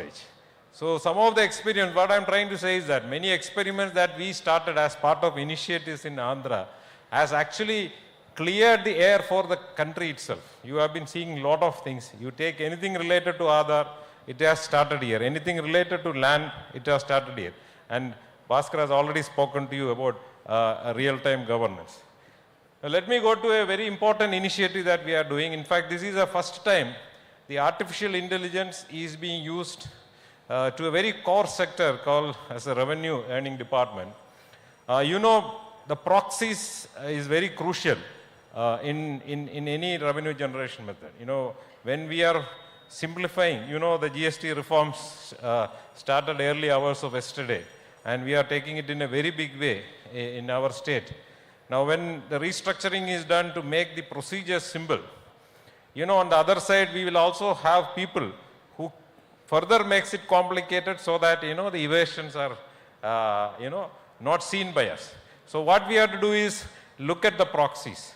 And these proxies have to work in such a way that we get alerts in time, and that too real time. And no human being or no query-based system or no code can give us other than AI. And when it comes to taxation, it is volumes of documents, and the documents are in different data sets. Those data sets may be in Excels, maybe in some kind of a database, or maybe a PDF, or maybe just a piece of paper. Now, when a taxpayer submits his documents, it may be in any of this format. Now, unless and until if we analyze that in time properly, we will not be able to ensure that he is, doing justice to the system. Now, when we did this, there are certain standard systems from legacy time onwards. We have something called as auditing. Auditing is looking into a taxpayer's or a company's business from top to bottom. There's a time taken in a manual process to get those documents screened and reviewed, and then the discrepancy notices going in, and then taking the replies, again sending the show cause notices, and then when the final demand is raised, from the time of identifying that issue till you get the demand raised, it will be a matter of 4 to 5 months. And let me tell you, we have reduced it to 48 hours. With the integration of artificial intelligence, and I'm talking about air-gapped systems. When you tell about taxation and artificial intelligence, the first process that will go is, where is this data going? Is it going to US, or is it going to some other place, some other countries' data centers? No. We have established air-gapped data centers within India, and completely owned, completely run by us. We are also getting into an encrypted systems, and now with quantum valley kind of thing coming up, I think most of all the departments can work within the systems or the resources that is available within our state itself. Now, this is a classic example of how we have used AI in a mundane system, which was actually leading to a lot of evasion of taxes. So we use AI in data analytics. Now, analytics is, we have around 570 points in which, based on the returns, based on the proxies. Now, when I mean proxies, the data comes from 22 departments. And we are able to get the data from 22 departments because of the legacy of e-governance AP. Now, if those 30 years of experience in e-governance was not there, I would not have been able to run this process and as efficiently as I am doing it now. So thanks to the team in AP, we get the data from 22 departments coming into the tax information system. You take registration department, you take municipal administration department, you take Panchayat Raj department, you take revenue department, you take any department, transport department. All these have got databases, and that too working real time. Now this data flows to us through APIs. We cross-check it with our returns. The returns which are filed by a taxpayers, in terms of turnovers, in terms of the calculations that they do. Now, if the electricity consumption given by my discoms for a industrial connection is a X value, and the turnover shows that it is X by 2, I raise an alert. Okay, so that means he is consuming this much of electricity, but the turnover that is shown is half of it. I raise an alert, the system automatically analyzes it and send it for return scrutiny or for an inspection or for an audit. No human beings, faceless it is. Earlier, all these processes were done by some committees where human beings were sitting, so there was a choice to select. Now, he is my man, I will not send that case for audit, but I will send for return scrutiny, or I will not send it for anything at all. Now, that's not possible in our system, so we have automated that.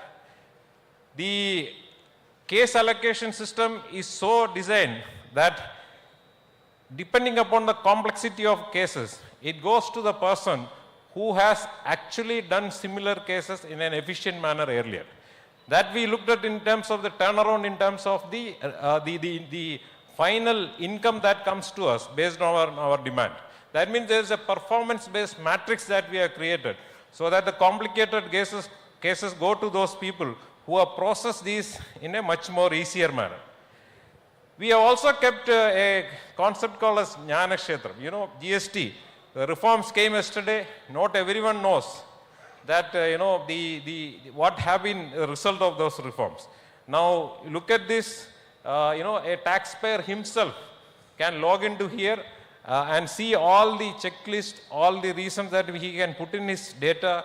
If you want to know that there is certain deviations, he himself can know. Whatever is the data available with us, we are also pushing to them that there are discrepancies like that. Please correct it real time. So when the next month return is filed, correct yourself and do it. So that's called as Jnana Kshetram. So we do that. And we also couple it with something called as GST Mitra, which is a point number 8, which is a voluntary compliance system.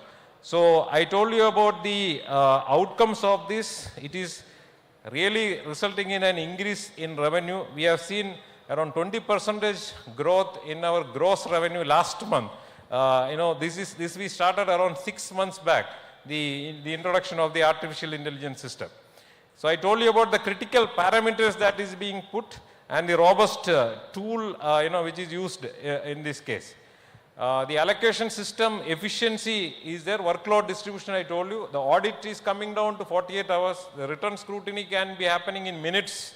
And inspection, of course, there is a physical visit during inspection. Other than that, the document processing takes no time. So these are the 37 GST returns that we actually analyze. And let me tell you, this data is coming from the GSTN network. We are a model 2 state in implementation of GSTN.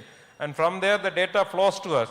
And our analytical teams, our APTIS, AP Tax Information System, works on a 24/7. The only thing that we are facing the difficulty is that from 19th and 20th, we don't get the real-time data from the GSTN. So they say that is the maximum return filing day. So my system, my CPU utilization is 93%. So I cannot push the data through API. Now that cannot be the future of India. It has to be real-time. So even if the CPU usage or tax filing is 93%, you add on the CPU on the flyer and make it, double it so that 90% become 25% or 50% and we get the data. It is being rolled out. GSTN 2.0 is being rolled out. By October end, GSTN 2.0 will be available. So those 2 days gap, that limitation that we are facing will also go. I told you about the Jnana Kshetram, the asset information system, very crucial. We have when a demand is raised, over the night the person disappears. We don't know who it is. He becomes a non-genuine taxpayer.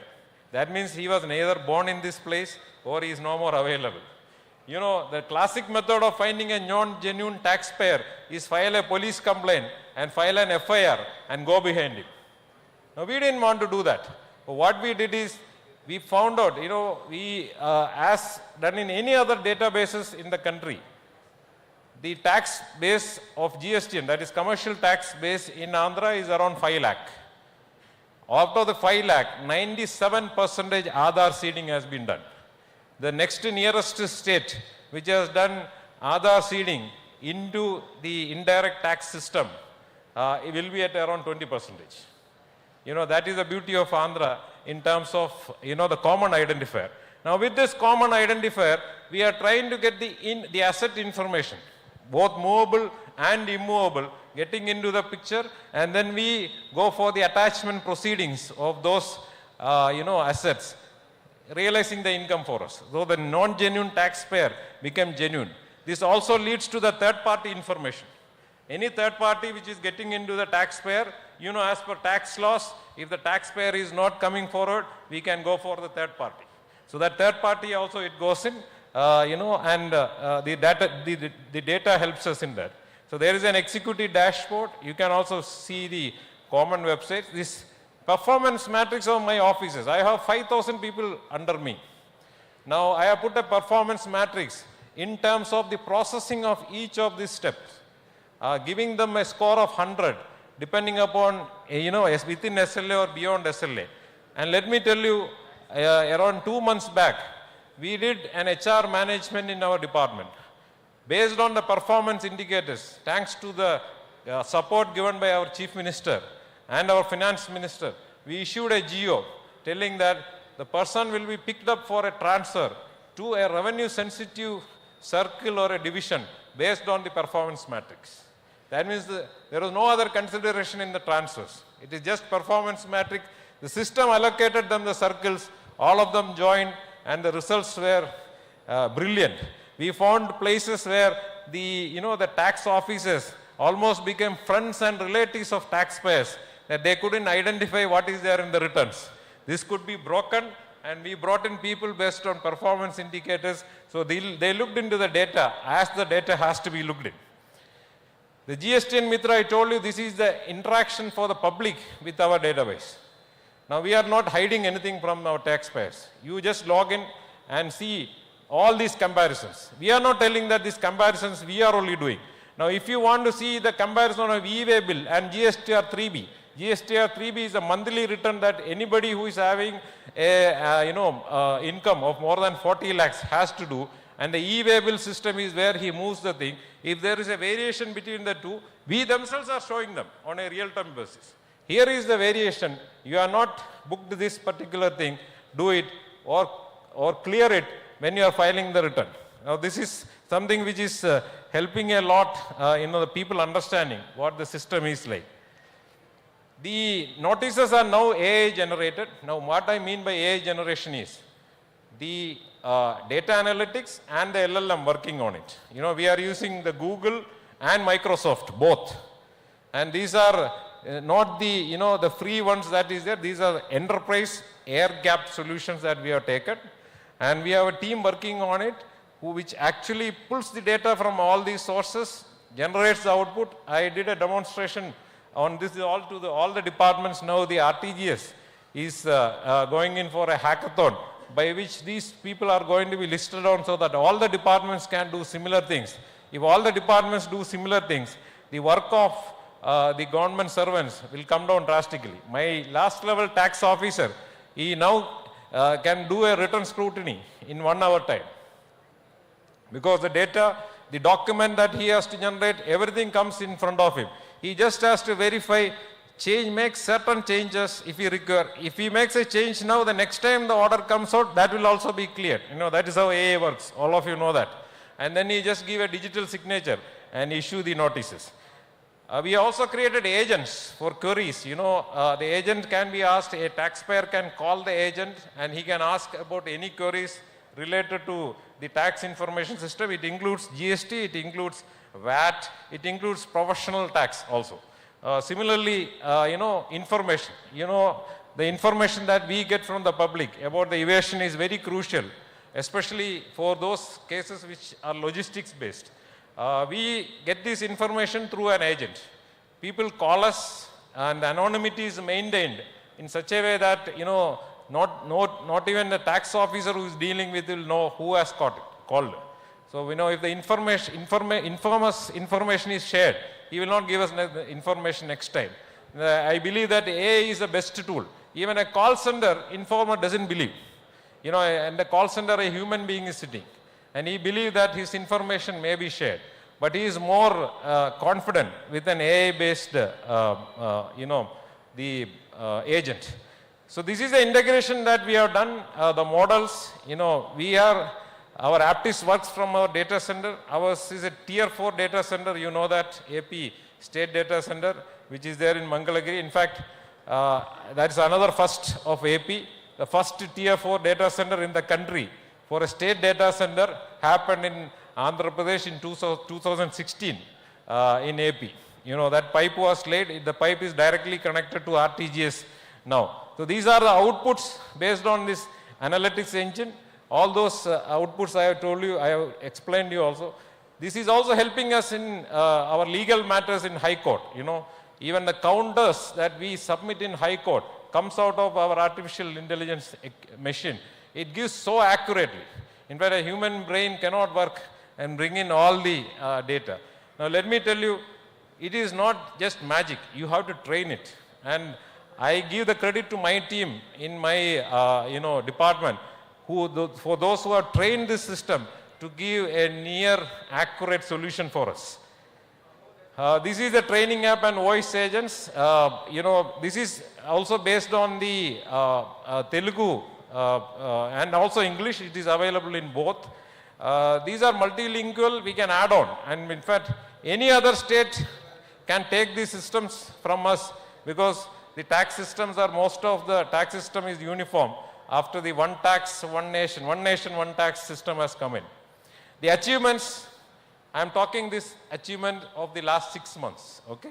Scrutiny of returns, around 19,000 cases. We found a discrepancy of 11,038 crores, 1138 crores. Inspections, 6,725 cases completed, leading to 8,451 crore. Impossible in a manual process. Impossible. You know, an inspection, how much time it takes. Audits, which is much more crucial. Annual returns, annual books of accounts have to be verified. 3,204 cases, leading to tax demands of 3,114 crores. And the asset information system, helping us to identify 4,467 cases, which are earlier non-genuine or invisible. You know, we got 840.29 crores. Thank you.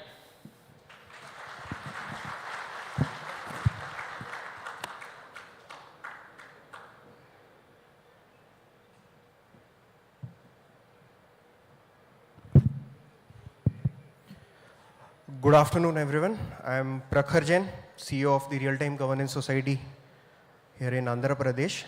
I'll request my presentation to be put on, please. Right. So I'll be talking about the CCTV surveillance system that we have in the state. Usually when we have CCTVs, we'll end up putting large screens, we'll hire 10 operators, we'll make them sit and we'll ask them to observe the screens. Usually nothing comes out of it, but it is good for photo operations. Practically disguised unemployment. So what we are trying to do is we are trying to generate real-time alerts out of the CCTV, intensive CCTV network that we have in the state, give instructions to the concerned department, concerned functionary, make them act on it, eventually submit the ATR and close that particular incident. So that's the overall thing that we are trying to do with the CCTV surveillance system. Next.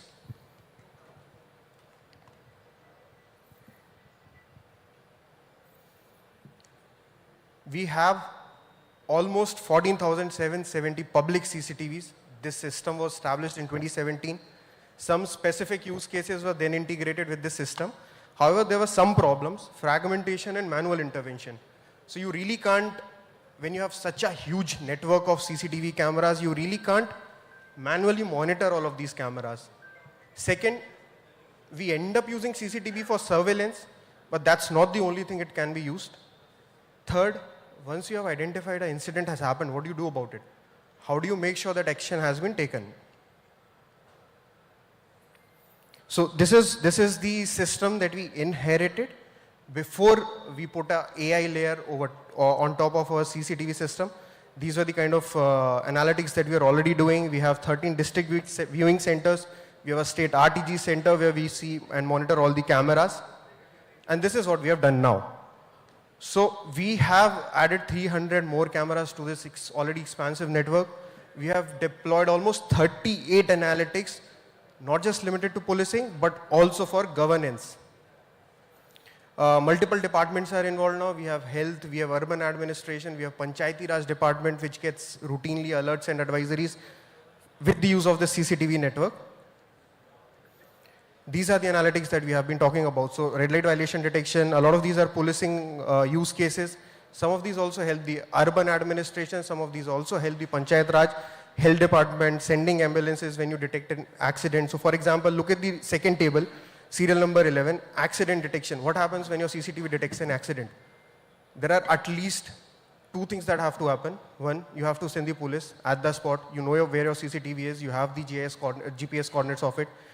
You know the nearest police person, you know the nearest ambulance which is stationed there. You have to send an alert to both the departments, both the last cutting edge functionaries, and make sure this incident is closed. So just to give you a brief overview of how it happens, for example, facial recognition. So police departments database of rowdy sheeters has been integrated with us. We know how they look like. Whenever our cameras with FRS detect any of those persons, an alert goes real time to the nearest police functionary in that area, who then receives it in his mobile phone, takes note of it, presses a button on his app, Google Map opens, he goes to that particular spot, he goes to that person, takes necessary action, closes the incident.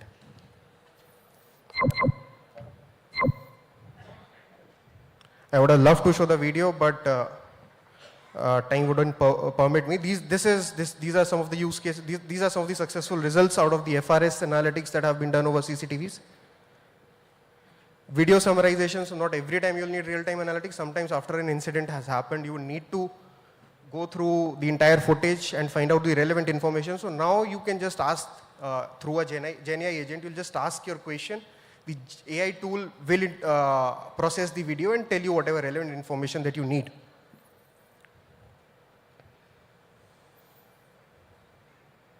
Stampede detection, very important use case we see in any public event.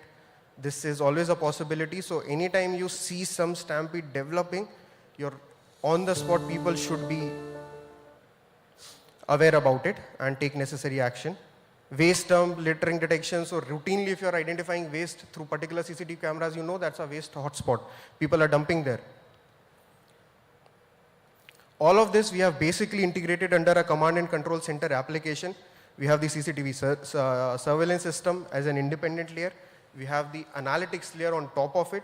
We have also integrated GIS because we want to know where the CCTV is, where my functionaries are. All of this combines into the final output, that is final action that has to be taken. So for this, we also have a mobile application where the functionaries are getting alerts and they take necessary action. So this is usually how it looks like, but I have a video, so we'll just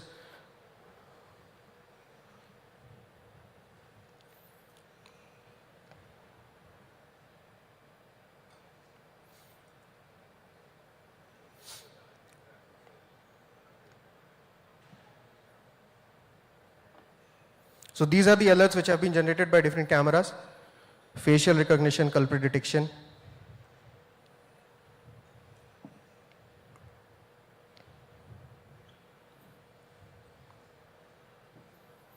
On the right side, we see the mobile application which the final police person has in his phone. He has received an alert.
So this basically covers the end-to-end workflow of how every alert that generates out of a CCTV camera turns into a final action that has been taken.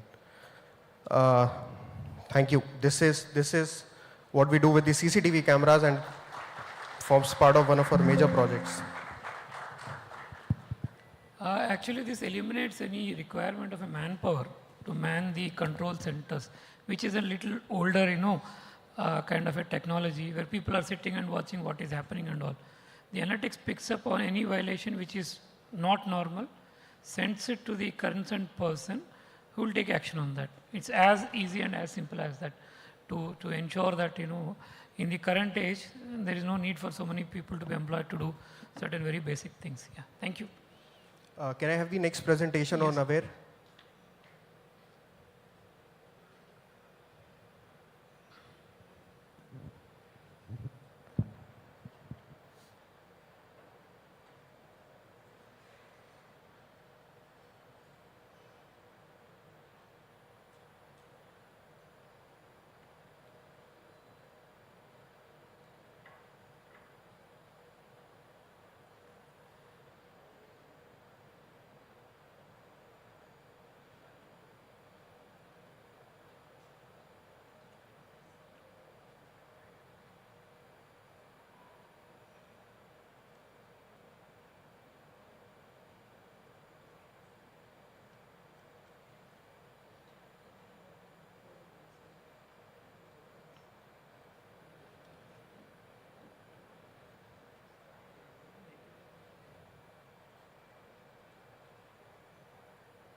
So while the team figures out the presentation, the other important project that has been routinely mentioned is AWARE.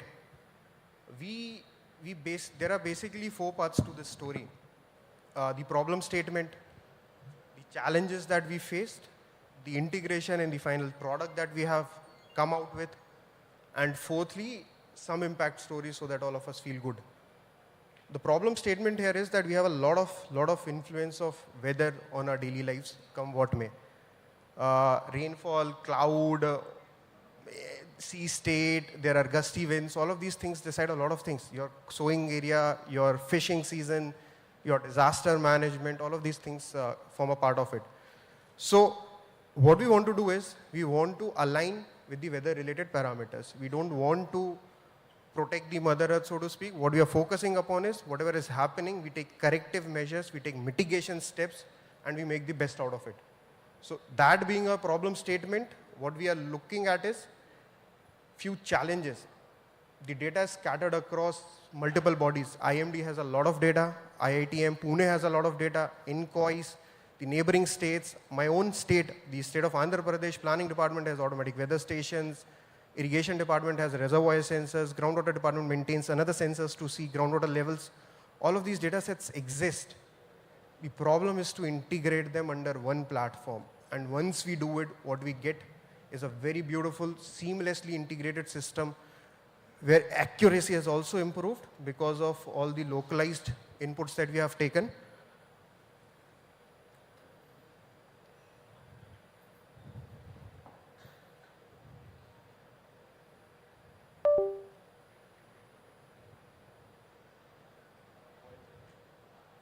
Yeah. So if there are some stand-up comedy fans in the audience, they'll know what George Carlin meant. We keep talking about protecting the earth, but that's not what we are really doing. We want to protect ourselves. We want to be safe. We want to feel secure. So the basic idea is to align ourselves with the reality of nature. We can't do much about it. We have 2 major roles as government. One is to avoid risk. The negative role, we have to avoid the negatives. Second is the positive. We have to empower people, let them make better choices with better inputs which help their decision making. All these things we have covered. So this is what we do under AWARE. We have combined all of these data. We have a microservices based architecture wherein your data ingestion, your AI layer, your database storage, all of these are a service in itself. And any new data set that comes in, we integrate it, we ingest it into our AI layer, and the advisory becomes better and better. Finally, we end up eventually, when all of these systems come into the picture, they end up becoming a dashboard. So you know what's happening, but you really don't know what action is being taken, whether people are even receiving this information or not. We tried to solve the same problem in the CCTV surveillance system. We are also trying to do the same with AWARE, wherein dissemination of alerts and advisories also happens. We have the CAP alert system of the NDMA. We have our own WhatsApp governance through which we are able to send these advisories and alerts. What kind of data am I talking about? I'm talking about the weather forecast model. ECMWF is one, IMD is another, AWS stations, our own, IMD maintains. Cloud top temperature data from IMD, marine and oceanographic data from INCOIS, water resources data from our state department, irrigation department, all other parameters. This is what we have already done. So we are able to alert people about heat wave, rainfall, MI tank alerts, small fishing vessel advisory. So small vessels, where should they go? Potential fishing zones, where are those? We are able to tell those. Reservoir releases, this I'll cover in the next slide. Groundwater over exploitation alert. This is what we'll integrate. So in some time, we are targeting November, we should also be able to cover forest cover degradation with the help of satellite images, optimal sowing date, again with the help of satellite images, plus the other data that we already have. And this will make the system even more useful.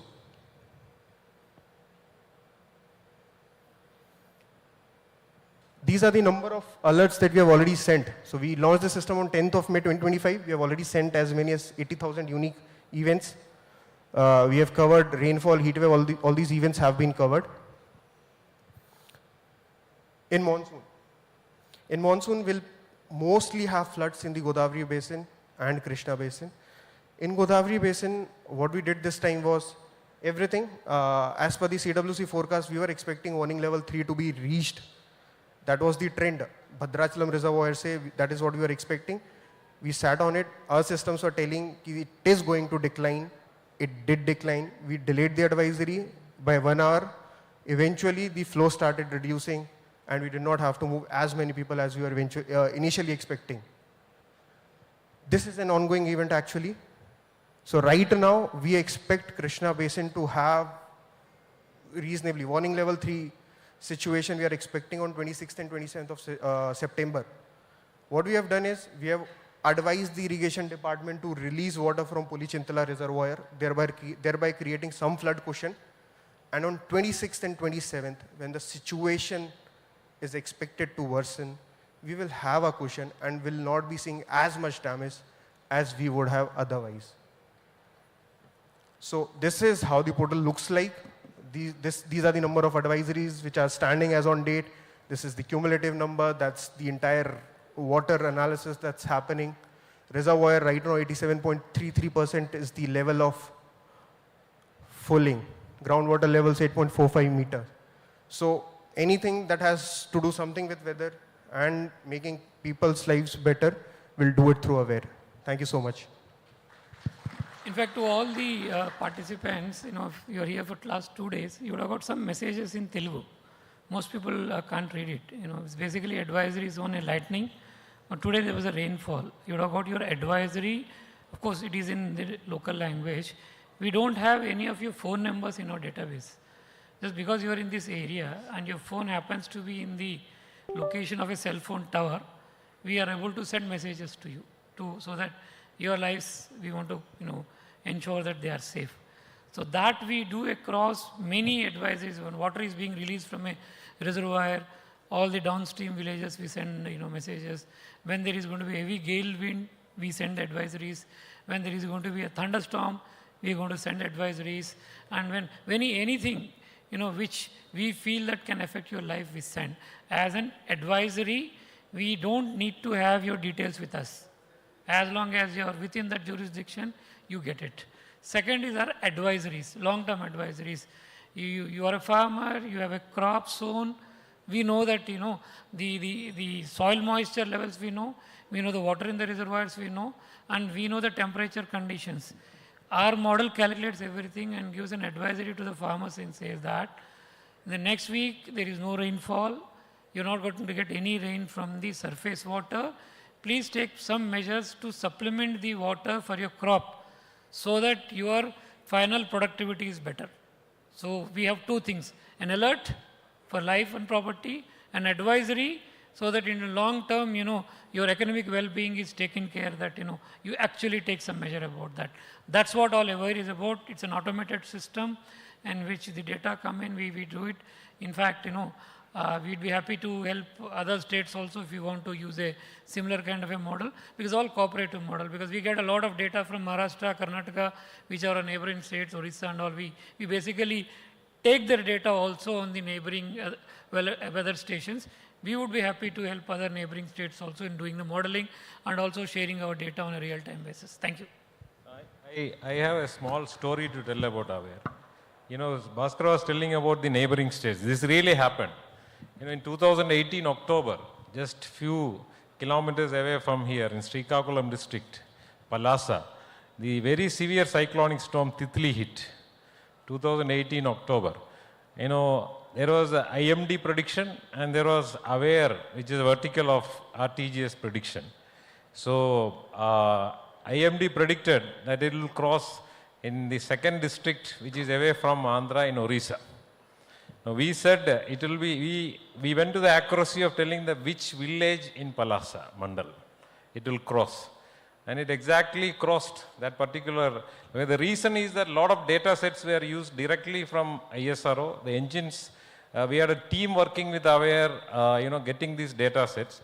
And the alerts, as Bhaskar was telling, started with fishermen around 7 days before it hit this,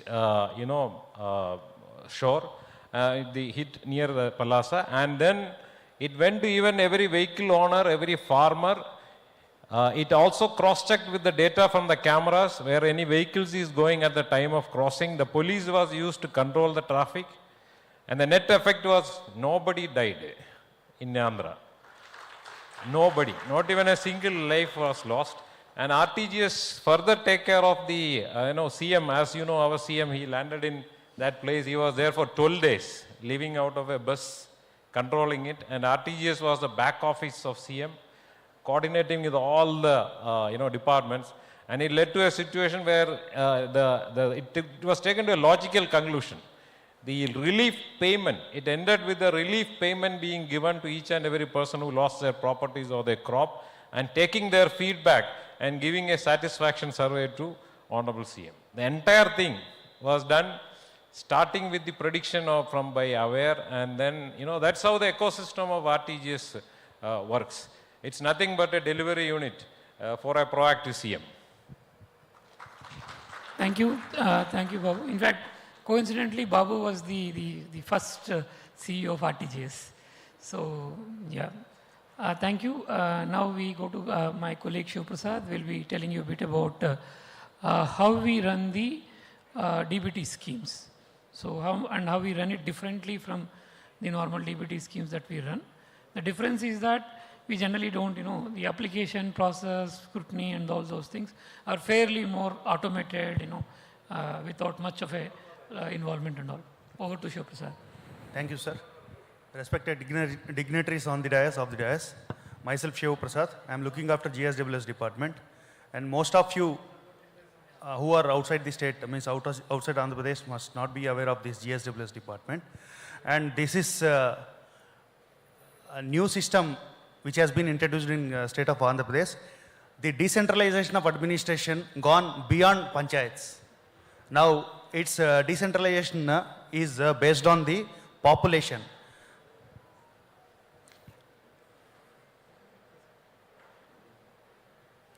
Based on the population, the main objective means, I think I'll come to the number of secretaries and all these things later. Main objective of setting up this GSWS department is to extend the benefits of welfare schemes to all the beneficiaries on a saturation basis. And second, providing all the services at the doorsteps of the citizens, and mapping of the, and just we have several field functionaries in GSWS system, and we'll be mapping field level functions with clearly specified roles, and at village level ensuring convergence of all the parent departments, and finally preparation and timely implementation of village level plans, and redress citizen grievances at the secretariat level. Here, for that, Government of Andhra Pradesh has formulated a secretariat system based on the population. And in rural areas, for every 2,000 population, on an average, they have set up a secretariat. And in urban areas, for every 4,000 population, we have set up a secretariat. Accordingly, just totally 15,004 secretariats have been established across the state of Andhra Pradesh, with these number of 11 and 12 10 type of functionaries in villages and wards. Ward means urban areas respectively. And each important or main department will be having its representative in its grassroots level, either secretariat level in village or ward. And by using these secretariat staff, we started delivering all the services at secretariat level. And earlier, for getting one certificate, such as caste certificate, just the citizen has to go to mandal level or block level, and just he has to wait. He has to spend whole day for getting that certificate. After introducing this system, and citizen is getting his certificate directly in his village itself, he can directly go and apply. And within minutes, he will get the certificate, which is certified with the competent authority. Next, the government has planned to deliver all the beneficiary schemes through this secretariat system.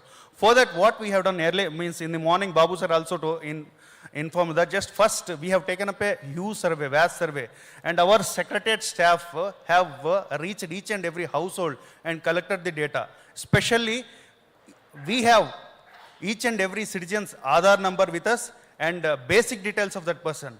And we have taken Aadhaar number and we have created one more unique identity of that citizen, that is resident ID.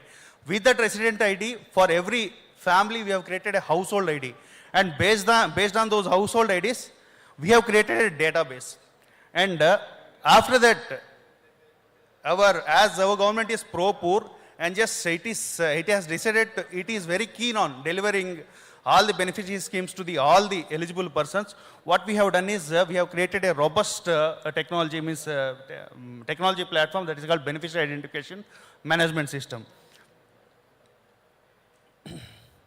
And after creating this system, means I think inputs will be only data from the demographic data and data from the different departments. We have integrated all the data with our unique feature is Aadhaar. For each and every citizen, we have Aadhaar. And we have the different departments data sets also are there. Means, for example, revenue, transport department, IT department, and all different departments data which we are having. And we have integrated all the data, and simply we will be directly giving inputs to our BIM system, and the output will be based on the rules and rule engine, and it gives directly output will be the eligibility or ineligibility of the beneficiary, whatever we feed. And there is no discretionary power, entirely system driven, and with that minimum error will be there. And maximum, and most of the eligible beneficiaries citizens will get the benefits. And the main objectives of the BIM system is entirely, this system is data driven.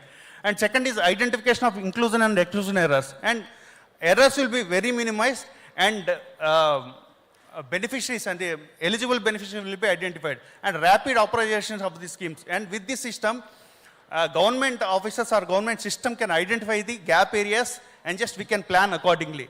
And improving citizens' experience. Citizen can apply this scheme anywhere from the seat, anywhere from the state.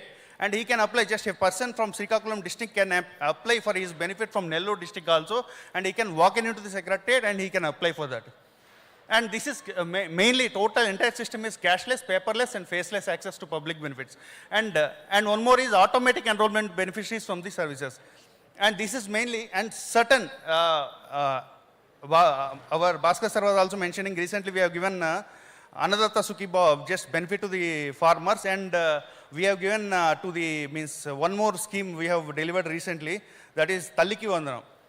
Both the schemes, we have never asked any application from the students or farmers. We have data, and directly we have analyzed the data, and we have identified the eligible beneficiary, and we have transferred, and through DBT we have transferred the benefit amount.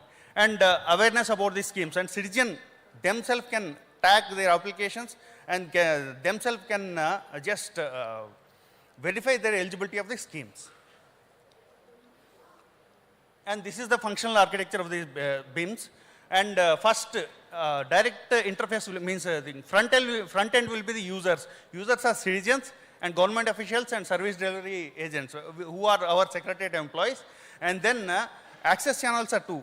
Through mobile also he can access the system, or through portal, and he can walk into the secretariat, and through portal also he can apply.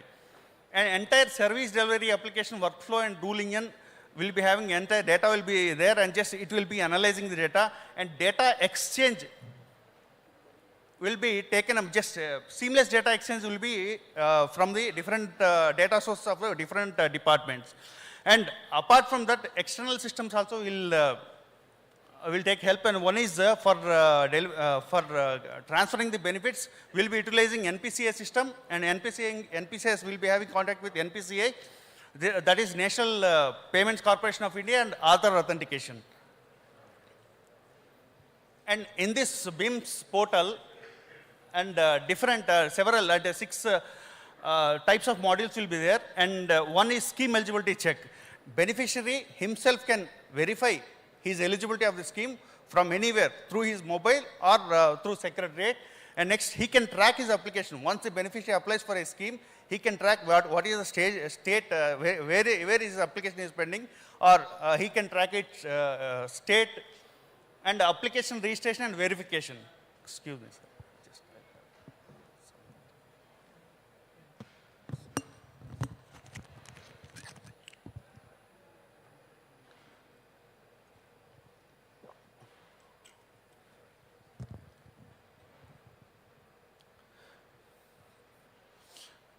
Application registration and verification also, there is a module, and next, any beneficiary or any citizen feels that his application is not processed, and he can raise his grievance from this module. And finally, different data will come. We'll give MSA reports will be will be delivered through this system, and user manuals and data analytics also can be given. And this is the entire scheme rollout process. Initially, apply for the new scheme, just at the secretariat level, the beneficiary or citizen will go and submit his application to his digital assistant who is sitting in our secretariat, or in this module, just entire previous year's eligible candidates data also will be displayed automatically. It will be taken into the system. And after that, it will be verified in 3-tier system. At village secretariat level, welfare secretary will be verifying. After that, at mandal level, MPDO or municipal commissioner will be verifying, and then district level officer will be verifying his application. Then it will come to GSWS department, where we analyze the data, just and with the different departments data, we'll analyze and just we will verify, and we'll publish the eligible and ineligible beneficiaries list in our secretariats. Total across the state, 15,004 secretariats will publish the data. And after publishing, and for the eligible beneficiaries, we will take eKYC for each and every person. And wherever discrepancies are identified, just that will be stopped. Then again, just the ineligible beneficiaries and just who grievances, who are having grievances, they can apply their grievances in our secretariat, and entire based on the final list, we will disburse the money through DBT only. That too through Aadhaar-based payments only we will be doing. And during this entire process, the beneficiary can track his application where it is, and he can just, I think, whether where status of the application can be tracked by any beneficiary. Or this, after completing this, just we'll take payment acknowledgement also from the beneficiary. And for taking up this, just we have, our government has fixed certain socio-economic parameters from different departments. First, one thing is municipal property in municipal area and land holding in the family. The entire record will be taken from revenue department. Four-wheeler data, we will be getting it from RTA or transport department. Income tax payment from income tax department, just finance department, we got dump of 2019 or just later. For the latest also we are trying. Income tax department told that just they have agreed, they have given consent. And government job or pensioner, just we have APCFMS, just from there we will get the data, and demographic details we are having GSWS department. And these are the eligibility criteria prescribed by the government. For any person, we should not, the person should not, or household should not possess more than 1,000 square feet of urban property, and he should not possess 3 acres of wetland or 10 acres of dry or total land, and the family should not possess a four-wheeler in his household. Or income tax, no person should be paying income tax in that particular household. Or electricity consumption, it should not be more than 300 units per month on an average. And no one should have government job in that family. These are the criteria. And I need to add that when he says that we get from the departments, actually we don't get anything from department. All these databases are linked. The department which wants us to run the program tells us these are the people eligible, these are the characteristics which make them ineligible. They just give us that logic, and within few minutes we can actually run and actually even send the money to their accounts. It is that seamless. Of course, the concerned department has to put money into our department's account. Then from our account, money goes to all the beneficiaries. There are only 2 interfaces that we have. Yeah. And this is just a comparison of pre-BMS and post-BMS. Earlier, it used to be manual, and discretionary powers used to be there with the officer who was processing it. Now it's entirely data-driven. There is no discretionary powers, and interoperability. Earlier there was no integrated system, and now it is paperless and faceless access is there, and no errors and trusted source of information we will get from different departments, and transparency has been increased, and citizens also are feeling very happy that just they don't need to bring any certificate or bring any paper to the secretariat. Directly they can apply with their Aadhaar itself, they can apply and they get the benefit. And this is only impact. Just now we have made the system a paperless system, and we have reduced AMC cost also earlier. Compared to earlier, it is 55% has been reduced. And now the channel of service providing also has been increased to 4. Just he can approach government office, website, secretariat and mobile. Now WhatsApp governance also can be utilized for these services. And average time to make one transaction, earlier it used to be 12 hours and now it has been brought down to 10 minutes. And average time to close reported issues, some issues means I think now it has been brought down to 8 hours. And these are the 42 data points which we have collected and which have kept with us for means I think making the system robust and providing. Now from this and just with this grievance redressal management system also, I'll just show some of the things. And in this grievance redressal mechanism, directly a person can go to the secretariat and he can yes.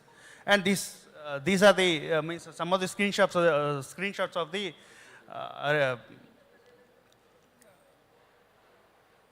and he can track application. See, top one is the application which is where it is eligible candidates. It can show just where is the application, and it can give just if the candidate is ineligible, beneficiary is ineligible, means it will directly show it. And one more thing is beneficiary or citizen can directly access its scheme eligibility check, and he can directly go visit our site and just simply he can type his Aadhaar number, just it will give the eligibility of the beneficiary or citizen to the particular scheme. And these are the factors, and if it is satisfied means he is satisfied that condition. And this is one of the screenshot for the beneficiary who is eligible for the scheme, and wherever blue is there, just we can click it and just entire data will be shown here.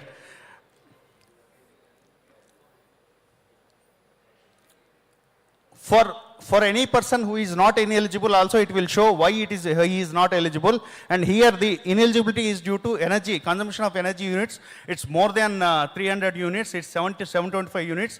And further he is having urban property of 1544, means our check was only 1000. And an employee is also situated in that family household. Accordingly, within 3 years, we could able to deliver 2.44 crore of benefits to the beneficiaries to a tune of 31,000 crores of benefit amount. It's entirely through NPCI transactions, nothing other-based payments only through NPCI, and directly it will be credited into the beneficiary's account. Thank you. Thank you, Shiv Prasad.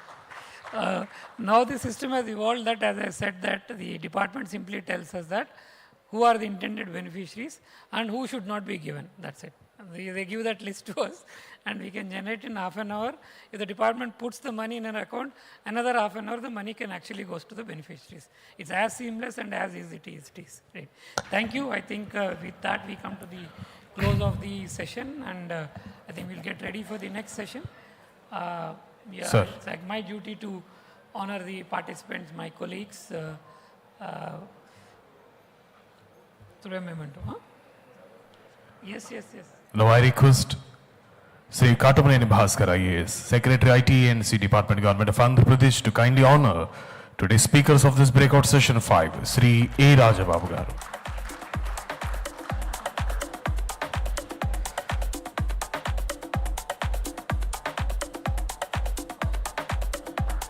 Also, so the speakers of today are Sri Babu Garu, Chief Commissioner of State Taxes, Commercial Taxes Department, Government of Andhra Pradesh, and Prakir Jain IAS, CEO, Real-Time Governance Society, and Sri Shiv Prasad IFS, Director, GSWS. I also request Suvasis Das Garu to kindly felicitate Sri Katameni Bhaskar IAS. Sir.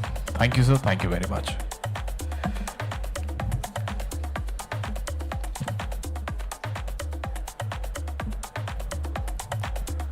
So, ladies and gentlemen, now we'll start the plenary session 5, entitled Benchmarking and Advancement of Service Delivery. As part of this 28th National Conference on E-Governance, here we have come to the plenary session 5, entitled Benchmarking and Advertisement of Service Delivery.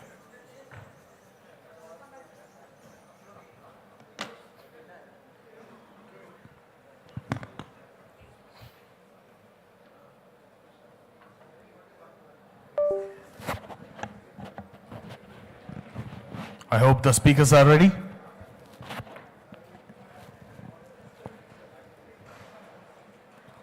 Yeah. So, ladies and gentlemen, we have the Additional Chief Secretary, Central Administration Department, Government of Bihar, Chair, is joining through the video conference. And also, now I invite Sri Bhuvanesh Kumar, Chief Executive Officer, National Institute for Smart Government, NISG, CEO, UIDAI, Government of India, to please come on to the dais. Hearty welcome, sir. I also invite Sri Saurabh K. Tiwari, Additional Secretary, Cabinet Secretariat, to please come on to the dais, sir. Welcome, sir. And I invite Ms. Alka Mishra, Deputy Director General, National Informatics Center, NICGY, to please come on to the dais.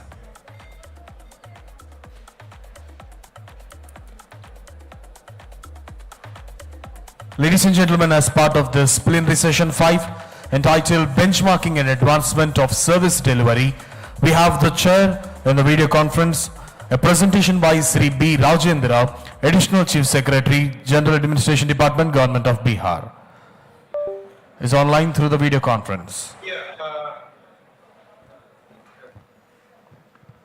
Am I audible, please? Hello, sir. Am I audible? Yes, sir. Is it okay now? Yeah. Yes, sir, you are audible, sir. Thank you. Okay, thank you so much. So, first of all, I would like to apologize for not being there. I was keen on attending, but due to administrative exigency, I had to stay back here. So, today's session is the benchmarking and advancement of service delivery. So in this, Mr. Bhuvanesh Kumar, the Chief Executive Officer, National Institute for Smart Governance, NISG, and CEO of UIDAI, Government of India, is also my batchmate and friend. Ms. Alka Mishra, Deputy Director General, National Informatics Center, GOI, Sri Saurabh K. Tiwari, Additional Secretary, Cabinet Secretariat.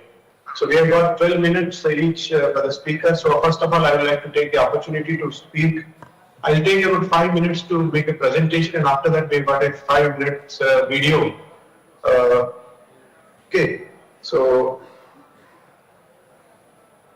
yeah, first slide, please. Yes, next slide.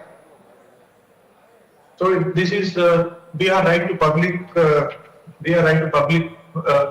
Previous slide, please. I'm sorry. First slide. Yeah. The Bihar Right to Public Grievance Redressal Act was passed in the year 2015. Now it is in operation. My presentation covers basically, next slide, please. The introduction, the process, the uniqueness, foundation for successful implementation, effective monitoring to ensure accountability, achievements, and replicability and sustainability. Next slide, please. Yeah. So, yeah, next. Yeah. So what is this Bihar Right to Public Grievance Redressal system is all about? It is a system of redressal of public grievances of the common people through a process of hearing with the public grievance redressal officer in the presence of the concerned public authority within a maximum period of 60 days. So the act, it is an act, the first state in the country to grant legal right for the redressal of public grievances. This is a legal right which constitutes hearing, redressal, and information about the decision is also given to the applicant, which aims at smooth and time-bound redressal of citizens' grievances. Next slide. Yeah. Next slide, please. The process. Next slide, please. Next slide. Yeah. See. I think there is some overlap. Fine, it's okay.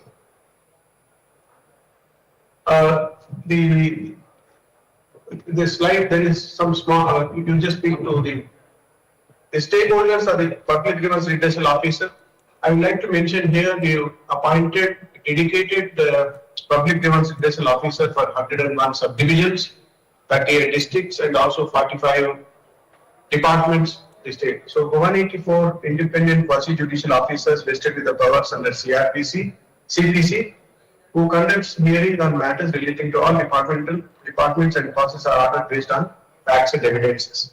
Public authority, the authority on which the complaint is lodged is also present, and also it is the support staff. It's fully IT-enabled system.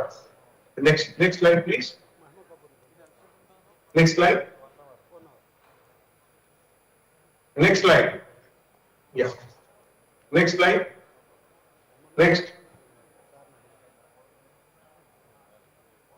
Yeah. So it is the process is like this. First, the registration is done, and after every registration, the acknowledgement is sent to the concerned complainant, notice issued to the public authority, and hearing is mandatory in the presence of public authority. Complainant is optional, whether he or she is present or not. And the recent order is passed, and after that, complainant receives the decision. Now it is the process ends if the complainant is satisfied. If he or she is not satisfied, there is a provision for first appeal. Again, the same process for hearing and appeal. If the complainant is satisfied with the process ends there. If she is not satisfied, the second appeal is also filed, and there is also provision for revision. Next. Next slide, please. Next.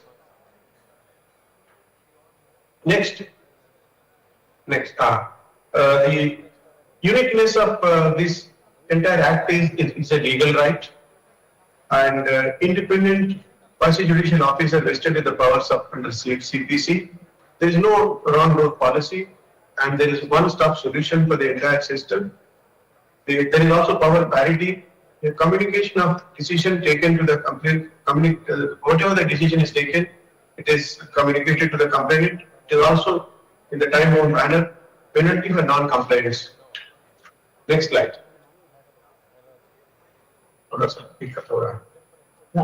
So, legal right which we have already discussed. Bihar Right to Public Grievance Redressal Act confers the right of opportunity to be heard of the grievance redressal, except in case of RTI, RTPS, service matters, and the court cases. Nevertheless, enshrined in the rights, the applicants to be applications are to be accepted and acknowledged in writing in all cases, including those in the negative list. Notice for hearing, there is also provision for the additional evidence. Access to all records and documents. There is an opportunity also for appeal if not satisfied. Next slide, please. Next slide. Independent quasi-judicial officer, which we have already mentioned, that at subdivision level, district level, department level, we have got there is a complaint. Complaint can be redressed through there is also first appellate, second appellate, and reviewing authority, different levels. Next slide, please. Next slide. Yeah. There is no wrong door policy. If somebody goes to that particular place, he or she cannot be denied and can be rejected. So they will ask the application is accepted and also it is transferred to the concerned department. So next slide, please. As I mentioned, there is a power parity. Here the complainant, the public authority, and the public grievance redressal officer, they all sit together, and there is a power parity, leading to the citizens. Next.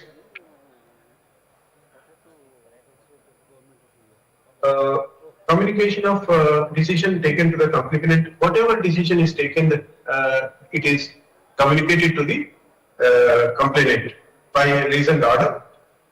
Reasoned order passed taking into account facts and evidences. In case of dissatisfaction, there is a provision for appeal. It is mandatory for public authority to comply with the PGRO's order. Next slide. I told you already one-stop solution. Next slide. It is also time bound within 60 days deadline. The grievance has to be redressed. Otherwise, he or she can file their appeal. Next. There is also penal provision exists for default for negligence and completely transparent method. So far, we have imposed 35,67,650 and a total of 1,800 public authorities we've imposed. And also we've initiated disciplinary action against 1,462 public authorities for non-compliance. Next slide, please. Next. So the foundation for this implementation is the dedicated and citizen-friendly infrastructure. There is a dedicated PGRO office, you can see on the left side. 184 of them are there in the state, at subdivisional, district and the departmental level. Separate counters for women, for senior citizens and also differently abled. Facilitation counters, display of the information, waiting area, public amenities, everything is there in the public grievance. So next slide. As I mentioned, so these state administrative services, the deputy collectors are posted, not any other service. Only deputy collectors are posted in all the subdivisions, districts, and the departments. At the department level, it is the additional collector rank officer and the district level additional collector. At the subdivision, little lower rank officers are posted as PGROs. They are specially trained for this purpose. We've got more than 1,000 IT skilled support staff all over the state, specially recruited for this purpose. Posts were created for this, and intensive capacity building and training of the staff prior to the launch of this program, and also intermittently they are also being trained. Sensitization of public authorities, all the public authorities are also knowledge sharing and instructions issued continuously.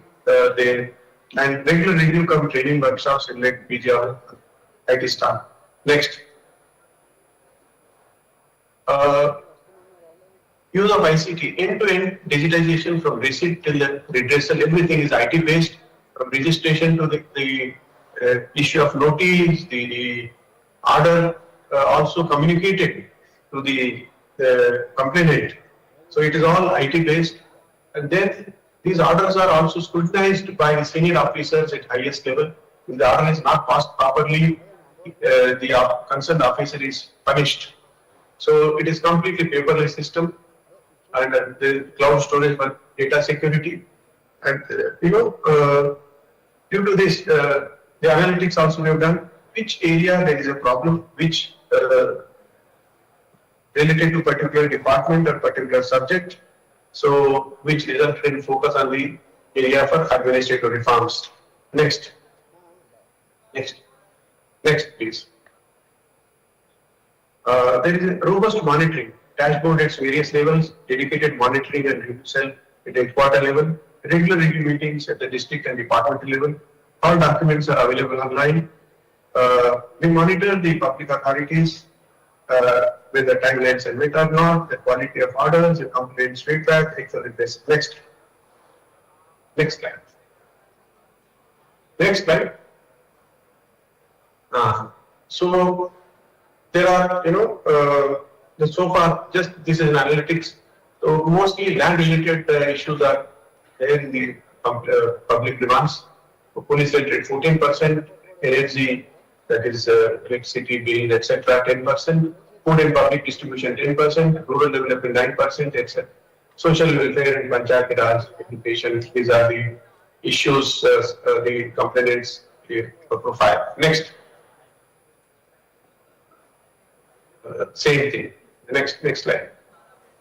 Next slide, please. So, sorry.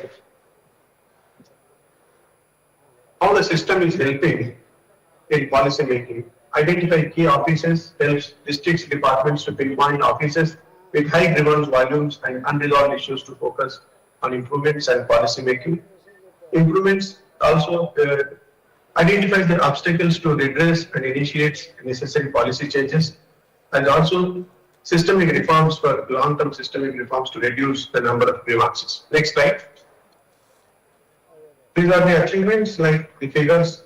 So far, 18,35,720 grievances registered.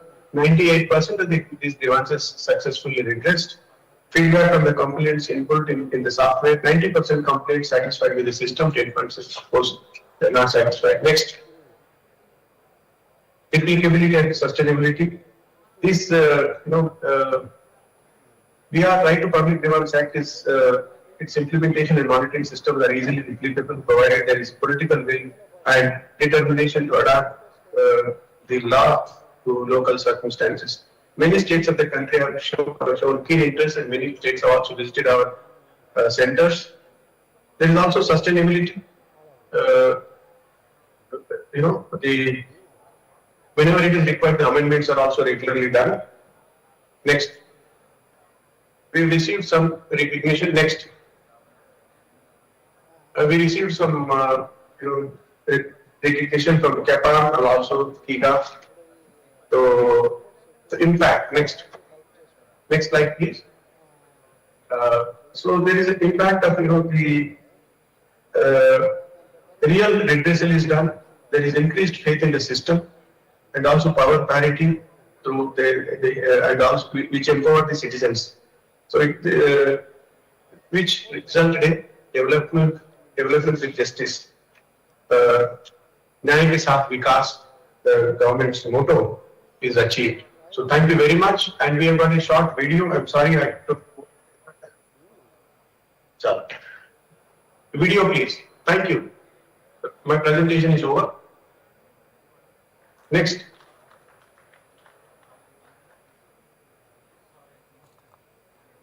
Yes, please.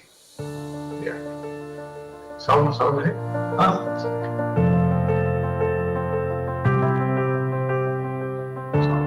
Good governments are those that are sensitive to the time-bound redressal of public grievances. A historic step was taken by the government of Bihar on August 28, 2015, by providing a legal right to redressal of public grievances within 60 days under the Bihar Right to Public Grievance Redressal Act 2015, which is being implemented from 5th June 2016.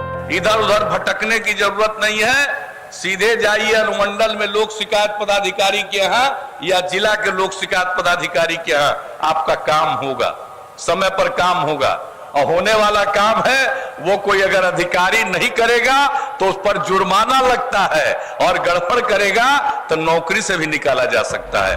The Bihar government is the first in the country and probably in the world to guarantee through a legal right to address public grievances within a fixed time limit. This system ensures face-to-face resolution of complaints between the complainant and the concerned officer. Sayyid Ali's house in Araria district serves as both his residence and sole means of livelihood. However, a portion of his house falls on land acquired for the India-Nepal border road construction project. Despite repeatedly applying to relevant officers for compensation, his grievance remains unattended. मुझे लग रहा कि मुझे इसका कुछ भी मुआवजा नहीं मिलेगा. मैं निराश होकर अपने घर बैठ गया. बैठने के बावजूद फिर भी जब रोड बनने का क्रम आया तो सीधे कह रहा कि अपना घर हटाओ, ये हटाओ, वो हटाओ. Finally, Sayyid Ali filed a complaint under the District Public Grievance Redressal Act before the District Public Grievance Redressal Officer, Araria, where his grievance was heard and notice issued to Public Authority District Land Acquisition Officer, Araria, and he received a compensation of rupees 4,24,385 within a few days.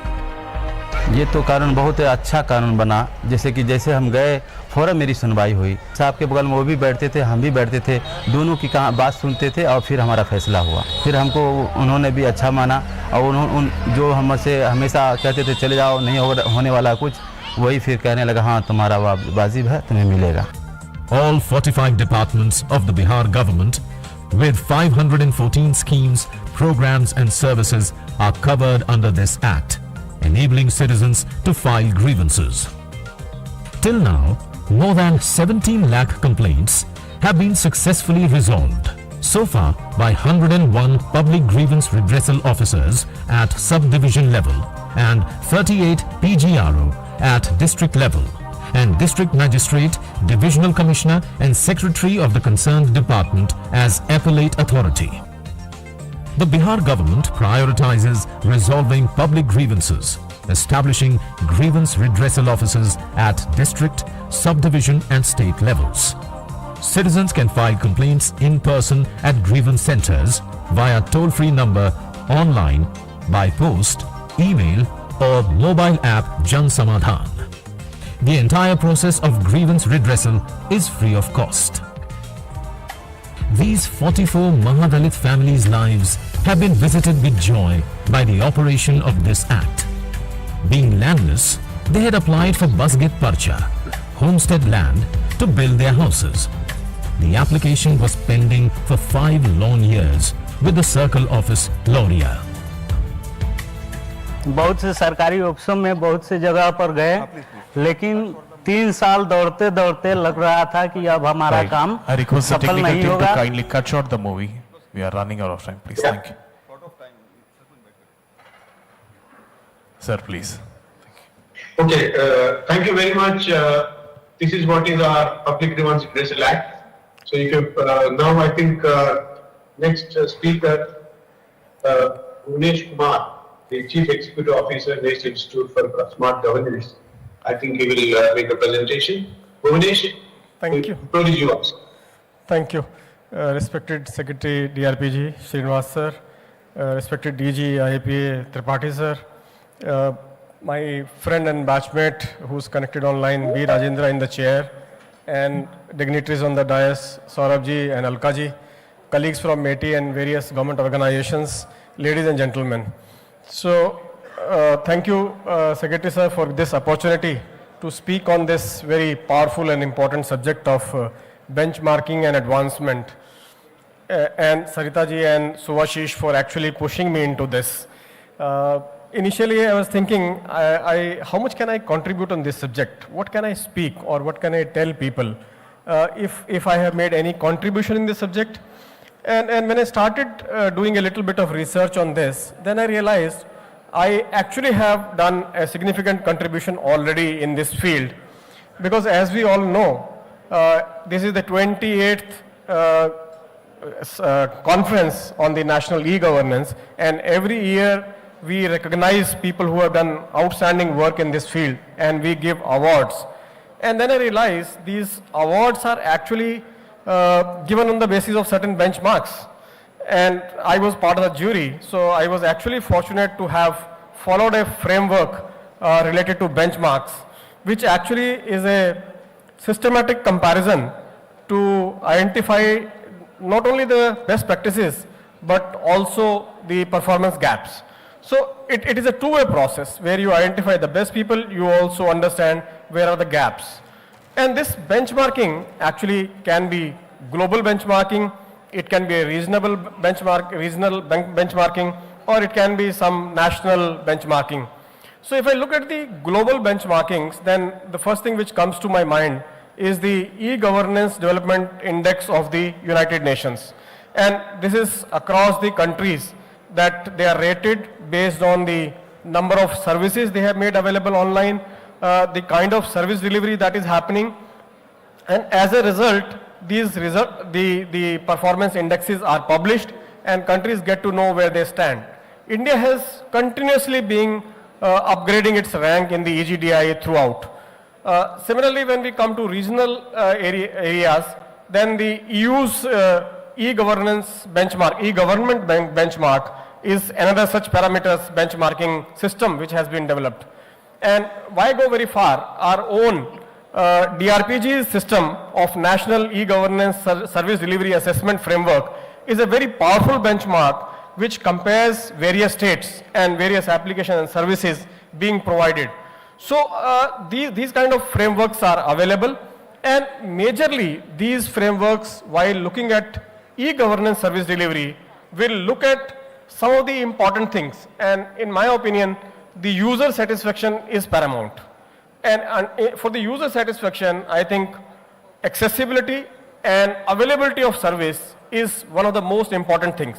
And that is why when somebody is designing any kind of an e-government service, then availability, accessibility, and the user interface and user experience, these should be very, very important so that the adoption rate and sustaining on the application is more. More people adopt and more people continue to use those services so that adoption rate remains very, very high.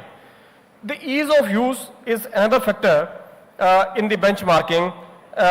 Then of course, some of the things which are there in the background for all the application nowadays, we need to have the information security, we need to have the privacy issues, the data-driven decision making, of course, the cost efficiency, and finally, the scalability. Sometimes when the systems scale up, large number of people start using, the systems crash. So that's why these benchmarks, user side benchmarks, are extremely important for any kind of service delivery that has to happen by any department or any ministry or any state government.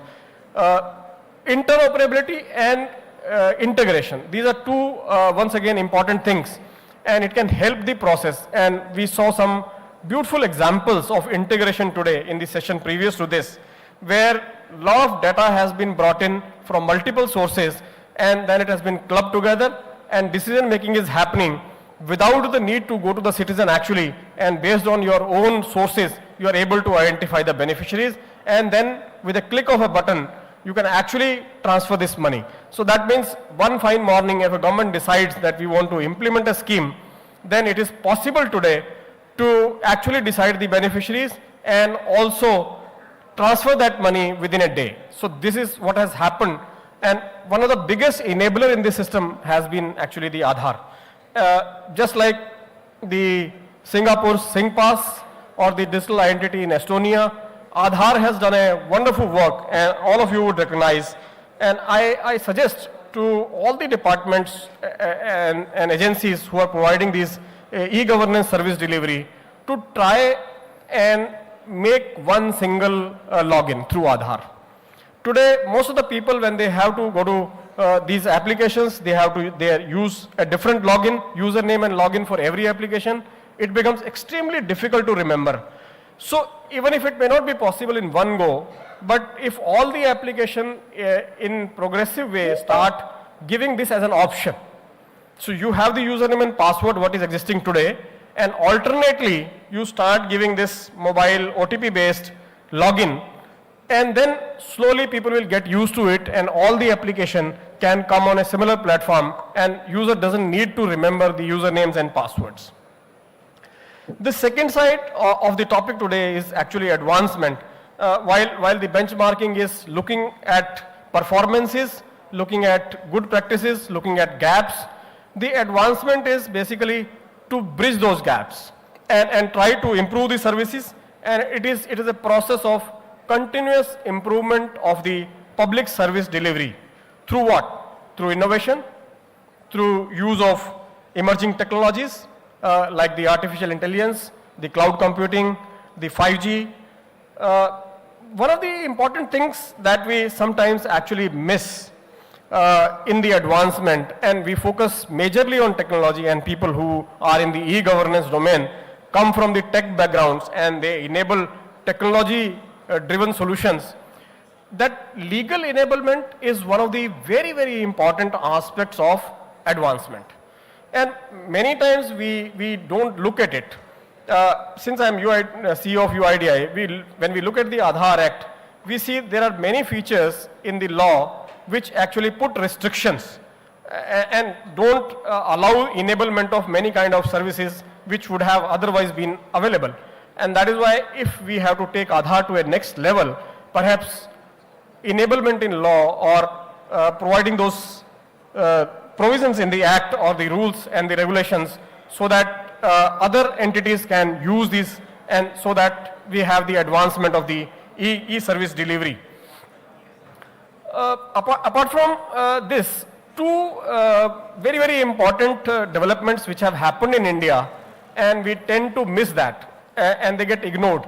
We don't notice because they have become for granted. If we look at many of the countries today, especially if you look at the African countries, or you look at countries which are of comparable kind of demographics, then we'll realize that the other countries have not been able to bridge the digital divide, what India has been able to do. And I see two major reasons for that. One is development of infra. The Bharat Net project, and before the Bharat Net project, the optical fiber system and the connectivity that was provided, and then it led to 5G. And now today, almost all Gram Panchayats will have fiber connectivity in due course of time, which has been the biggest enabler of technology and accessibility available at the doorsteps in the villages. And that has opened the doors. The second program, which many of you sitting in this hall perhaps even may not be aware, is the PMG Disha, Pradhan Mantri Gramin Digital Saksharta Abhiyan. And this was one program which over these last 6 years has touched very large number of families, and at least one member of the family of these 6 crore families was educated in digital literacy. And that's one of the reasons perhaps we think that all Indians are very adapt to technology. They pick up technology very fast. They understand the language, mobile phones, smartphones, and all these apps. But I think this has been enabled by the structured program, which is perhaps not recognized so much. So two sides, the infra side and the human development side of the technology, they have been structurally taken care of in India, which is which are two of the major reasons for success of e-governance and e-government service delivery in the country. So I think I'll put an emphasis on these aspects which have been structured, and of course, finally, instituting this kind of a system, having the National E-Governance Conference and the awards, these are the biggest motivators. And of course, finally the society, which has adopted these systems very fast, and the people in the tech, in the IT sector, especially in India, who have been instrumental in developing these. And in the government also, I think I would say, except for the initial resistance, now the government departments are all for it, very strongly for it, and they believe that we must do more and more innovation, make things easily available, all ease of doing business possible, remove the human intervention wherever possible, and provide the service delivery to the public at large in the simplest and easily possible way.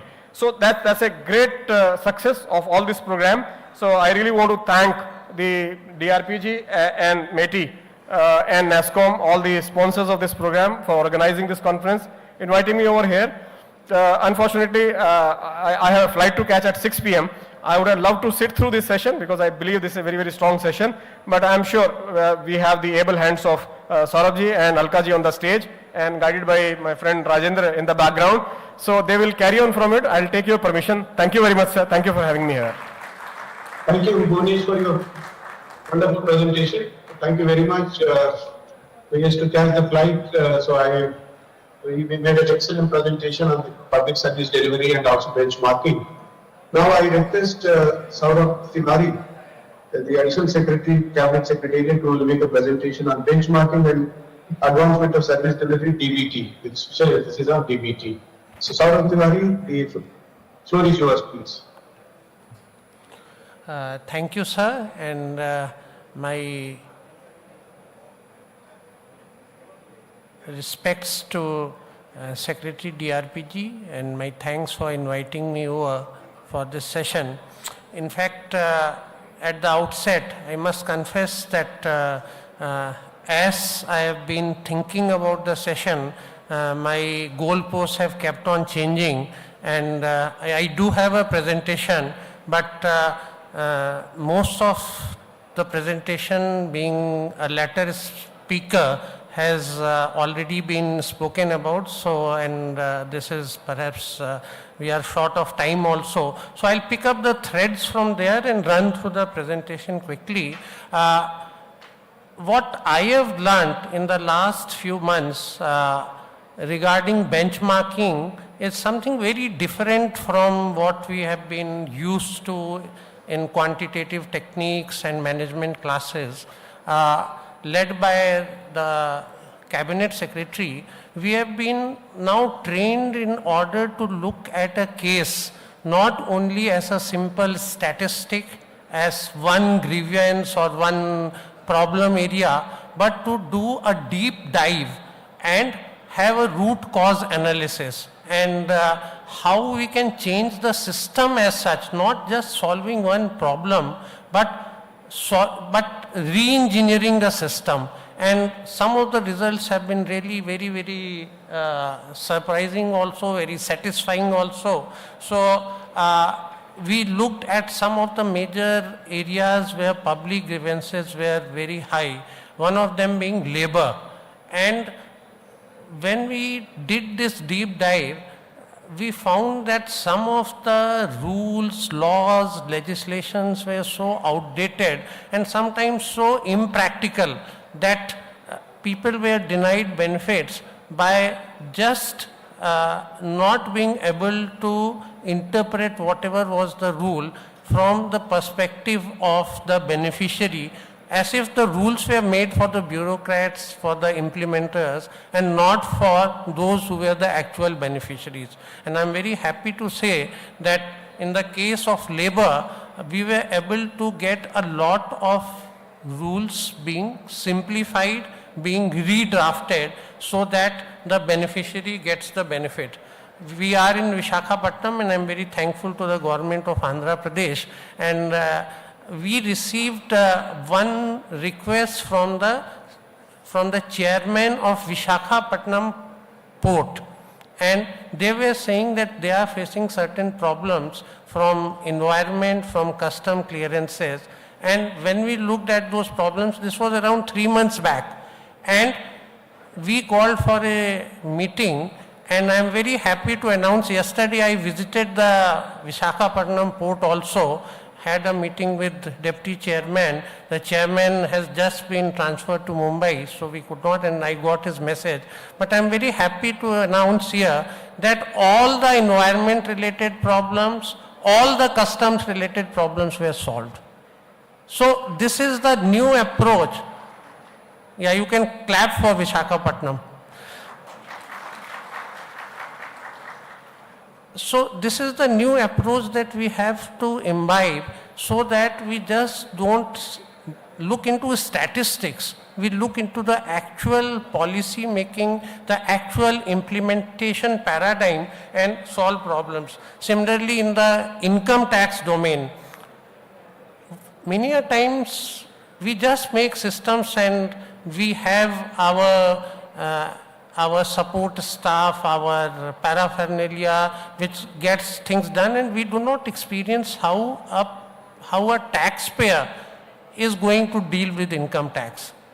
So we tried to file the income tax returns ourselves, and we found that there were so many basic glitches there, which we earlier used to outsource and not do the work ourselves.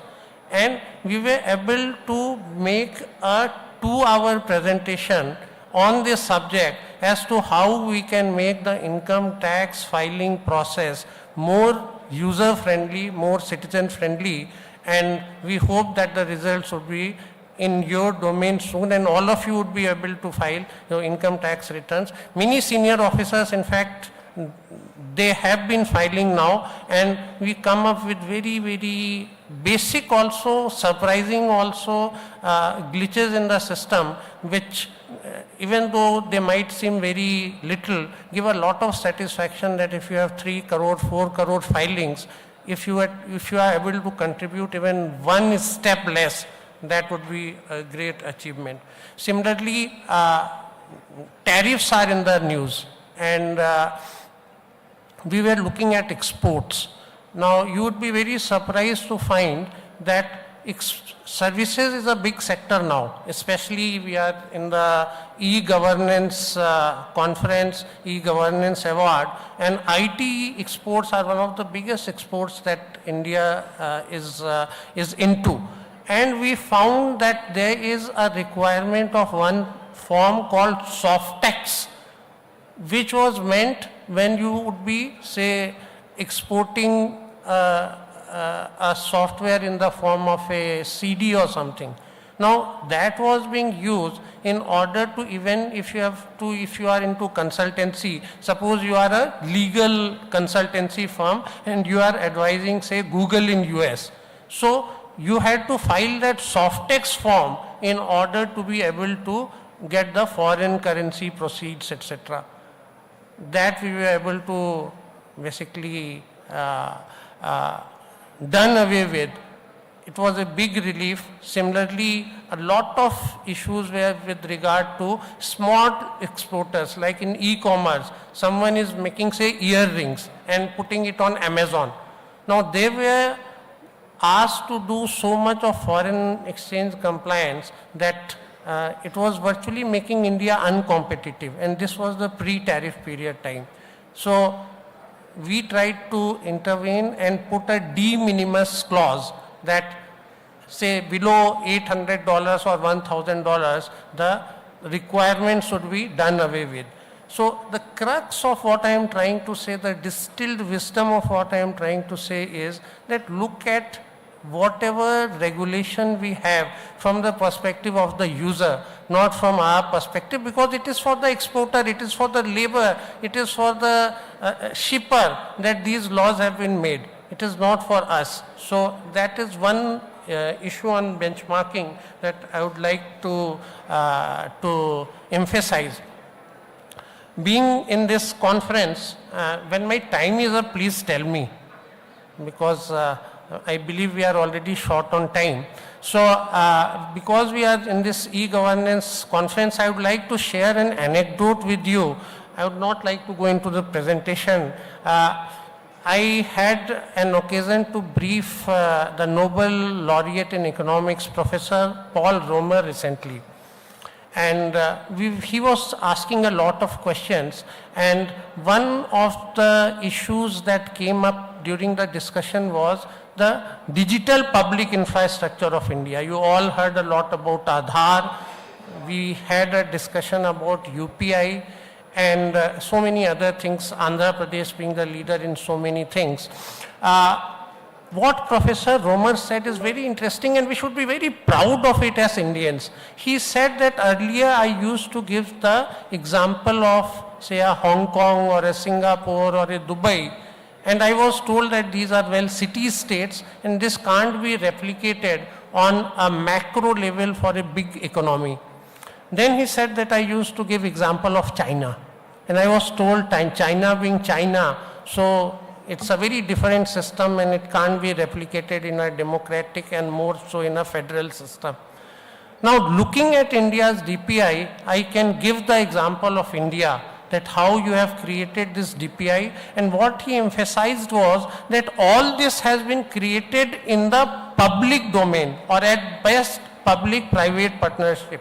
While in US we can say that we have our Microsofts and Googles and all those big private companies, what you have done is in the public domain.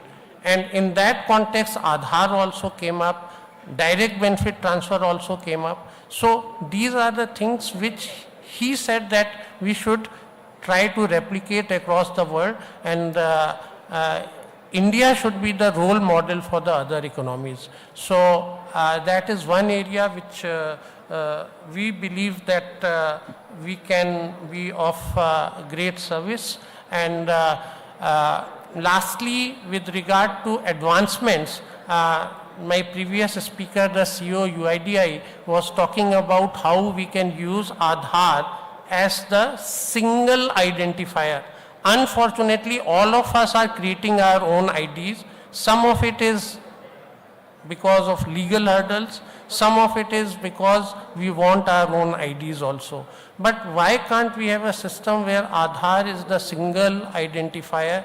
We have, instead of a password which is difficult to remember, why can't we have an OTP? Or even in today's device ecosystem, when we have around 90 crore mobiles in the country which are smartphones, so why can't we use biometric authentication in order to improve ease of living, ease of doing business, which should be the main touchstone against which our public policy, our public programs should be guided. So that is one appeal which I have for all of you, that let us use the full power, the full leverage that our digital public infrastructure has created, so that we are able to emphasize on and we are able to achieve what our Honorable Prime Minister has asked us to, the vision of 2047, the vision of Viksit Bharat. Thank you. Thank you, Saurabh for your wonderful presentation. We should all be proud of our digital public infrastructure. So I think we are running short of time. Our last speaker is Ms. Alka Mishra, Deputy Director General, National Informatics Center, Government of India. Floor is yours, Madam. Alka Mishra. Thank you, sir. At the outset, I would like to thank Secretary DRPG and State Government of Andhra Pradesh for giving me this excellent opportunity to participate in the 20th e-governance conference. I would say a very wisely thought of location, a location like Vizag, and I think the government of Andhra has been forerunner in many of its activities, IT activities, and we've had an excellent session today just before this, where we heard all the great work done by commercial tax, by different IT applications, and it is remarkable. So if I talk of benchmarking and advancement of delivery of services, I think it's the most apt topic for today, in today's world. Can I have the presentation, please? And the pointer. So what is it that we talk of? Dr. Bhuvnesh Kumar has put in very rightly that what is an application necessarily need to be? It has to be, yeah. Thank you. Can I have the presentation and the pointer? An application that we build, we've been hearing such good practices all across. The applications have to be robust, no doubt about it. The next slide, can I have the pointer? It will be easier and faster. So we all know that we have got plethora of government websites and applications running. Any application, any mobile app that we talk of, we have more than around 15,000 websites, a lot of applications, everything is today mobile first. So in order to represent the government in all the three tiers, whether it is the center, state, district, and now the panchayat, all you need is an e-governance application. Everything is e-service. You don't need to go to the department, you don't need to see the offices or the ministry states. So everything, all services are electronically delivered. Then in such a case, there is both the need to have standardization, to have benchmarking and guidelines. So if I talk of the guidelines which Government of India has put for these applications, I could say that the most common guidelines which is followed is GIGW, that is the guidelines for government websites.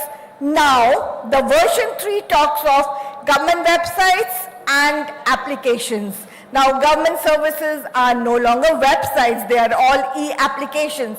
And Bhuvnesh sir has rightly touched, you should actually look upon the quality, service, security, and the certification.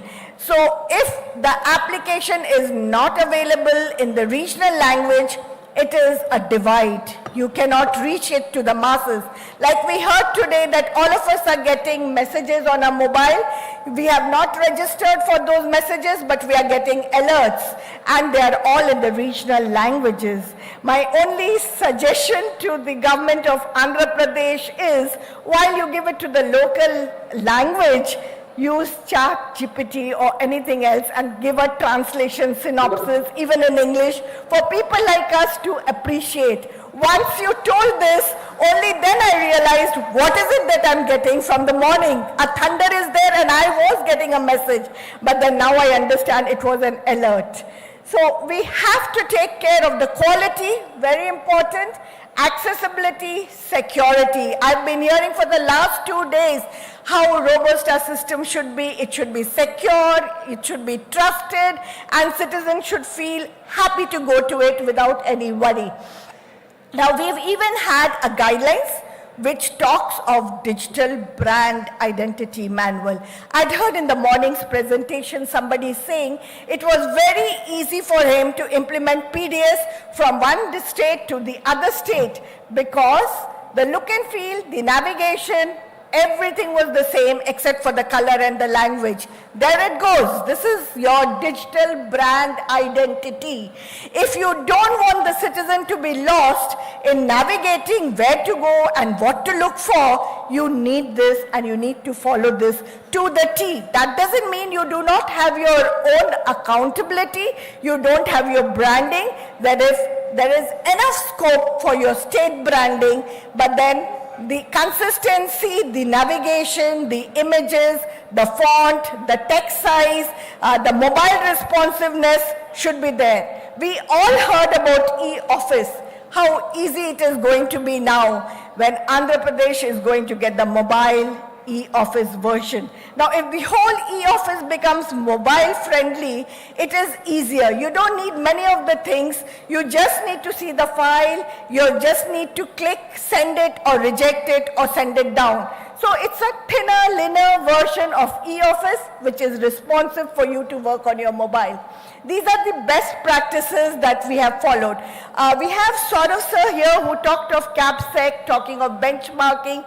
There was a lot of pressure across from the government to realize that these services need to be more effective. While we talk of delivering electronic services, the citizens at large should be happy getting it, not that it is, it is just going on and on and on and wait, you're getting connected, the speed is low, the image is not opening. So all these guidelines and benchmark has been put by the CAPSEC, and we have come up with a methodology that what are the things, what are the parameters that necessarily an application should have. We followed a very systematic approach, went through international benchmarks, and as Saurav sir also said, he could not talk of Singapore because everyone said, hey, Singapore is too small a country to talk about when you are talking of India. Neither could he talk of China. So he had to give his own examples. So we looked through number of international journals, benchmarks, guidelines, and came up something specific for India. And it had harmonized look and feel. It was secure and trusted and accessible. Accessibility is not only on device, but it is also regional accessibility in the regional languages. And a lot of weightage was given on each of these 9 parameters to make it more comprehensive. Now, we heard, you all know, all the states here know that DARPG has come up with NESDA framework. Now, what is that? It is a healthy competition. It ranks all your services on different parameters and you know where you stand. It is just to make you know where is it that you need to work harder, what is it that you need to look at and improve your ranking so you are evolving your services at the end of it. Ackland is one of the tools basically which has been automated, and NESDA has adopted this Aaklan tool. It is a benchmarking tool. Now, if you see, it is a benchmarking tool on 9 parameters, further drill down on more sub-parameters, and the weights are given.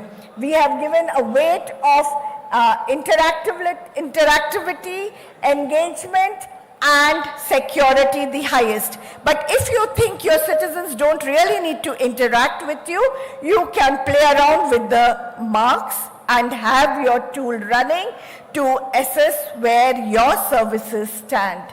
So this is a tool which has been developed, Aaklan. A lot needs to go in this tool even now, and I wish to work together with you all, especially government of Andhra Pradesh. And I had heard one of the speakers say that DARPG should come up with a framework on what parameters a service should actually be ranked. Well, DARPG has come up with those parameters in NESDA, but we can work together and improve. There is a scope of improvement, as we say, advancement of services. So through the benchmark, through the guidelines, we can advance our services, and we need to work together, and sky is the limit. I think that's all from my side, because we are running short of time, and this is how you onboard on Aaklan.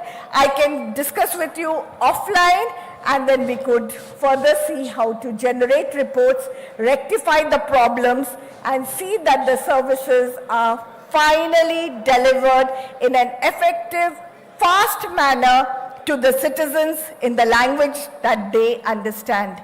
Thank you so much. Thank you, Madam Alka Mishra, for your very, very enlightening presentation. So, actually, through your presentation, you mentioned about really the benchmarking of all the parameters, very, very, very nicely presented. So, one thing I would like to request to Madam Alka, that the mobile application for e-office, which may, as Andhra Pradesh government has already started, I think it may kindly be, there should be some kind of guidelines, and it should be introduced everywhere. So some standard guidelines may kindly be prepared for this. Yeah. But the state government on its own is, yeah. Yes, ma'am.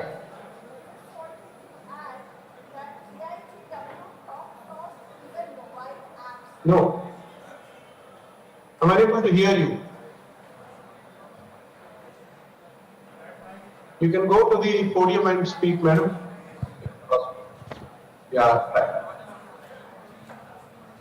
Thank you.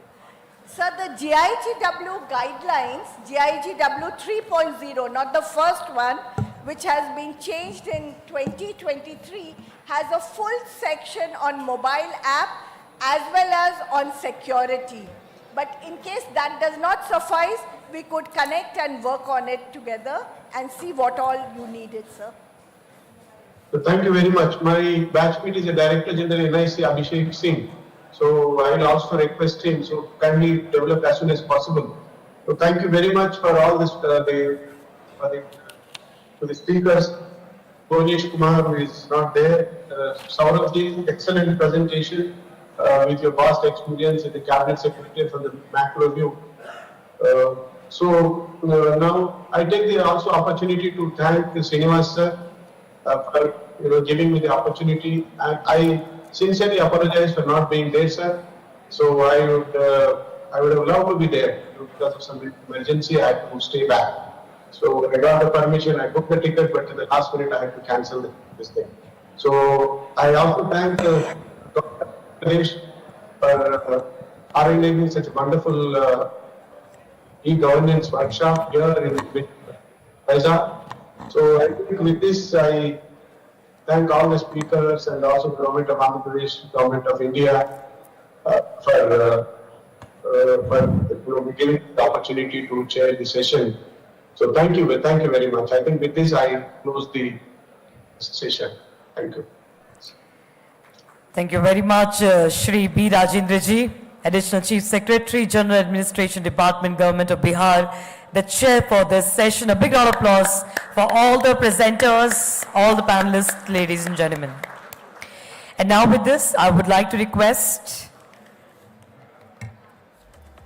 ladies and gentlemen, please put your hands together for Shri Katamanaini Bhaskar Sir, IAS Secretary, IT, ENC Department, Government of AP, to kindly come and join us on stage to do the honors for our panelists for this session.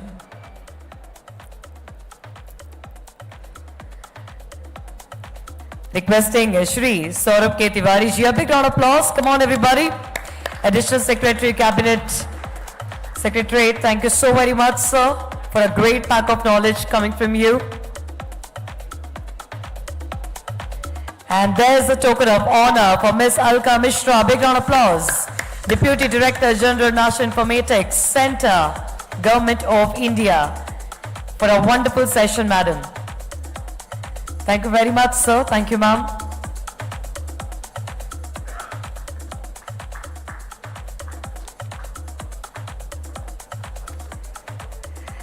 All right, ladies and gentlemen, so as we have almost come to an end, the series of sessions have been absolutely exceptional throughout the day. Thank you so much for all your patience that you all are here, but I'm very sure it's all worth it because we are making the best use of this opportunity, being here with us, giving our time, and of course, taking a lot of information about what all we are looking forward to. And now with this, we are going to be moving on to the next session, the final session for today. The theme is cybersecurity in e-governance, safeguarding trust, infrastructure, and digital sovereignty as well.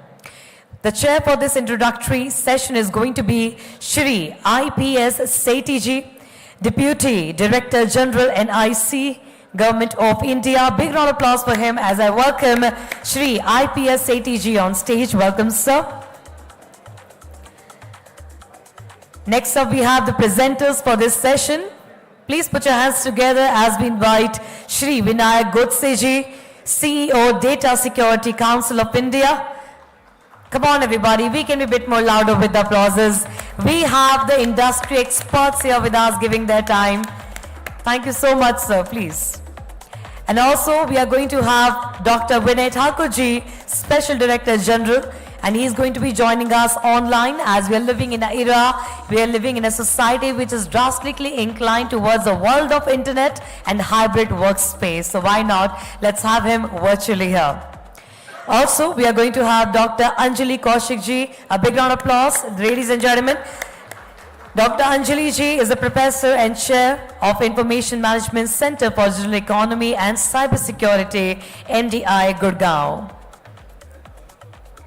Well, as the industry experts are right in here, let's now get ready. A great pack of knowledge is awaiting for you, ladies and gentlemen. With this, over to you, sir.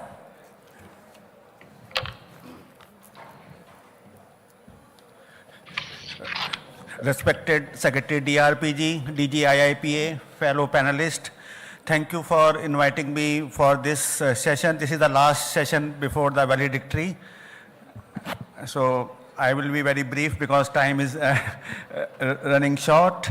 I have a long association with Andhra Pradesh when Sri J. Satyanarayana was Secretary MIT and work in Andhra Pradesh. 2013 e-Tal portal was conceived to measure the e-transactions happening from various services. That time we were having 66 lakh transactions per day, and today we are into 91 crore transactions per day happening on the e-Tal portal, thanks to J. Satyanarayana sir who conceived the portal. This session is very important. Last 2 days we have listened about process re-engineering reforms, digital governance reform, that how easily the services to the citizens could be delivered. But the important thing is that how the cyber security, building safe and secure cyber space, building digital trust is most important, because cyber security things will not work. As you know that foundational DPIs like Aadhaar 1.42 crore in form of identity, payments in form of UPI, and you will be happy that last month 20 billion UPI transactions worth 24.85 lakh crores happen. And incidentally, I am monitoring that portal, and every day from 109 banks through API data is coming, and anything you pay digitally, whether 1 rupees or 1 lakh rupees, gets recorded on this portal and is monitored by Government of India. So building digital trust is very important, because with these basic DPIs and Jan Dhan with 55 crore accounts getting integrated, becoming integral part of the society, and DPI reaches the population scale, building digital trust is very important. And you know that to build a trust, we also have to secure our infrastructure, secure our applications, and also help citizens that they do not get trapped in the cyber crimes and frauds. So for that, we have a very famous 1930 series of services and cybercrime portal run by Ministry of Home Affairs under I4C, that is Cyber Security Coordination Center. But at NIC, you know that when Operation Sindoor happened, these days wars were fought with technological intervention, and cyber wars were also fought. And not only 1 or 2 millions of cyber attacks happened by the state actors on Indian installation, critical infrastructure, application networks, and thanks to Government of India, alert teams of NCI, PC, NSCS, CERT-in, NIC, and other similar cyber enforcement agency, that nothing wrong has happened with Indian installation. So keeping a importance on cyber security is very, very important. And for that, we need to have a 24/7 integrated security operations center, giving the advanced threat intelligence using the AI and ML techniques. We should have a red teams, we should have a crack teams, that any untoward incidents happen, the things are immediately mitigated. Similarly, for sovereign clouds, as you know that clouds where we have a control, the law of the land is followed. The data which we collect, store, we should be able to manage, we should be able to access, and the external agencies should not have any access to such data on this cloud infrastructure, sovereign clouds, which the Government of India is now considering the recent past incidents. So we have a data sovereignty, we have a operational sovereignty, and we have a digital sovereignty, where we can say that our cyber space is secure and safe. So I will only say that while we go for the cyber security, when we go for the hosting, we should always insist for safe to host certificate. Often it happens that state government or central government calls us that the inauguration date is already fixed, and without security audit, they say, "Aap isko host kar dijiye." And they give 1 month undertaking that we will get the security audit done, but that 1 month never comes. And security audit is done, and when we say that we are going to close the site, they say, "How can you close the site? It is live now, public is assessing that." So we have to have a SOP that without cyber security audit and proper vulnerability assessment, penetration testing, we should have a mechanism to host the site. So I will stop here because of paucity of time, and I have a very distinguished panelist. So first I will request Dr. Vinay Thakur, if he is joined through video conferencing, to give a talk. Dr. Thakur is driving Prime Minister Gati Shakti project, and there also cyber security is very, very important. So over to Dr. Vinay Thakur. Thank you so much. Can we put the slide? Yes. Yeah, thank you so much, and very sorry that I couldn't be there personally to speak and participate in this panel discussion. Fellow panelists and esteemed participants in the conference. So as Mr. Sethi was talking of that we are implementing PM Gati Shakti, I hope that the slides are seen there. Yeah, so definitely the cybersecurity provisions for Indian e-governance, which I will be highlighting in this presentation. But then Mr. Sethi spoke of many of the provisions which we have already put in place, the agencies which is working for this. So the need is to build the solutions safeguarding trust, infrastructure and digital sovereignty, and then dwelling on the journey of Bharat's safe cyberspace, which is open, secure and all inclusive. The agenda for my presentation, which is not very long, but that the scale of transformation, why Indian e-governance is in the crosshairs from lot of places, so that also I'll try to cover. The pillar of cybersecurity, how we can secure India and how it is being secured, India's critical infrastructure. Building and retaining the public trust, which is very important, and then definitely achieving the Atmanirbhar digital sovereignty around our digital space. Key threat vectors, Indian challenges, and then how to build a multi-layered defense cybersecurity strategy, and then path forward for secure digital Bharat ecosystem in the country. India's e-governance or digital governance journey is unparalleled in scale and ambition. Digital India, which was launched by Honorable Prime Minister in 2014, the vision itself says that it is to transform India into digitally empowered society and knowledge economy. And then we started building solution after solution. Aadhaar, which is one of the world's largest database, containing almost around 1.4 billion users.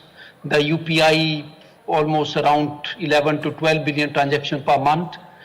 The CoWIN, which was the largest vaccination drive, to GSTN, to DigiLocker, which is the paperless system which is implemented where you can share your papers with anyone. PM Gati Shakti, which Mr. Sethi was mentioning, and then I am working very closely on. It is the integrated system for the planning of infrastructure projects in the country, and then we started with planning, and then we went on for area development and social development scheme, to government e-marketplace and many more. And these programs are implemented by the government at population scale. So number of people using them, number of departments and stakeholders participating in this entire system are many. So multiple systems are implemented as part of this journey of digital transformation, which is started as part of Digital India.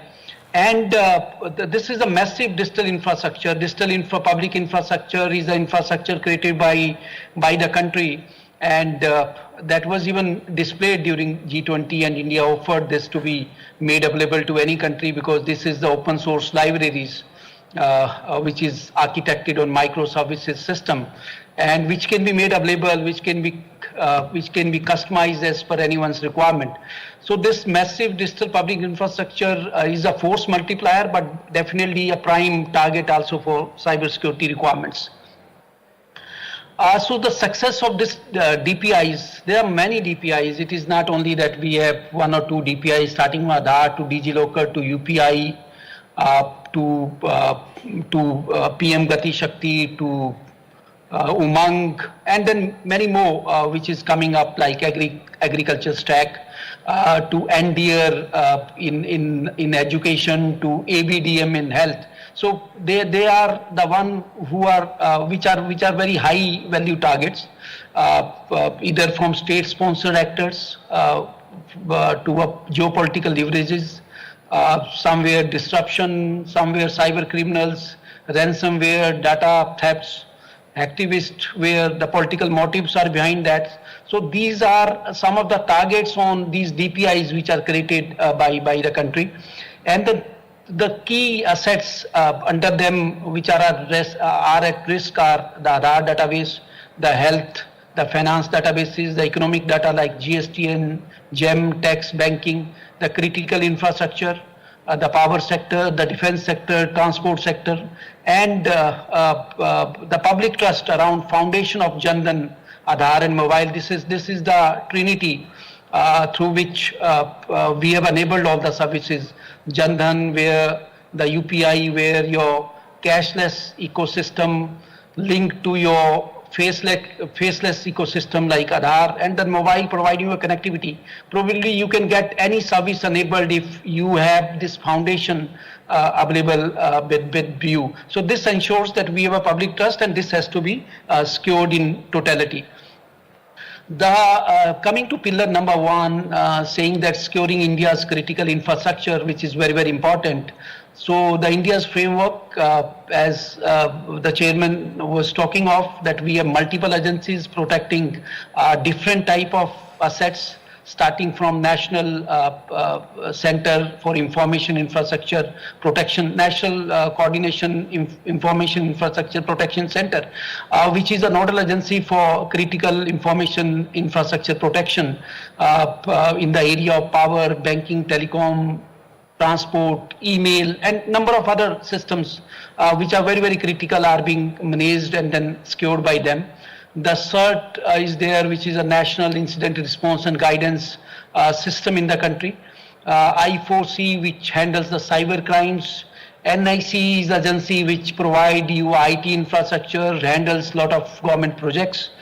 And then definitely there is a need that we have an indigenous cybersecurity products, starting from antivirus to endpoint security to zero trust products. So there is a immediate need that we have our own cybersecurity product which can be implemented and which can provide a safe and secure cyberspace to us.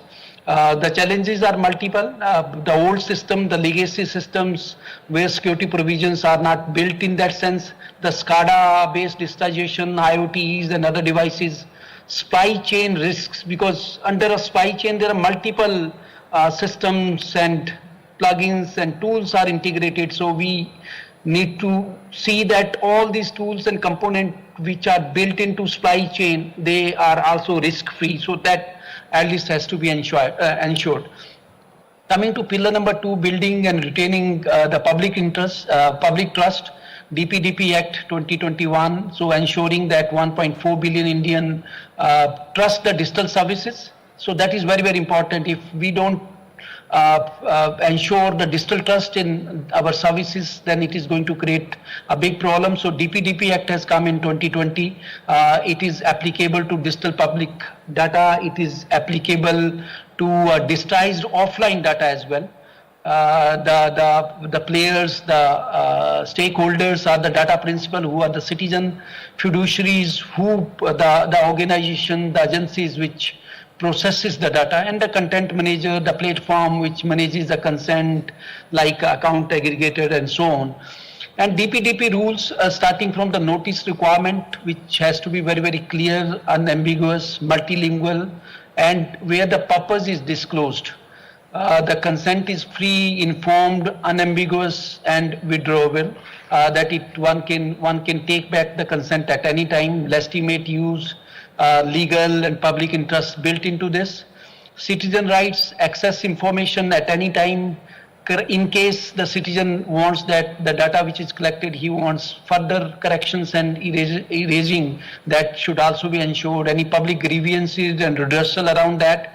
And then somewhere the person, like bank, you can nominate a person and you can have a nominee. So similarly for these digital public infrastructure which is being created and then being used in the country, so one can nominate, like for DigiLocker, so person can nominate a person as a nominee to look after in case he is unable to operate, or in case of some issue around his health or death or something like that. So those type of provisions should be built into this system.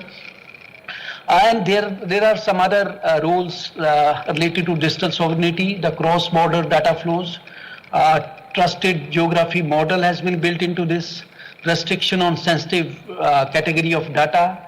The board will be there to adjudicate and then take actions and then take a corrective measures around that, and the penalties are used in order to enforce the trust and privacy into all the systems being built by the government as well as by the data fiduciaries. The key threat vectors and challenges around that, so we need to see that we can protect our PSUs and government networks. We need to see that the supply chain, the entire ecosystem is secured enough. There are no component which is vulnerable, so supply chain attacks can be prevented. National databases, Aadhaar, finance, and many more, which are very, very critical. So they are one of the biggest target for this non-compliance of DPDP Act. We need to ensure, and then government and MITI has taken a big focus on this, that all the systems which are implemented in the country by the government or a private sector, they are complying to DPDP Act. Shortage of professional is another area which needs to be handled at a highest level. See to it that we have more professional who can look into the cybersecurity requirements of the country. Certain coordinated response has to be there from certain NIC, NCII, PC, the board, the states and private sector. And then now we have to see that quantum computing, quantum technology is coming in a big manner. We have to ensure that we have a solutions around them. Sometime it happens that the people download it, harvest it now and decrypt it later. So the data is stored right now, and then when the quantum solutions are available, they can decrypt the data. As well as that AI type of system which can automate and amplify the attacks. We need to together with these new technologies like AI, ML, quantum and all, we need to create a new era of advanced cyber threats. And we need to build, this is a big threat and we need to build solutions around them. So the multi-layered defense strategy Dr. definitely Thakur, has to be. Yeah, just a minute, please, sir. wind up. I'm just closing it off. The policies has to be policies and laws. The institutions which I was talking of, they need to further strengthen the technology in our operations, security by design, which can enhance the privacy, and working on the quantum cryptography, and then creating a human capital related to DPDP, training, cyber swastika kendras, and so on. And then the conclusion is that we have to implement DPDP rules, need to see that the capacity building is made available to all the teams who are working on digital solutions. We have to invest hugely on indigenous technologies, harmonize all these acts and rules and policies, and become a global South leader in digital governance, and also see to it that post-quantum cryptography and security-enabled solutions are built at the earliest. Thank you so much. Now I request Dr. Anjali to...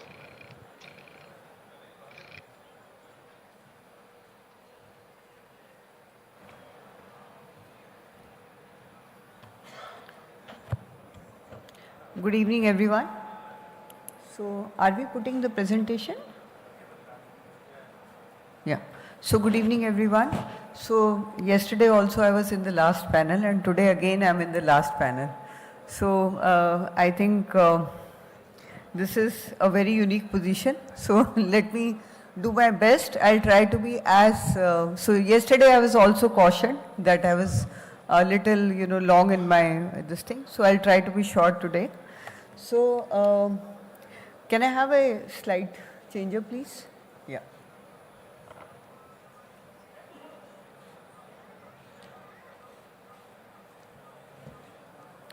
So, this topic is very close to my heart, and I was actually very happy to see that this year we are also awarding nominees for in this category. So, this has come as a formal category. So, on one side we are talking of digital transformation. Simultaneously, we have started to talk of cybersecurity also, which is very important. So, with that, I'll just start. So, the thing is, we are talking of public digital systems, we are talking of trust, we are talking of governance, and we are talking of sovereignty. So, I'll just try to be as quick as possible, even though this is a very vast topic. Yeah. So,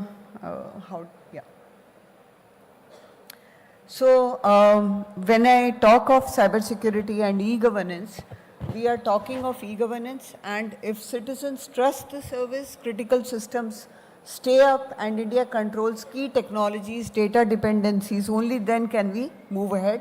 And there is a huge value. The more investment which is going into the digital transformation journey of India, the more we have cybersecurity kind of issues which need to be taken care of.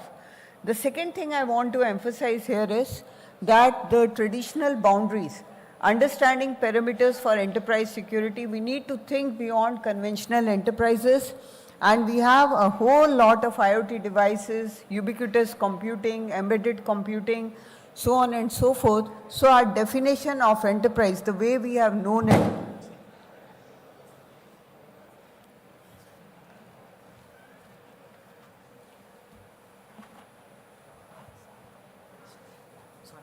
so thanks for the elevated status now. So the traditional definitions of enterprise are also changing. So that's next. And if you look at the cybercrime, so the CAGR on cybercrime year on year, if we are looking at it, it is up to 85%. So the cybercrime scenario, the more digitization is there, very obviously, the more the number of cybercrimes. The financial losses, theft of personally identifiable information, emotional distress, time-consuming recovery process, time erosion, so on and so forth. And how are we addressing these issues and how we can? So this is what I'm going to focus about. So this is my 2 cents on the topic, right? So one is, having a national baseline on cybersecurity. So the first cybersecurity project I took with the Government of India was in 2009. From that time on, my simple submission is that if we have a national baseline on cybersecurity, which each and every department has to follow, then we are actually increasing standardization, and the whole security posture of government should improve by that. So second is proactive risk-based approach. So we are not really following a risk-based approach. The cybersecurity implementation guidelines are made in the corporate offices and getting pushed to the government offices.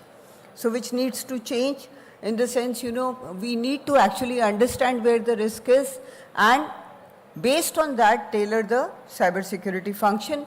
So which is the next thing. Sector-specific self-assessment tools, we need to see where we are and then only think of the improvement part of it. Common KPIs so that, we are able to compare, we are able to measure, and remote monitoring, self-assessment to discern maturity, drive implementation. The cybersecurity audit guidelines are there, they have come from certain.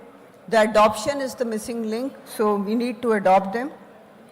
Extending Drishti, NIC-like platform of NIC to critical infrastructure, PSUs, defense, so on and so forth. Sector-specific guidelines and sharing of threat intelligence, and from a reactive posture to a proactive posture. So can we have a holistic framework and a proactive approach? So this is the next thing. From baseline to risk-based to implementation guidelines to self-assessment guidelines, if we can have a sharing of best practices and a standardized approach, this will actually help in the information security posture of the country per se. Thinking beyond enterprise in securing, and which is where we need to think of certain things like zero trust reference stack, security by design, and trusted telecom portal so that we know from where we are getting our equipment. Secure procurement, SPOM is there, adoption is the issue, so we need to adopt it fully. Use of legitimate softwares, indigenous IoT OT testing beds, and AI/ML based threat detection system, privacy and DPDPA compliance. So DPDPA, like I said yesterday also, is the biggest technology and cultural change. We need to gear up for this as a country, so this is something we need to focus upon. And remote monitoring based on AI/ML tools. So common KPIs so that we can compare. One thing which I keep emphasizing upon is that the role of CISO is more on risk management and all those kind of things. So rather than focusing on the technology per se, he needs to focus on the governance aspects in the organization, and so the CISO training is a must to, so he's the guy who's going to drive the execution of information security in the organization. So the training of CISOs is a very important aspect, and so that they are able to implement the security measures, risk management, monitoring, driving of baselines, timely communicate the cyber incidents, third-party security, effective KPIs, benchmarking, interagency coordination, so as to remove the disconnect between the policies, processes, and technology. Then, if we look at the existing mandates on information security, they need revamping. We are still governed by the IT Act 2000 and the IT Act amended. We are waiting for the Digital India Act, but we are still not having a Cyber Security Act, and most of the countries today are having something on the name of national security also. Yeah, okay. So, so somewhere, you know, we need to have national, so even the national cybersecurity policy needs revamping, and we need to have a national cybersecurity act. Most of the countries are having a national cybersecurity act. Either the DI should encompass that, or we need to have it separately. So finally, on the sovereignty, we need to be educated about it, in the sense we have people putting in a whole lot of data on the LLMs and ChatGPTs, where the data is going, where the data is residing, what it is used for. We need to be cautious about it, and so we need to be trained. Secondly, you know, the digital forensic labs, and we need training on that for law enforcement, for judges, and build this digital forensic capability in the country, and sharing of threat intelligence. And the infrastructure is uneven. So even though in the metros we are talking of cyber cells, in the small towns people are really not aware of the cyber security, how to go about it if there is a cybercrime incident. So we need to gear up the infrastructure of the country for that. So coming to sum it up, Digital India runs on trust. Securing that trust is a design choice which has to be made in our policies, our procurement, and our day-to-day operations. Thank you. Thank you, Madam, for a very thoughtful talk. Now I request Dr. Vinayak Godse, CEO, Data Security Council of India, to present that what DSI is doing for cyber security. Yeah, thank you. And this is a last talk of a last session. So the trust and infrastructure and digital sovereignty, and this is very important terms, and we are largely talking about in context of the digitization, right? When we talk about digitization, we are talking about inclusion, experience, improve the productivity, improve the way the business value getting created, also creating a lot of public value creations that you create out of it basically, and more importantly, how you improve the productivity of overall economy, right? And for that, what we are trying to do is, one is definitely transaction processing industry is digitizing a lot, but every industry sector is now digitizing, right? And also the public services delivery, significantly of them are getting digitized. MSME is getting digitized a lot. We see emerging tech, we are putting a lot of big bet on emerging tech. And we also see a lot of defense ecosystem is modernizing quite intensely basically. So currently we talk about 20% of our economy is digital, $1 trillion. By 2047, it might become a $10 to $12 trillion digital economy of the country basically, right?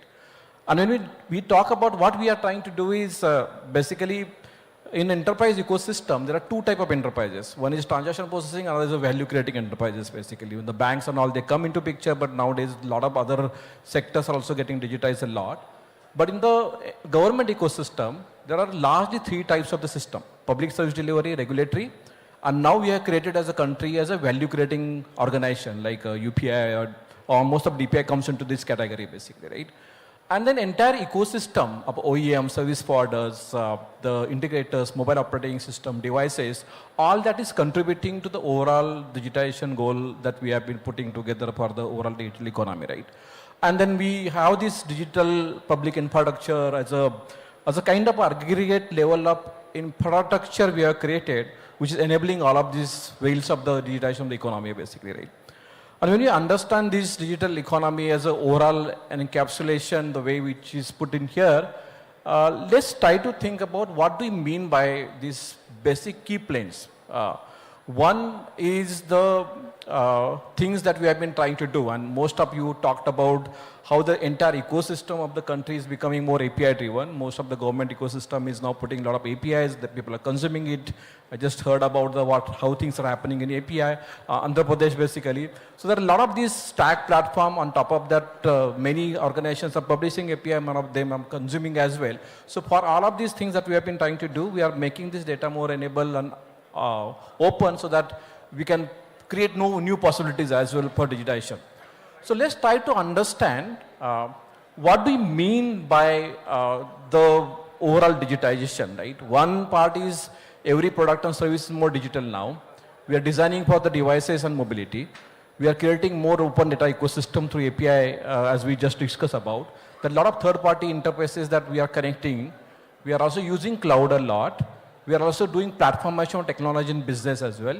And now because of AI, we are increasingly doing the architecture more event-driven, autonomous architecture basically, right? And all of these things I just talked about is contributing to that.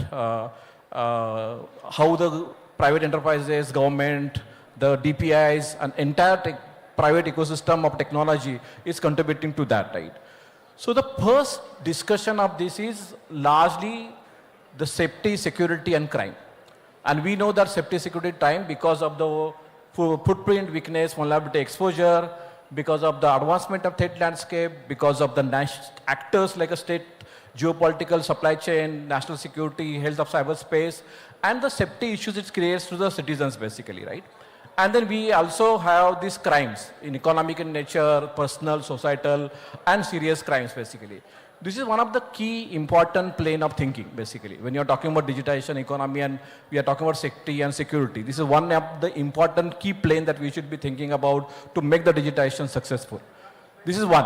Second is the trust, which we have been talking about. And trust is largely associated with how you're collecting data, how you're processing it, how you're sharing it, how you're storing it basically, right? Because this trust, there's a significant amount of asymmetry between the organizations which are collecting data and those individual citizens giving data back to you basically. And that's why DPDP Act has been written, GDPR has been written as an act basically, right? And all that creates these challenges, right? The harms that could be bodily, harms that could be discrimination, harm that could be some of the crimes that could happen. And that's why a lot of focus nowadays is happening, how can you create a trustworthy digital ecosystem? So these are the second key plane. Then comes one of the important part, which is also things from the AI perspective, is ethics basically. And ethics is largely in terms of transparency, competition, fairness, openness, data quality, diversity, public good basically, and how that, especially AI coming into picture, the ethics as a plane coming as a very important area for deliberations basically. So these three planes are now driving how we can become or make this entire digital economy drivers more trustworthy basically, right?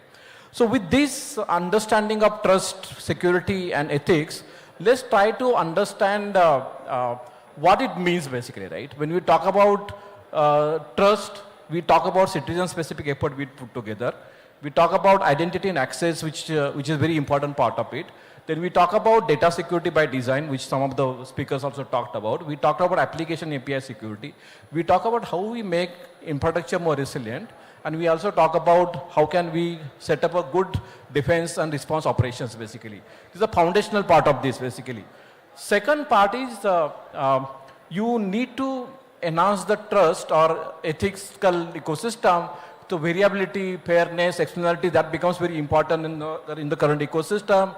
Another group is how can you make it more modular, how can you make it more reversible, how can you make your crypto more agile, because somebody talked about the quantum technologies as well, right? And the last part here is how can you make sure that the entire data that get exchanged in digitization space, that you reduce the blast radius, you reduce the data that is being collected and shared, right? And in all of this ecosystem, probably we need to also think about what are the levers available to you for the sovereignty. So the levers available for you is largely the data. What kind of control and ownership that you can establish and exert. Open standards that you need to put together for the sovereignty. The data portability is another requirement. The supply chain. One is getting visibility, another is controlling supply chain. the cryptographic and key management control that you have in the country, and more importantly, your ability to audit and observe this better basically. So this is one of the important deliberations nowadays sovereignty talked about, but the levers of sovereignty is very important to understand basically. So when we talk about this, one of the important part, and this is my last slide, is having your own capability for cybersecurity becomes very important. And where we stand in India in terms of our own capability. So our entire cybersecurity ecosystem, fortunately we have $22 billion plus industry, cybersecurity industry. We have almost 400 plus startups in cybersecurity. We have almost 650,000 people working in cybersecurity. And our own India's spend in cybersecurity is also significantly rising year by year basically, right? This is one thing. Second part is our domestic market is quite vibrant now. We are also exporting a lot of services and products to the globally. We are also getting a lot of inward investment. For example, most of the states are now trying to get GCCs, but cyber security in GCC ecosystem is becoming very significant phenomena. We are seeing almost rush coming to move security operation, engineering services to India basically. So a lot of this inward investment happening in cyber security space. And we also see lot of research happening in academic institutions. As the Data Security Council, we try to track the research of 600 plus professors working in the cybersecurity space. We have almost 350 startups, but there is with Ministry of Electronics and IT, we run this National Center of Excellence for Cybersecurity, almost 150 plus startups in cybersecurity that we had been able to accelerate for last 2-3 years of time. And the other side, there is a significant funding the government of India gives for research in cybersecurity space, government, defense and national security agency. And we also see this is a very important thing. So some years back, we were struggling to get an investment in cybersecurity startup because it's a very complicated B2B kind of a innovation. Getting investment for that was difficult, but now that has also improved in the last 5 years of time. And we also see significant policy enablement in terms of obligation mandate, in terms of the incentives given, the reform had happened basically. An entire GEM platform for that matter has been really helpful to create a good cybersecurity ecosystem in the country, and that's why we see 400 plus startups working in cybersecurity space, and they are getting a lot of possibility both in domestic and global market as well. So we need to mindful of what kind of capability we create in this country and how we are evolving those capabilities basically. So with this, I would like to conclude my presentation. Thank you. Thank you, Dr. Godse. Fellow panelists have put forward their views on how to have a safe and secure cyberspace and building digital trust for the citizens so that they can take seamlessly benefit of the DPIs and government services. So before we conclude, I will give one minute to each panelist to have a closing remarks. Dr. Vinay Thakur, you are driving the PM Gati Shakti project and you are dealing with the multiple ministry and department and getting huge amount of data. So how you are ensuring that that data is safe and secure and there are no leakages happening in that? Yeah, thank you. You are right. We have around 2,100 layers, which is coming from different ministries. Some of these layers are as a common data sets like administrative boundaries, census data, topo sheet data, and so on. And some of the layers are coming as a thematic layers, which is coming from different departments. And around 700 TB of data is housed or hosted on this. So security is the application one, and then network and cloud security. These are two things which have been implemented as part of this. We have a separate cyber security guideline for PM Gati Shakti. The SOP around that has been documented, approved by MITI Secretary and DPIIT Secretary. So starting from the strong user authentication where access is restricted, multi-factor authentication has been put in place. To secured user sessions, the timeouts, the token-based authentication, to regular vulnerability assessments and penetration testing do happen with the system. The incident response plan is put in place. Comprehensive monitoring and logging of the suspicious activities. There is a system around that. Strict user input validations, preventing SQL injections, and that has been put in place. Regular security audits of the application through a third-party cert and panel agencies to update up-to-date security patches, because every day there are something here and there which is to be deployed. So we have an internal team which keep testing. We have entire cybersecurity chain put in place. And then APIs is very, very important. We are getting a lot of APIs coming in. So securing them and then regular code review. Even a source code is being reviewed by STQC. Thank you. So this is the mechanism which has been put in place. Thank you so much. Doctor. So Dr. Anjali, how MDI is helping to create awareness for the citizen on cybersecurity? Yeah, thank you so much. So MDI is a center on cybersecurity, and we keep having awareness programs. Interestingly, you know, despite so much of discussions, you'll be very surprised to know that 90% of the cyber attacks are phishing attacks still. And 90% are social engineering attacks, so which means, you know, people inside the organization, either out of error or out of mischief, you know, they are contributing to the cyber attacks. So which is where I think awareness and training is important. Already a lot of things are happening at the national level. The DPDP is there. We are already talking of indigenous manufacturing. Then we already have a cyber Swachhata Kendra. So somewhere the gap is in from strategy to execution, which is where we should focus on better implementation. The third thing is on the act side and, you know, legal side we are lagging. So the national cyber security strategy has been, you know, awaited for some time. We need to be clear on that. The DIA we are all waiting for, and that should again be coming soon. And we have nothing on the name of National Cyber Security Act with, you know, national level cyber security issues on the rise. So we need something there also. Thank you so much. Dr. Godse, how DSCI is aligned with the data security and with DPDP Act coming and rules are going to be out very soon, that how you are aligned?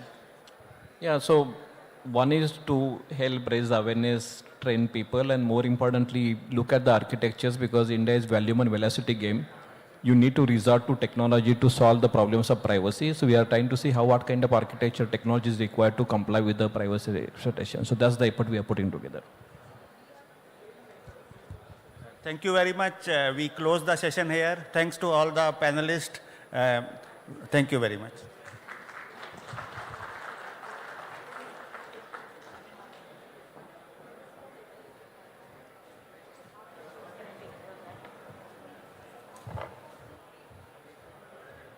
Thank you very much. Come on, ladies and gentlemen, a big round of applause for the final session of the day. Absolutely incredible. And now with this, may I please invite on stage Shri Bhaskar Katamaneni, sir, IAS Secretary, ITE and C Department, Government of Andhra Pradesh, to kindly come and honor all our speakers, our moderator, and our presenters. Yes, everyone, let us all keep encouraging the kind of great pack of knowledge we've received from Dr. Anjali Kaushik, Professor and Chair, Center for Digital Economy. Also we have today Shri Vinayak Godseji, CEO, Data Security Council of India. And of course, Shri IPS ATG, Deputy Director General and IC, Government of India.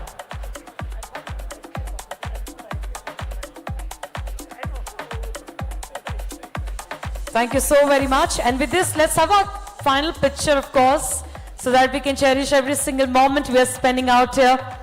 Ladies and gentlemen, this is day 2 of 28th National Conference on E-Governance.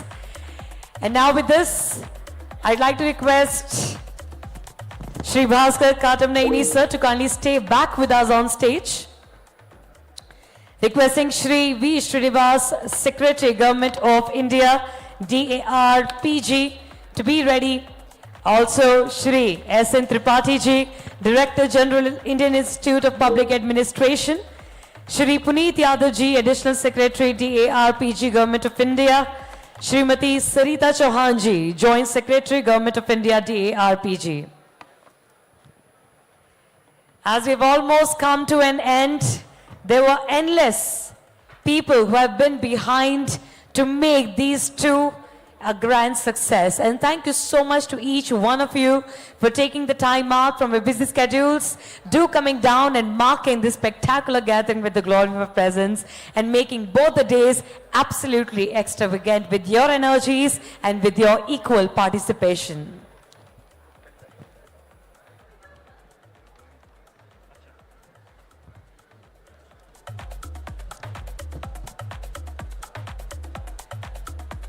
Well, ladies and gentlemen, we have a couple of more formalities to be done in here.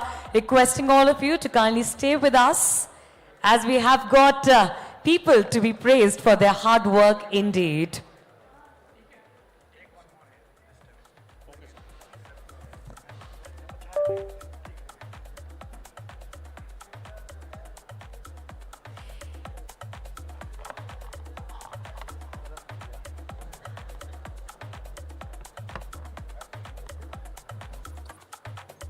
Well, of course, the stage is absolutely all set.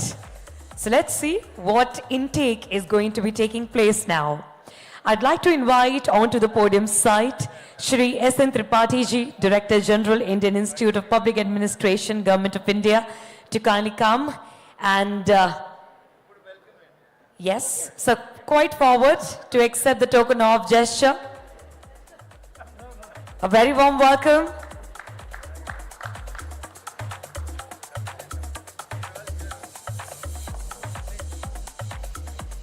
Shri V. Srinivas, Secretary, Government of India, DARPG.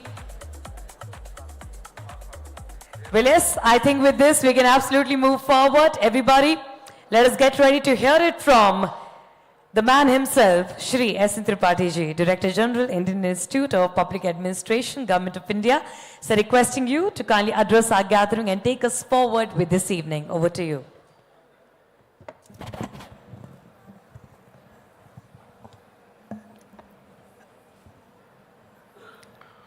Good afternoon, friends. Good afternoon. If all of you don't respond, then I will not speak. Good afternoon. चलो good evening भी कर लेते हैं. कहा जाता है, there is a saying, you always blame yourself, but the problem lies somewhere else. जिंदगी भर गालिब यही भूल करता रहा. Throughout my life, I kept on committing this mistake. धूल चेहरे पे थी, आईने साफ करता रहा. My face was dark, but I was trying to improve the safety of glass where I was looking at it. Let me come back to the topic. Respected Secretary DRPG on the dais, my colleagues from DRPG, Mr. Puneet, Sarita ma'am, Bhaskar ji, and dear friends. I have been watching the eGov conference for last 5 years from a distance, and I have been a continuous participant in addition to Mr. Secretary himself. All others have been changing, but we two are permanent fixtures.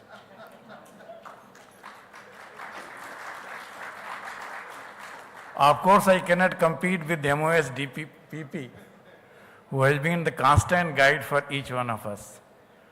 But when you have been jam-packed with knowledge input for last 2 days, preparing you to listen to little more, is it expecting too much, or it is too much case? But nevertheless, you have to listen to each one of us once again. You have no choice but to listen, and there is such a nice arrangement that you would like to listen also. Friends, all that has been done, need to be done, has been done. All that need to be said has been said. But nevertheless, we have to do the same thing again, again and again. E-governance is such a journey where whole life of e-governance is just a journey, not a destination. Andhra has learned it in a very, very different way. Many other states are still in a laggard state. But let me compliment from this stage once again the government of Andhra Pradesh for making all the welfare Aadhaar enabled. This used to be the dream for each one of us as a collector or as a commissioner, as a secretary, that can we have a single identifier. Andhra has taken a lead. In fact, Andhra is always a role model, but this time they have taken a further lead by making Aadhaar enabled the entire welfare. The way entire welfare scheme of Government of India will be Aadhaar enabled, we will have a saving of millions and millions and millions, despite satisfying billion plus Indians. Friends, the time has come to think of billion plus. This billion plus of Indians cannot be sorted out by single application, but they can be given ease of living through single sign-on. If Aadhaar-enabled services becomes the norm, single sign-on is not far off. Perhaps we should try for that also. Today, ministries, department and organizations of GOI, you just had Al-Qadi, they are having 50,000 website. Earlier, citizen was moving from office to office to office. Now Srinivaji has made it e-office. But still we are jumping from website to website, tarikh pe tarikh. I don't know how many websites a citizen has to function. But we are not unique. I am reminded of one statement of President Obama when he used to be the president. He says a MSME or SMA they call it, Small Business Administration in US, has to go to 780 websites to get all the clearances from a progressive government of United States. We are still less, we need not travel 780 sites. There are states which are having single sites, and Andhra Pradesh is again leading. I must compliment them also. But the biggest learning for me was from none other than the Chief Minister himself, who said, we have to live for 120 years, we should plan for it, how much we should eat. But most of us are eating the entire 120 years food quota in 40 to 50 years, and remaining of 120 years minus 50 years, we are spending our money in buying medicines, fighting obesity, walking, talking and burning the energy that we have gained. Friends, similar is the problem in e-governance initiatives also. Either we are too slow or we are solving too small a problem. Unless we have a billion plus aspiration, unless we have nationwide application, we will continue to be burning our energy like excess food, and we will continue to chase good health, sometimes cyber security, sometimes data leak, sometimes so many advice, and now there is a plethora of consultant who knows how to prepare a very complicated PowerPoint which looks very intelligent, but there is nothing much for the citizen in that PowerPoints. Citizen need point to solve. They don't need power. You have enough power. Bureaucracy was never short of power. The point is not to make a point to the people of India. Point is to solve their problem. Be the people, expect us to solve their problem at their location, at their choice of time, and at their cost and price they are prepared to pay. Be the people, constitute this government, and this government is committing to minimum government and maximum governance. In fact, our Honorable Minister, Dr. Jitendra Singh used to tell us in IIPA when we call him for validity address, he says, imagine in 2047, will there be Indian Administrative Service at all? We have all seen the example of banking, ladies and gentlemen. When I opened my first account, I had to get the certificate from my warden that I am a student of Allahabad University. Even then, State Bank did not open my account. Because I had only 100 rupees, this is 100 rupees too less an amount to be requiring a bank. Today, not even 100 rupees required. No need to get signature of Chief Minister or Prime Minister or Secretary or for any purpose. Just to say that you want a bank, bank will be at your doorsteps. People needed banking, people never needed bank. UPI has made it that banking can be done digitally, without opening new bank. Honorable Prime Minister is on record when he said on 2014 he called a meeting of bankers.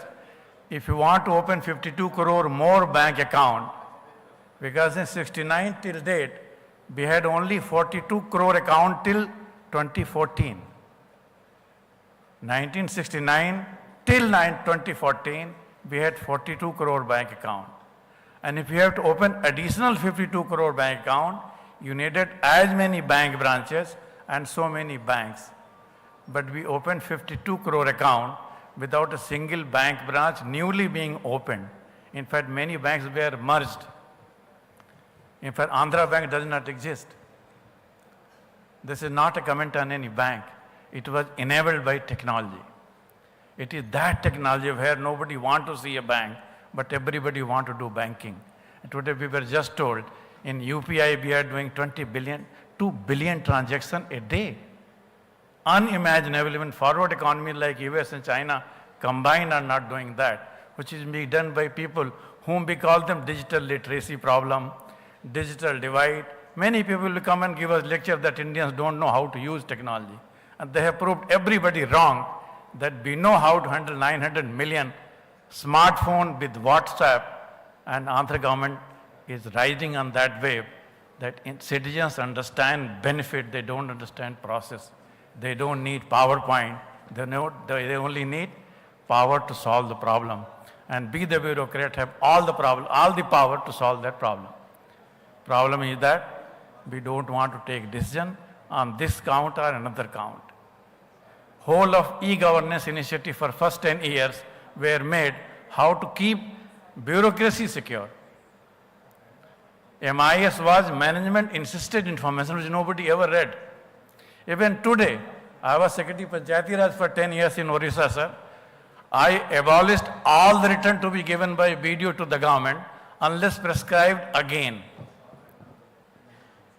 400 returns videos were filing to the state government, which even section officers were not reading.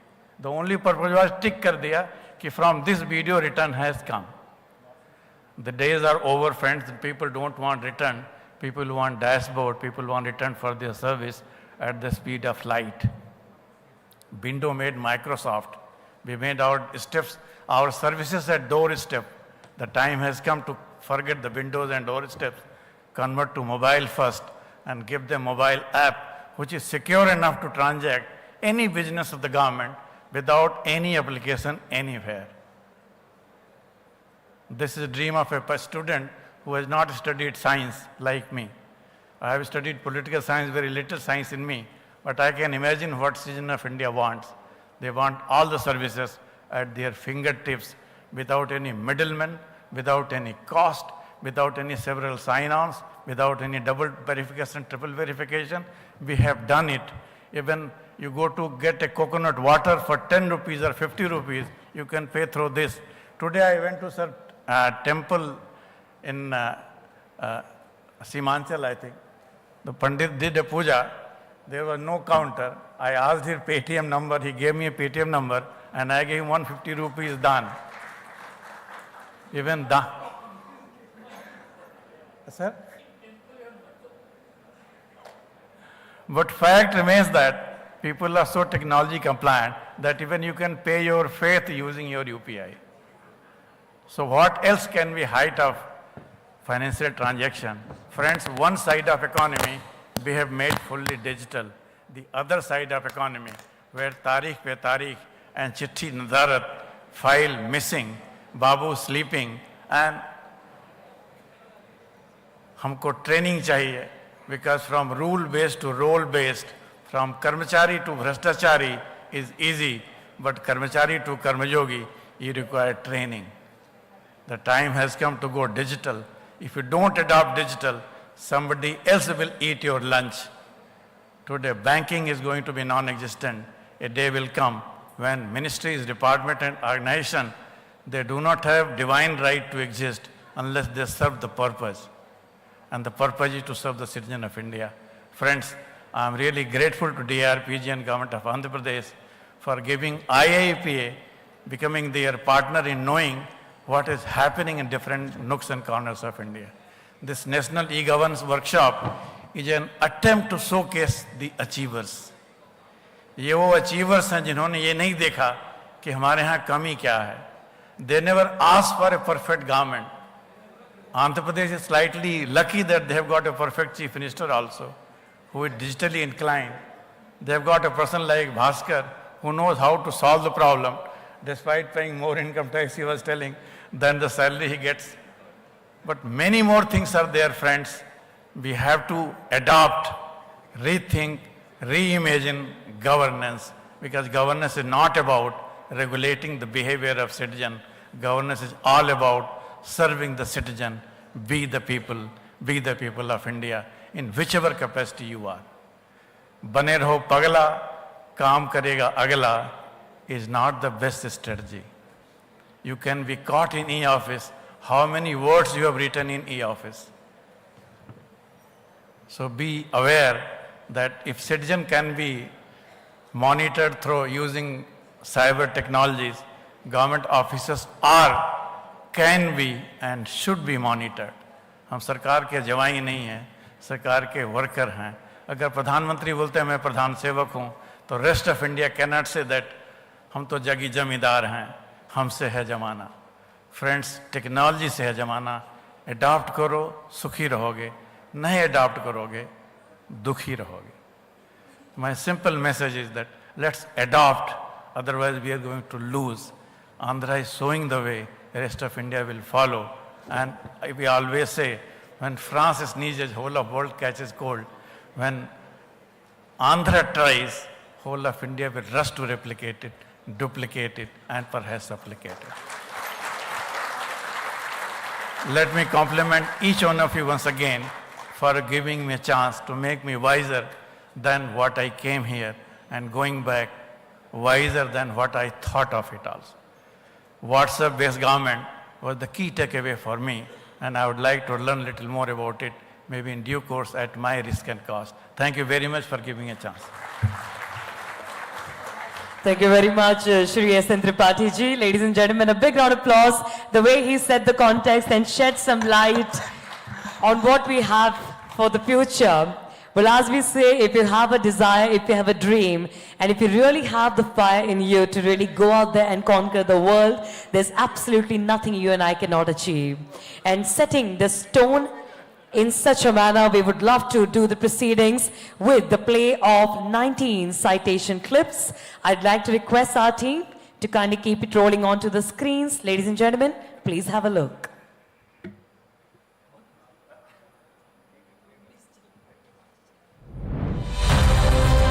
Mining tenement system यानी MTS खनन प्रशासन में एक क्रांति ला चुका है. यह AI समर्थित single window platform licensing, permits, renewals और कंप्लायंस मॉनिटरिंग को एक साथ जोड़ता है और सेवाओं को तेज और पूर्ण पारदर्शिता के साथ उपलब्ध कराता है. इसी डिजिटल प्रक्रिया को 2025 के गवर्नमेंट प्रोसेस री इंजीनियरिंग गोल्ड अवार्ड से सम्मानित किया जा रहा है. विजेता टीम को हार्दिक बधाइयां. Thank you very much. और इसी के साथ दोस्तों बारी आ चुकी है आज की शाम को आगे बढ़ाने की. यहाँ पे हम आप सभी के सामने डिस्प्ले करने जा रहे हैं the launch of national award e-governance 2026. Paperless और सुगम बना रहा है. आज 24 एयरपोर्ट्स पर डिजी यात्रा लागू हो चुका है और 6.3 मिलियन से ज्यादा पैसेंजर्स इसका लाभ उठा चुके हैं. इसी डिजिटल प्रक्रिया को 2025 के innovation by use of AI and other new age technologies में गोल्ड अवार्ड से सम्मानित किया जा रहा है. सभी विजेता टीम को हार्दिक बधाई.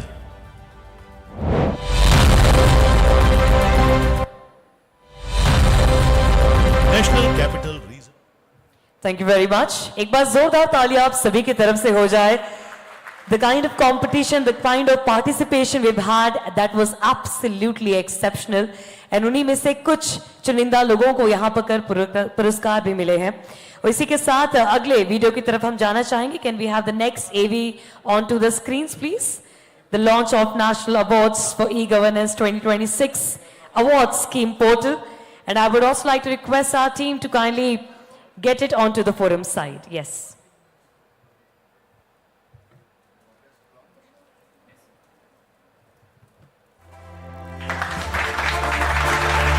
Ladies and gentlemen, a big round of applause. The launch of portal for National Awards of E-Governance.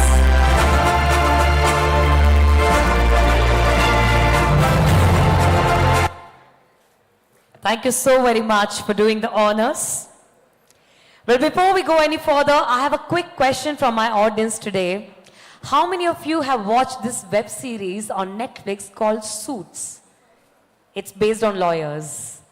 Okay, so a couple of people.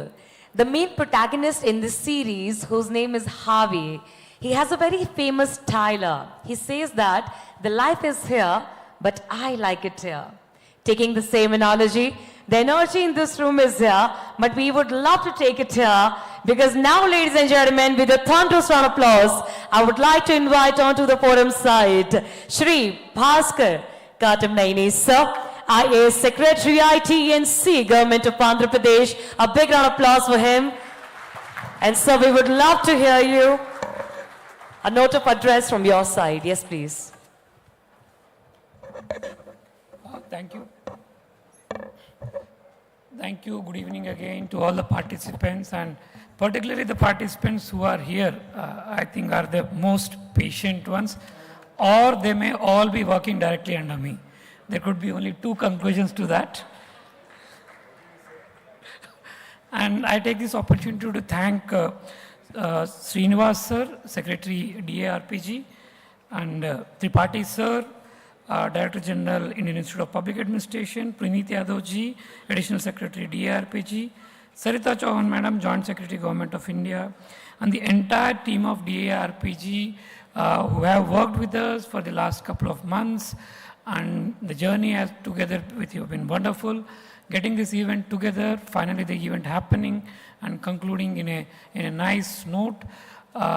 In fact, we are humbled by so many people who have come to Vizag with a lot of confidence. I think half of the people never would have come to Vizag, never knew about the place, but I think now you have seen it. I take this opportunity to welcome all of you back. Take it as an open invitation. 14th and 15th November, we are doing the Partnership Summit, which is a large gathering. We're getting people from almost 100 countries, all states, all lot of investors coming into Andhra Pradesh, particularly into Vizag as our investors. Please be our guests, come back again. That is one invitation. Sir, my bit regarding the event is that it also taught about how to do an event, how to get people together, how to work together. Apart from that, sir, 3 takeaways from the entire event that we had is that in terms of e-governance, so there are large number of repetitions that are happening across the state. Everybody is reinventing the wheel, the same thing in a different way. The difference is a very small flavor. I think there is a case for one more category in the National E-Governance Awards. The state which does the most cooperative or which cooperates with the most number of states in exchanging knowledge in e-governance or helping other states actually with this either source code, either with the technology or with the process. I think that should be one which should actually make states to work with others. Otherwise today everybody wants to do their thing, from DMs to panchayats to state governments to HODs, everybody wants to do their own thing and they want to make their name. I think we need to create one more category and through this stage I request, sir, one category can be created where states should be encouraged to work with other states, other entities to create solutions which go beyond a state. They should help other states also to do it. The second thing that from the stage I say that from the state government, whatever applications we have developed, whatever little bit we have done, we don't think we have done great. Whatever little bit we have done, this is a public good. This would be available for any state. If you want to replicate in your state, we would be very glad to help you in terms of tying up either the software part or the process part. You can come, see our systems. If you want to replicate it, we'll be more than happy to help you out. The third thing that we wanted to, from this program that we got to understand is that not only between states, we actually, sir, through you, we want to convey to the Government of India is that a lot of good things are happening, but sharing of data, sharing of large number of data sets, for particularly data sets of our own people, getting back from Government of India, getting them to share is very difficult. See, for example, I'll give 2 examples of the transport data sets of all our vehicles, all our driving licenses, all our people of this state are with the Government of India. Now it's literally impossible for Government of India, they don't share the data. And I'm just giving one example. There are hundreds of such data sets of our population, which we have, various departments have given to Government of India. Sharing those data sets is becoming really difficult for the e-governance projects to go ahead. I think Government of India also has to have a policy where they start sharing the data sets. We don't get the data sets of EPFO, we don't get the data sets of Labor Department. Income tax is again a big issue when we are trying to do the DBT schemes and all. Some data sets are required to say that we focus on the correct beneficiaries. These are the three things, sir, through you, I want to bring it to the notice of Government of India. If they could be done, sir, it would help all the states along with us. And as I said, thanks again. We are very humbled by, you choosing Vizag as the destination for the e-governance event.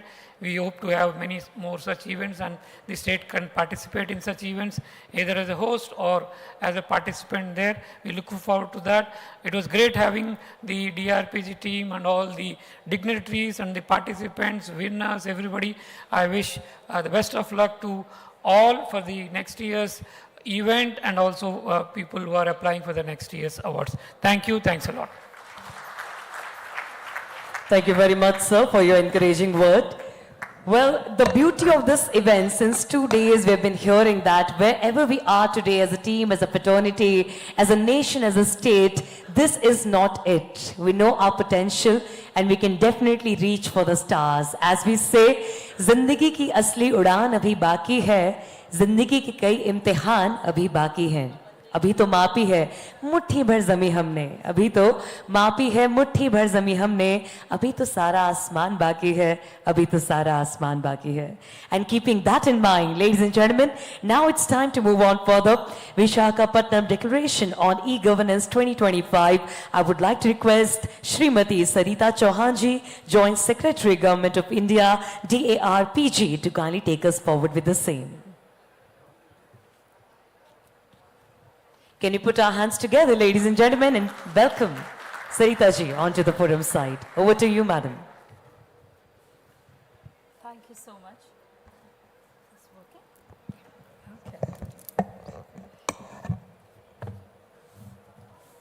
Okay.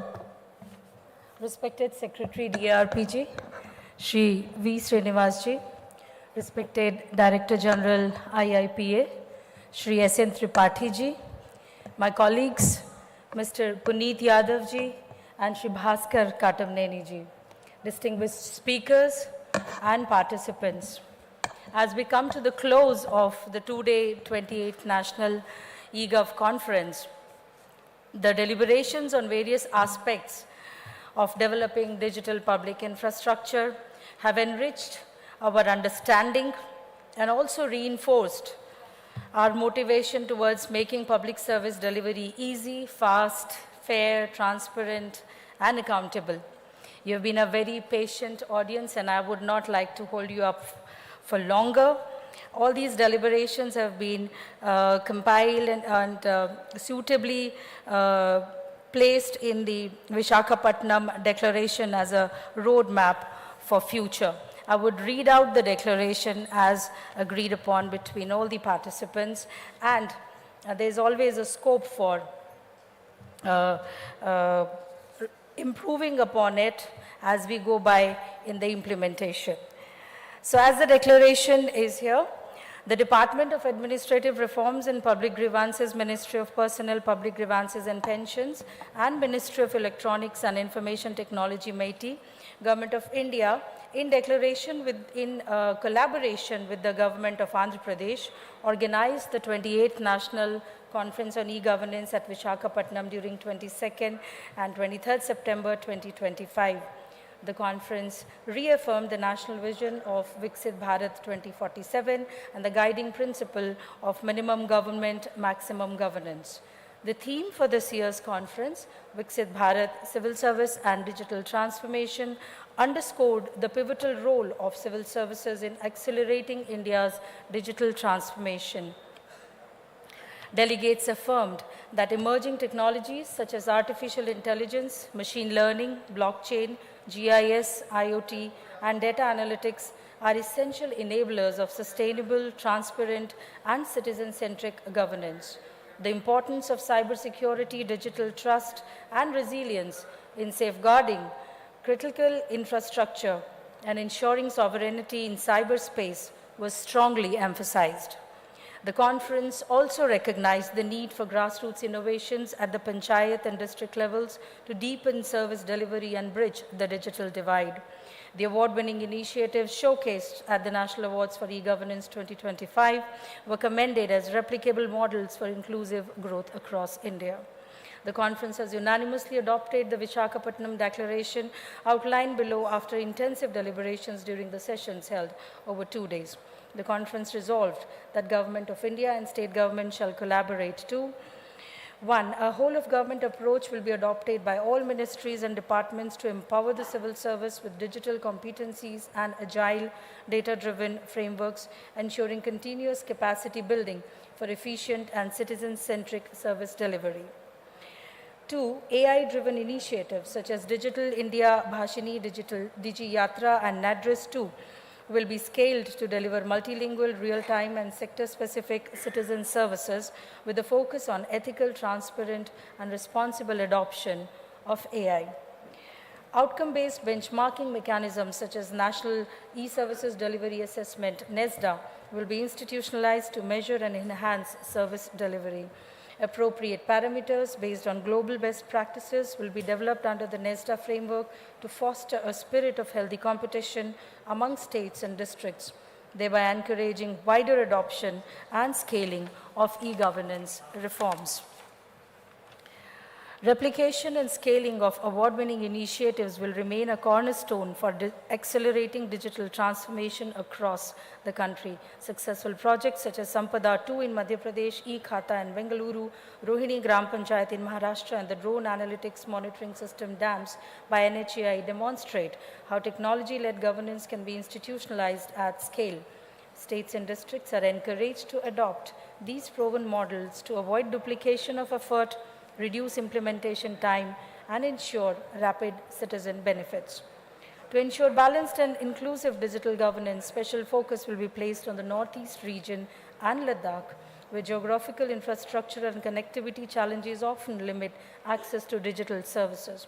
Efforts will be directed towards enhancing the coverage of identified mandatory e-services under the NASDA framework, enabling citizens in these regions to access services at par with the rest of the country. Targeted capacity building, infrastructure augmentation, and locally relevant innovations will be prioritized to bridge service delivery gaps. This approach will deepen digital empowerment in frontier and remote regions and foster national integration through uniform access to citizen-centric governance. Gram Panchayat level digital models such as Rohini, Palsana, and West Majlishpur will be expanded and replicated to achieve universal digital service delivery in rural areas. Simultaneously, digital literacy programs for women, youth, and marginalized communities will be promoted to ensure last-mile inclusivity. Robust cybersecurity frameworks, including zero trust architecture, post-quantum security, and AI-enabled monitoring systems will be adopted to safeguard digital trust and foster innovation in cyber resilience across critical sectors such as transport, defense, and citizen service platforms. The conference commits to accelerating the implementation of the National Agri-Stack as a farmer-focused platform for credit access, advisories, and market integration while promoting climate-smart and digitally enabled sustainable farming practices. Collaboration between central and state governments, industry, academia, startups, and civil society will be strengthened to build a digitally empowered society. The spirit of co-creation will guide efforts to ensure interoperability and scalability of digital governance solutions across all levels of governance, advancing India's knowledge economy. Support the government of Andhra Pradesh's vision of transforming Visakhapatnam into a premier IT and innovation hub by investing in digital infrastructure, enhancing digital skills, and fostering industry, academia, partnerships. Special zones for IT parks and startups will be developed to attract domestic and international technology firms. Thank you.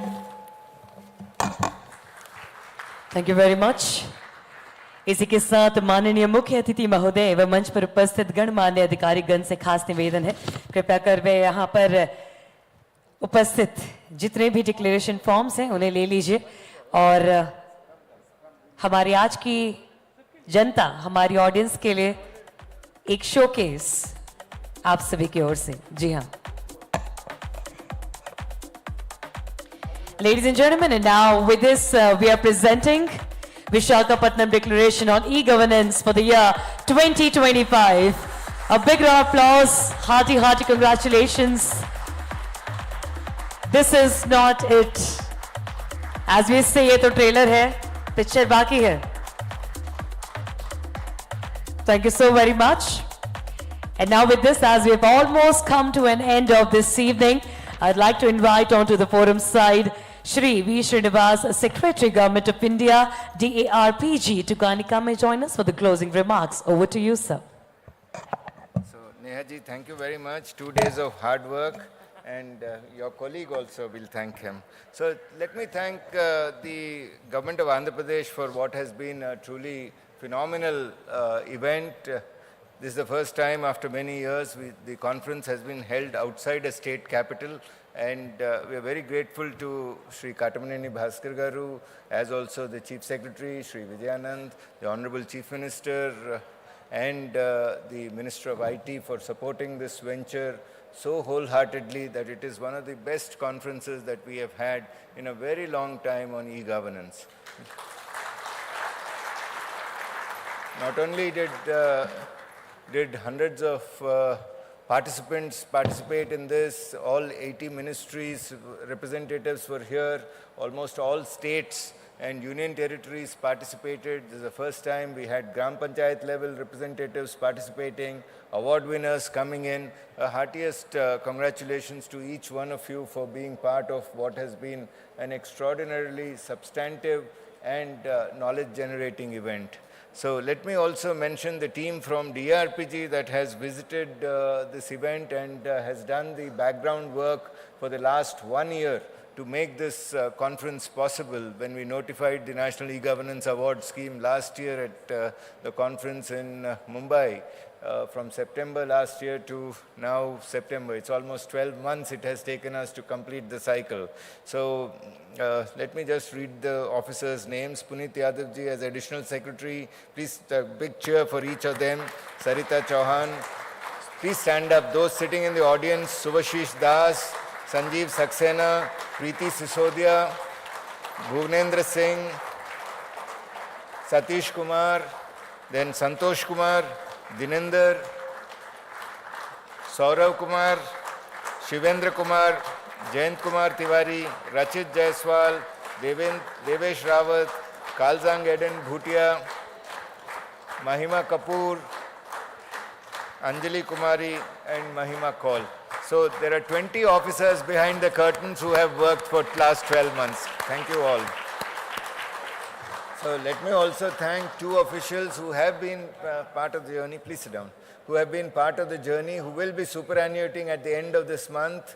Srimati Alka Mishra, please stand up, and Sri IPS Sethi, who have been part of this journey for a very long time. And thank you for all the happy memories, and we look forward to, we wish you a very happy retirement. So let me also thank Anjali Kaushik. Anjali Kaushik has been there for last 7 e-governance conferences with me. She has been on the jury each of the years, and we have sat down and worked many hours to shortlist the nominations. This year there were 1.4 lakh nominations from Gram Panchayats and 590 nominations from the states and union territories. So let me also thank our partners. NASSCOM, represented Sangeeta Gupta ji, has coordinated and worked in curating many sessions, as also the Indian Institute of Management. Are they represented here? Yes, Professor Srinivas Joyasila, thank you so much. Thank you. And of course, the National Informatics Center team of Government of Andhra Pradesh that was there. Bhashini team, which, yes, please, congratulations. Thank you. And the Bhashini team, which translated every speech into so many languages. Morning, I was looking at our Minister of State for Personnel speech in 22 Indian languages. So quite a transformational experience. And so many innovations have been put forth by Government of Andhra Pradesh that we will go back and study each of the applications that you have presented. We were quite fascinated by real-time governance, as I said, also by the WhatsApp governance models. But today what you have shown with this model of linking services with public grievances also, I have taken note of, and we will see how best it can be replicated across the nation. So once again, my compliments to Sri Bhaskar Garu. Kindly convey our regards to the Honorable Chief Minister and to the Honorable IT Minister.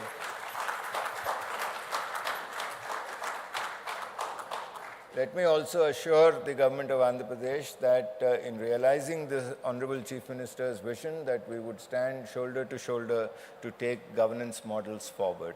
So let me thank once again each one of you, and we will close the 28th National E-Governance Conference after my address. Thank you very much. Thank you so very much sir, बहुत बहुत धन्यवाद आपका। और इसी के साथ मैं निवेदन करना चाहूंगी श्री भास्कर काटमनेनी सर से to kindly honour all of our leaders right here on stage with a token of love, with a token of gratitude, with a token of gesture indeed.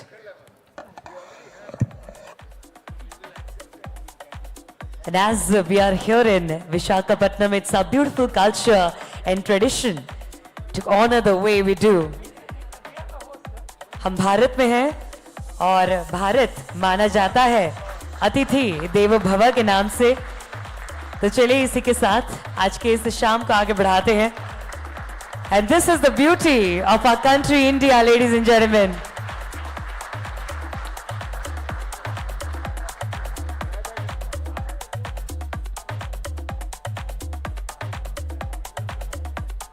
And yes, requesting Bhaskar sir to kindly do the honors for our other leaders too, right here on stage.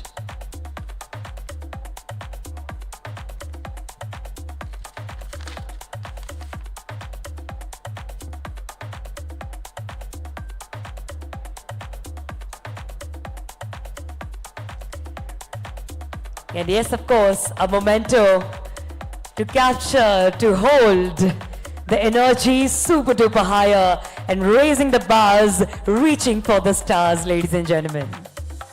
A big round of applause. Okay, सारी गट्टी का चपट लो, जोरदार ताली आप सभी की ओर से. To this momentous occasion, we all are here.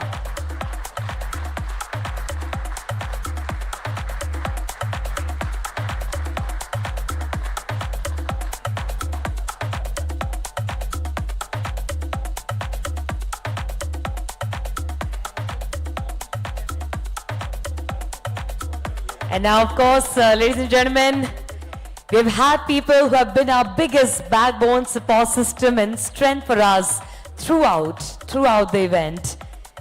We would love to have each and everybody onto the forum side, the DARPG officials. A big round of applause for them. I'd like to invite on stage Shri V. Srinivas, Secretary, DARPG, Srimati Sarita Chauhan ji, Joint Secretary, E-Government, Shri Puneet Yadav ji, Additional Secretary, DARPG, Shri Subhashish Das ji, Director, E-Government, Shri Sanjeev Saxena ji, Senior Technical Director, Ms. Preeti S. Sishodia, Under Secretary, Shri Bhuvendra Singh ji, Under Secretary, Shri Satish Kumar ji, Under Secretary, Shri Santosh Kumar ji, Under Secretary, DND1, Shri Sahil Soni ji, ASO DARPG, Shri Dinendra Kumar ji, Section Officer, Shri Saurav Kumar ji, SOPG, CPR RAM Exhibition Stall, Shivendra Kumar ji, PS and Joint Secretary, Shri Jayant Kumar Tiwari ji, PA to Director, Shri Jayant Kumar Tiwari ji, PA to Director, Shri Rachit Jaiswal ji, Consultant, Shri Devesh Rawat ji, Consultant, Miss Kalzang Eden Butria, Consultant in here, Miss Mahima Kapoor, Consultant, Miss Anjali Kumari and Miss Mahima Kaur, Consultant. इन सभी के लिए एक बार जोरदार ताली आप सभी की तरफ से हो जाए. ये 2 दिन सक्सेसफुल बनाने में इन सबका बहुत बड़ा हाथ है. As I correctly and rightly read for them as a team, as we say, individual commitment towards the job make a dream work. And ladies and gentlemen, This is the dream work. I feel so honored and so privileged to be in a space filled with some of the finest leaders in here, the trailblazers, trendsetters, go-getters, groundbreakers, in short, the movers and shakers of the fraternity. Ladies and gentlemen, this is 28th National Conference on E-Governance, Visakhapatnam. A big round of applause, please.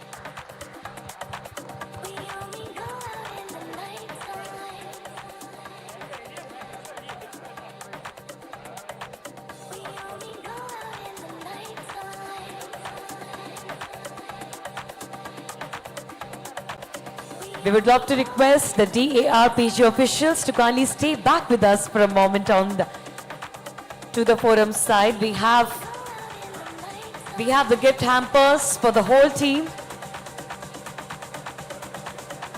I request Shri V. Srinivas, Secretary DARPG, to kindly come and join us.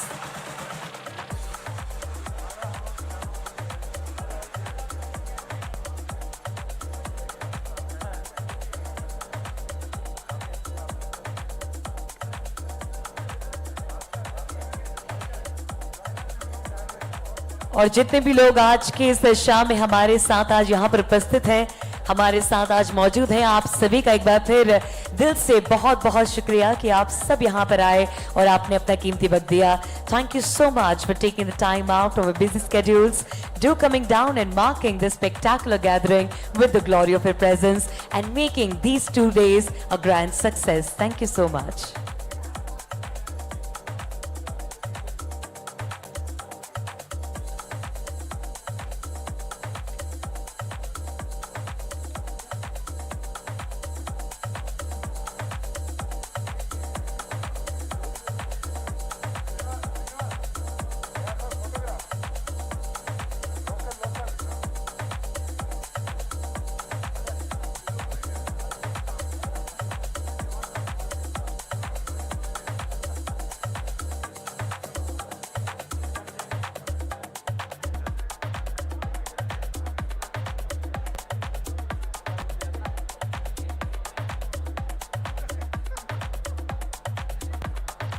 तो चलिए दोस्तों, इसी के साथ आज के इस दिन की समाप्ति यहाँ पर होती है. Thank you very much and have a great evening ahead. This is Nehal Gupta signing off from National Conference on E-Governance, Visakhapatnam 2025. Thank you.